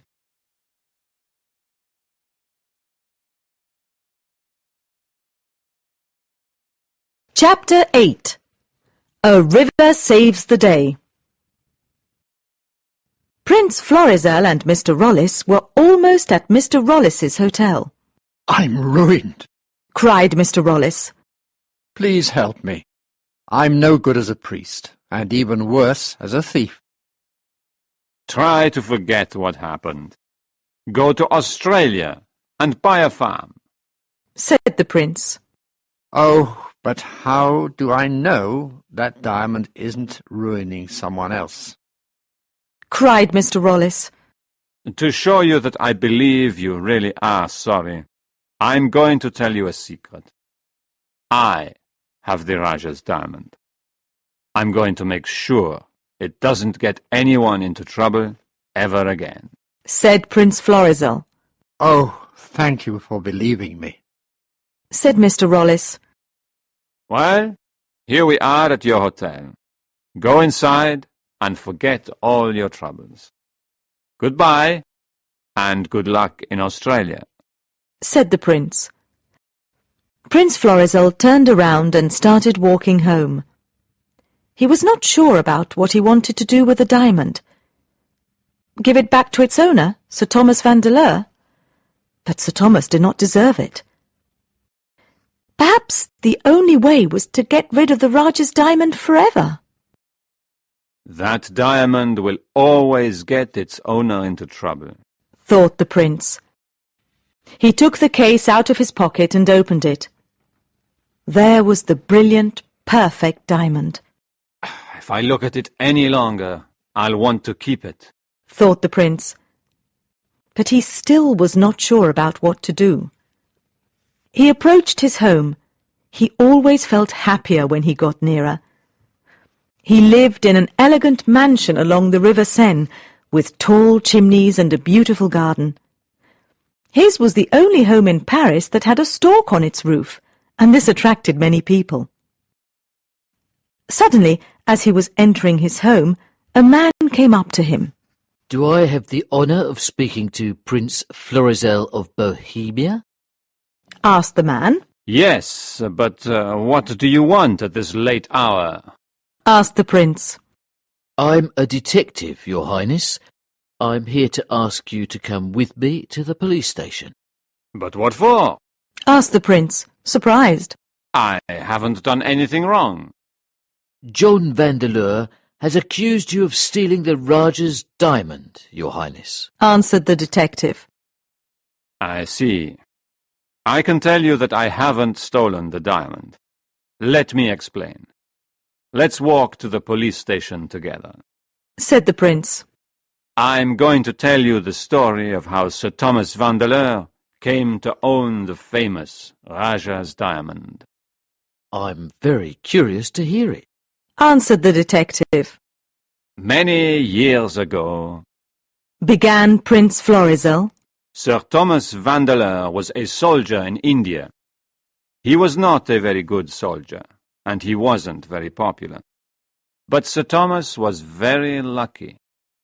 One day, he met the Raja of Kashgar, who invited him to his palace. At the palace, Sir Thomas saw the largest, most beautiful diamond he ever saw. He decided that he must have it.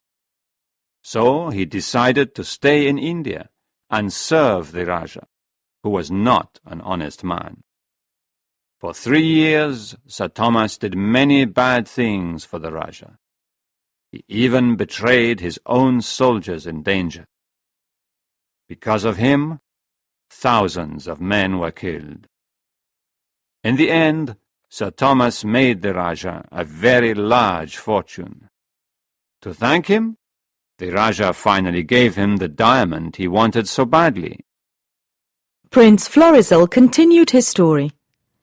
After a long walk, the detective found out all about how Sir Thomas Vandeleur, Mr. Rollis, and Francis Scrimger each came to own the Rajah's diamond. So you see, detective, you must agree with me. The Rajah's diamond has got everyone who has touched it into great trouble. That diamond may be extremely beautiful, but it has an evil power over people. It makes them greedy, said the prince. The detective knew the prince was right. The only people the diamond didn't make greedy are Francis and I, added the prince. I have the Rajah's diamond here in my pocket now. God forgive me if I am doing something wrong, but that diamond's evil power must end tonight. With these words, the prince took the diamond out of his pocket. He looked at it one more time as it shone in the moonlight. Then, suddenly, without saying anything, he threw it into the Seine. It sparkled in the sky before falling into the river. Both men stared at the water in silence. The diamond was now gone. And now let's go to the station at once. I'm sure you won't be put in prison once the chief of police hears this story, said the detective. Not long after this eventful night, Francis and Miss Vandeleur were married. The prince was happy to be Francis's best man. The young couple started their life together, and nobody ever talked about the Rajah's diamond again. But there were 2 people who continued to look for the diamond. John and Thomas Vandeleur got news of what happened that night when the detective came to arrest Prince Florizel. They often took a boat out on the Seine to look for the diamond. But because they had wrong information about the bridge where Prince Florizel was standing when he threw it in the Seine, they spent all their time looking in the wrong part of the river. People taking a walk along the river often stopped to watch men diving from their boat. They didn't know why the Vandeleurs organized this diving operation, but it was entertaining to watch. The Rajah's diamond stayed at the bottom of the river where Prince Florizel threw it, and where nobody could see it shining, and where it could do no harm to anybody anymore. The Adventure of Shascombe Old Place by Sir Arthur Conan Doyle.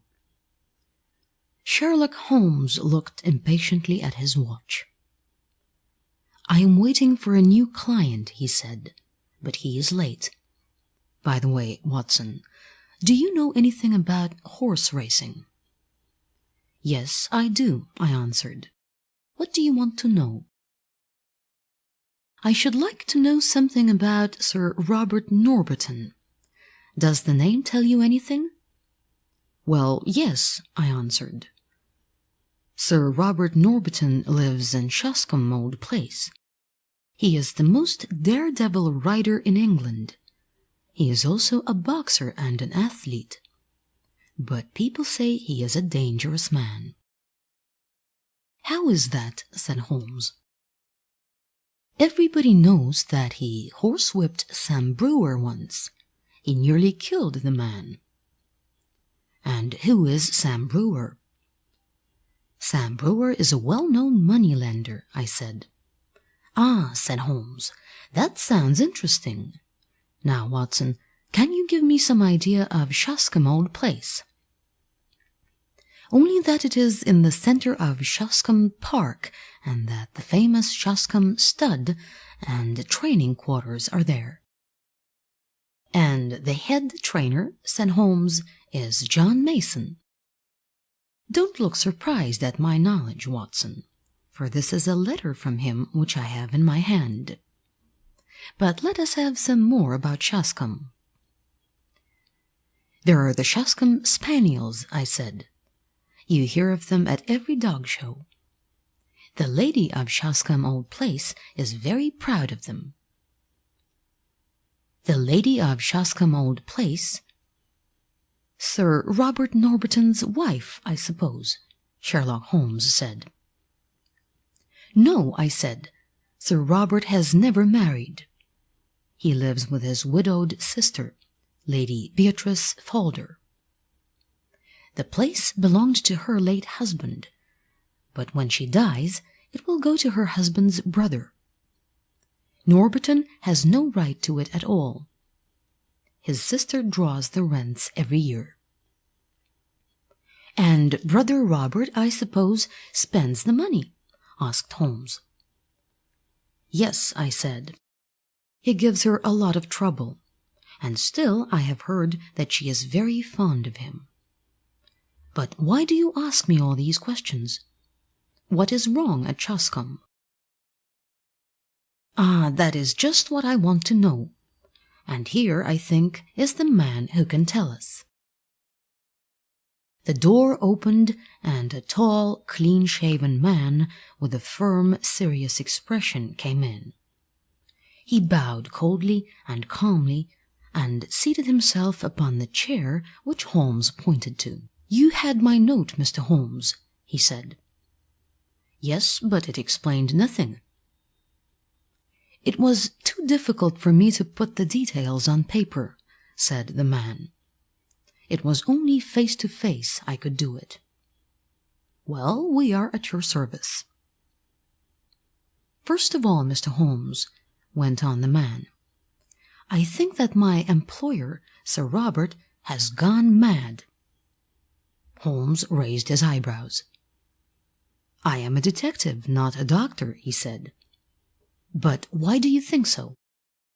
Well, sir, when a man does one queer thing or two queer things, there may be a meaning to it. But when everything he does is queer, then you begin to wonder. What is wrong with your employer? Asked Holmes. I'll tell you everything, Mr. Holmes, said the horse trainer. I know you are gentlemen of honor, and I know that it won't go beyond the room. Sir Robert has got to win this derby. You see, he is up to the neck in debt, and it's his last chance. He thinks of nothing but the derby and his young horse, Shoscombe Prince. His whole life depends on it. If the horse wins the race, he is saved. If Shoscombe Prince does not win, his moneylenders will tear him to pieces. It seems really a difficult situation, said Holmes. But why do you say he is mad? Well, first of all, you have only to look at him. I don't believe he sleeps at night. His eyes are wild. And then he behaves very strangely to Lady Beatrice. And how is that? They have always been the best of friends. The two of them liked the same things, and she loved the horses as much as he did, and above all, she loved the prince. But that's all over now. Why? Well, she seems to have lost all interest in the horses and never goes to the stable any longer. Do you think there has been a quarrel? Asked Sherlock Holmes. I am sure they have quarreled. If they had not, he would never have given away his sister's favorite spaniel. He gave it a few days ago to old Barnes, who keeps the Green Dragon Inn 3 miles away. That certainly does seem strange. She couldn't go out with him because she was an invalid, but he spent 2 hours every evening in her room. That's all over too now. He never goes near her, and she takes it to heart. She is drinking like a fish now, Mr. Holmes." "Did she drink before the squirrel?" asked Holmes. "Well, she drank her glass of wine, but now it's often a whole bottle an evening. The butler told me. But then again, what is master doing down at the old church crypt at night? And who is the man that meets him there?" "Go on, Mr. Mason," said Holmes. "You get more and more interesting." "It was the butler who saw him go," the horse trainer went on. "It was 12 o'clock at night and raining hard. So next night I went up to the house, and the butler and I went after him. We were afraid to get too near him. If he had seen us, it would have been a bad job, for he is a terrible man when he starts fighting. It was the church crypt that he was making for, and there was a man waiting for him there." "What is this church crypt?" asked Holmes. "Well, sir, there is an old church in the park, and under this church there was a crypt which has a bad name among us. It's a dark, damp, lonely place by day, and there are few people who would not be frightened to go near it at night. But master is not afraid. He never feared anything in his life. But what is he doing there in the night time?" "Wait a bit," said Holmes. "You say there is another man there. It must be one of your own stablemen, or somebody from the house. I am sure you have only to find out who it is and question him." "It's no one I know."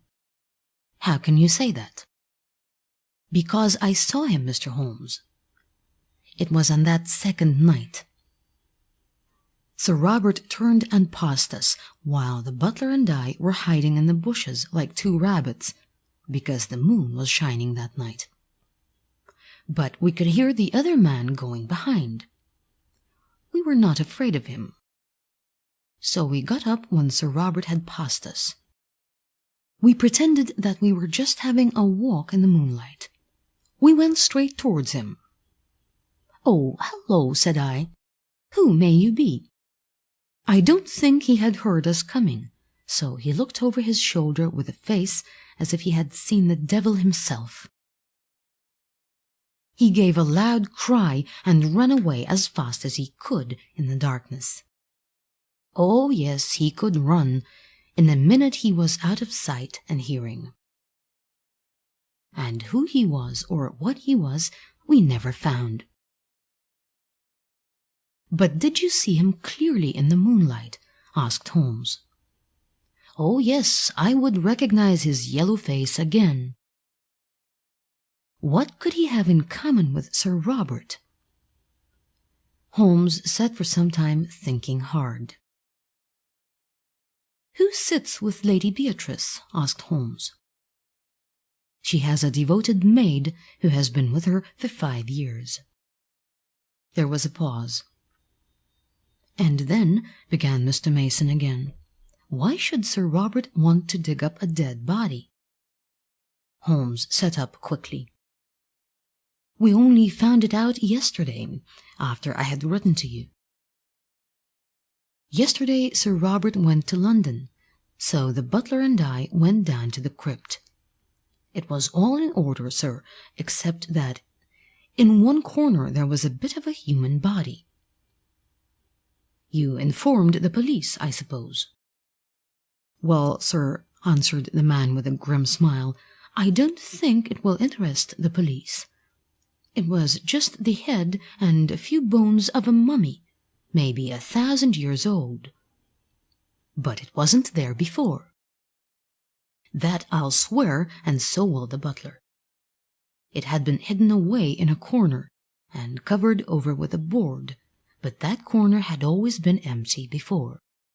"What did you do with it?" asked Holmes. "Well, we just left it there." "That was wise," said Holmes. "You say Sir Robert was away yesterday. Has he returned?" "We expect him back today." "When did Sir Robert give away his sister's dog?"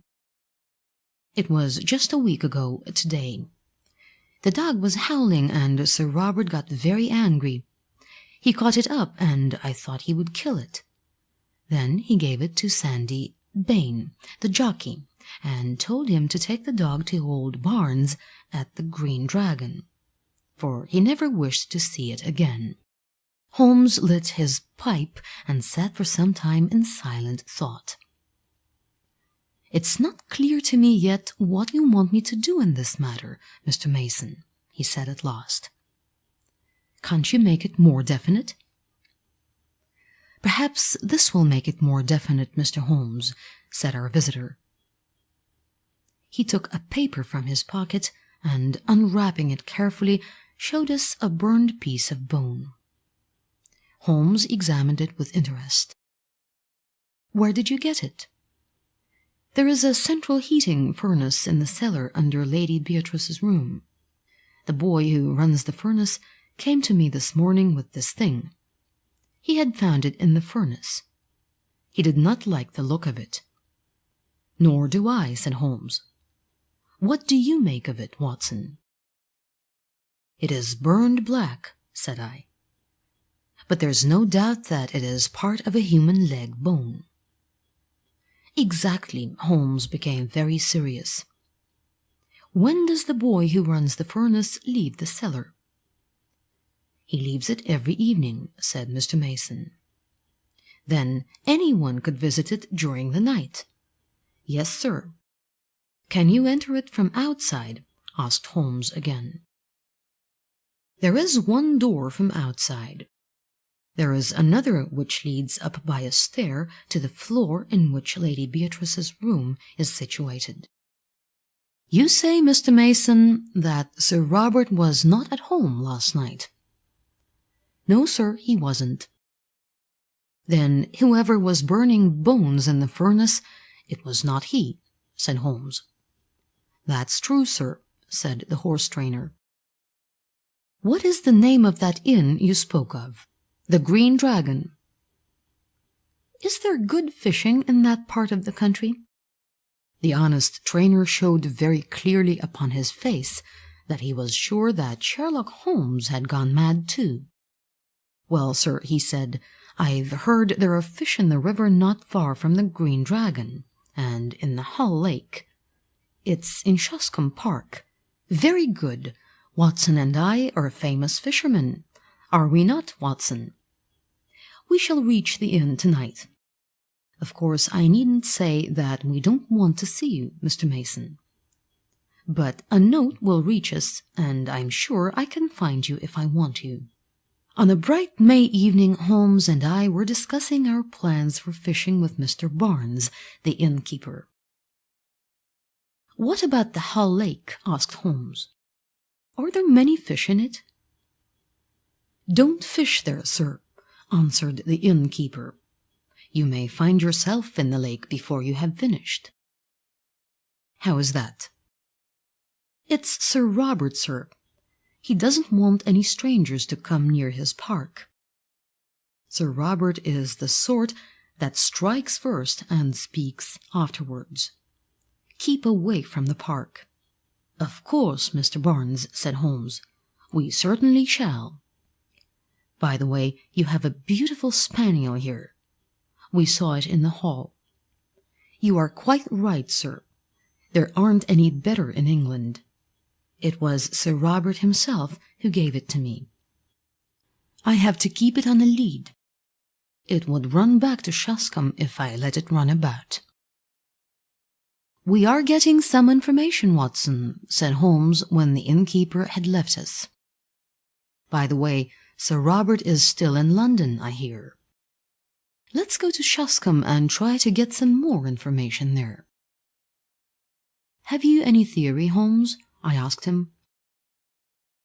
"Only this, Watson, that something happened a week or so ago which has changed the life at Shoscombe Old Place." "What is that something?" "Let's consider the facts. The brother no longer visits his dear invalid sister. He gives away her favorite dog." "Her dog, Watson?" The lady keeps her room. She has lost interest in the horses and never goes to the stable any longer. She also drinks like a fish now. How will you explain the crypt? Now let's consider the facts about Sir Robert himself, went on Holmes without answering my question. He is mad keen upon winning the Derby. He is in the hands of the moneylanders. At any moment his horses and his racing stables may be seized by his creditors. He is a very brave man. He lives on his sister's money. And how will you explain the crypt? Ah, yes, the crypt. Let us suppose, Watson, it's only a hypothesis, that Sir Robert has killed his sister. My dear Holmes, it is out of the question, I cried. Very possible, Watson, he said. But I think that we may try a small experiment tomorrow, in order to throw light on the matter. And now let's go to bed and have some rest. About 11 o'clock in the morning we started for a walk and took the black spaniel with us. When we came to the gates of Shoscombe Park, Sherlock Holmes said, "Let's wait here. Mr. Barnes tells me that Lady Beatrice takes a drive at this time of day. When her carriage comes to the gates, it must go slowly while the gates are being opened. When it comes through them, I want you, Watson, to stop the driver with some question, and I shall stand behind this bush and see what I can see." We did not wait long. In a quarter of an hour we saw a big open carriage coming through the park to the gates. Holmes hid himself behind his bush with the dog. While a servant was opening the gates, I was able to get a good look at the people in the carriage. A young woman with red cheeks and light hair sat on the right. At her left was an old woman. Her face and shoulders were wrapped in a shawl. I held up my hand and asked the driver if Sir Robert was at Shoscombe Old Place. At the same moment Holmes rose and let the spaniel out of his hands. With joyous cry the dog ran forward to the carriage and jumped up on the step. Then, in a moment, its joy changed to rage, and it bit at the black skirt of the invalid. "Drive on! Drive on!" cried the old woman. The driver whipped up the horses, and we were left standing in the roadway. "The spaniel thought it was his mistress," said Holmes, "and he found it was a stranger. Dogs don't make mistakes." "But it was the voice of a man," I cried. "Exactly," said Holmes. "It was the voice of a man." Holmes had nothing further to do that day, so we went fishing and had fish for our supper. After supper we went out for a walk once more. We went along the same road as in the morning, and we came to the park gates again. A tall, dark figure was awaiting us there. It was our London visitor, Mr. Mason, the trainer. "Good evening, gentlemen," he said. "I got your note, Mr. Holmes. Sir Robert has not returned yet, but I hear that he is expected tonight." "How far is this crypt from the house?" asked Holmes. "A good quarter of a mile." "You can show us the crypt, Mr. Mason, and then leave us," said Holmes. At first we could see nothing in the darkness when we came to the melancholy place. Then Holmes lit his lantern, which threw its yellow light upon stone walls and stone coffins. "You spoke of some bones, Mr. Mason," said Holmes. "Could you show them before you go?" "They are here in the corner." The trainer walked across the crypt and then stood in silent surprise. "They are gone," he said. "So I expected," said Holmes. "They were taken away and burned in the furnace." "But who could want to burn the bones of a man who has been dead 1,000 years?" asked John Mason. "That's what we are here to find out," said Holmes. When John Mason left us, Holmes set to work. He made a very careful examination of the coffins. An hour or more passed before Holmes came to a coffin standing beside the entrance to the crypt. With his lens, he carefully examined the heavy lid of the coffin. He seemed to be satisfied with his results. Suddenly, he stopped working and listened. Someone was walking in the church above. Then a light came down the stairs, and a few seconds later a man came in. A large stable lantern, which he held in front of him, shone upwards on his strong face and angry eyes. He stared at my companion and myself. "Who the devil are you?" he thundered. "And what are you doing here?" Then, as Holmes did not answer, he took a few steps forward and raised a heavy stick which he carried. "Do you hear me?" he cried. "Who are you? What are you doing here?" Holmes was not frightened. He stepped forward to meet him.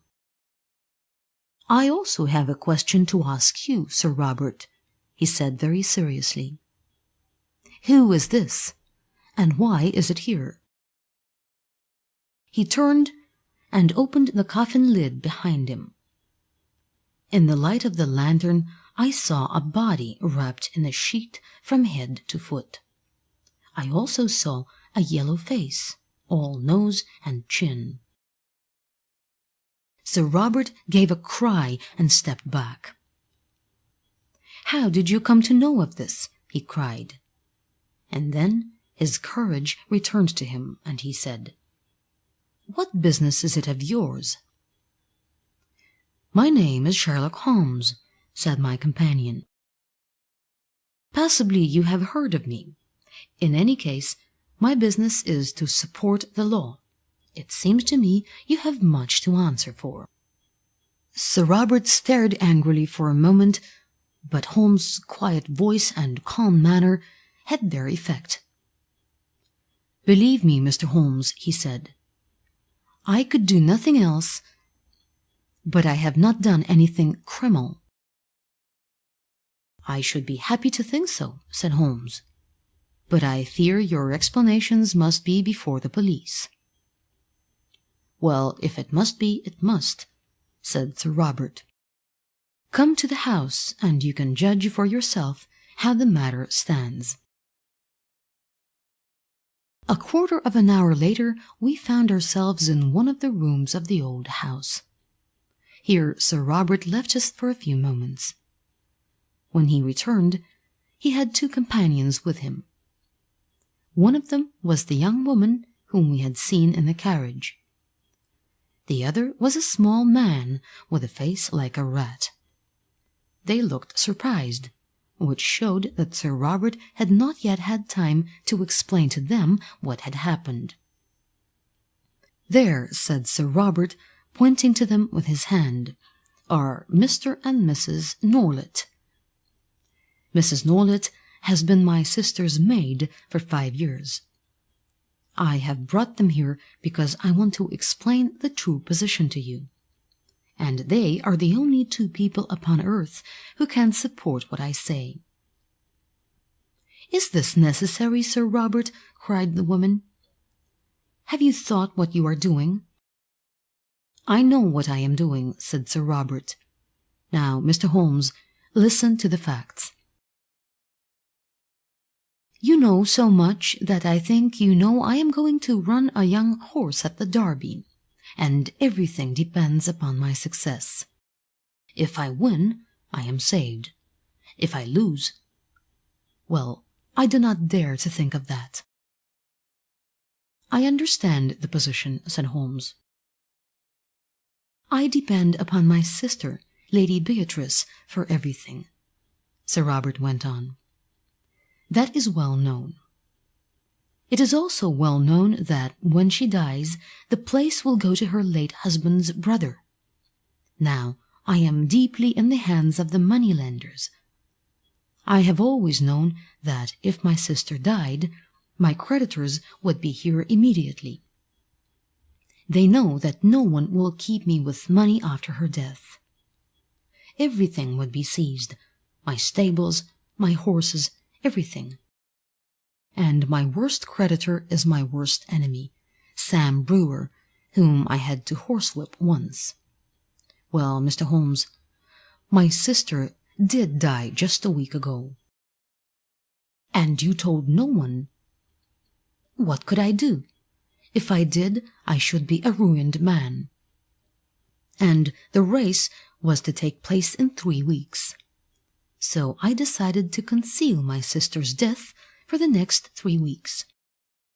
It came into my head that her maid's husband, this man here, is an actor and could play the role of my sister for that period. He had only to appear daily in the carriage, and for the rest of the day he could stay in my sister's room and drink wine that his wife brought him. No one need enter it except the maid." "Go on, Sir Robert," said Holmes. "What did you do?" "The body could not remain there. Norlet and I carried it to the old crypt, but we were followed by my sister's spaniel. After that, the dog remained at the door of the church and howled all the time, so I got rid of the spaniel. I don't think, Mr. Holmes, that I have done anything wrong." "I don't think it was very noble to do what you did," said Holmes. Sir Robert shook his head immediately. "I am sure," he said, "you would have felt differently if you had been in my position. I don't think that I have wronged the dead. We put her in one of the coffins of her husband's ancestors, but we could not leave the bones on the floor of the crypt. Norlet and I brought them to the central furnace of the house and burned them there. There is my story, Mr. Holmes." "Well, Sir Robert," said Holmes, rising, "this matter must of course be brought before the police. It was my duty to bring the facts to light, and there I must leave it. It is nearly midnight, Watson, and I think we may make our way back to the Green Dragon. It is now known that this episode ended for Sir Robert more happily than he deserved. The police were kind to him, and kept his secret until the race was over. Shoscombe Prince won the Derby. His owner got £80,000 and paid his creditors in full. But still there was enough money left to last Sir Robert Norbiton to the end of his life.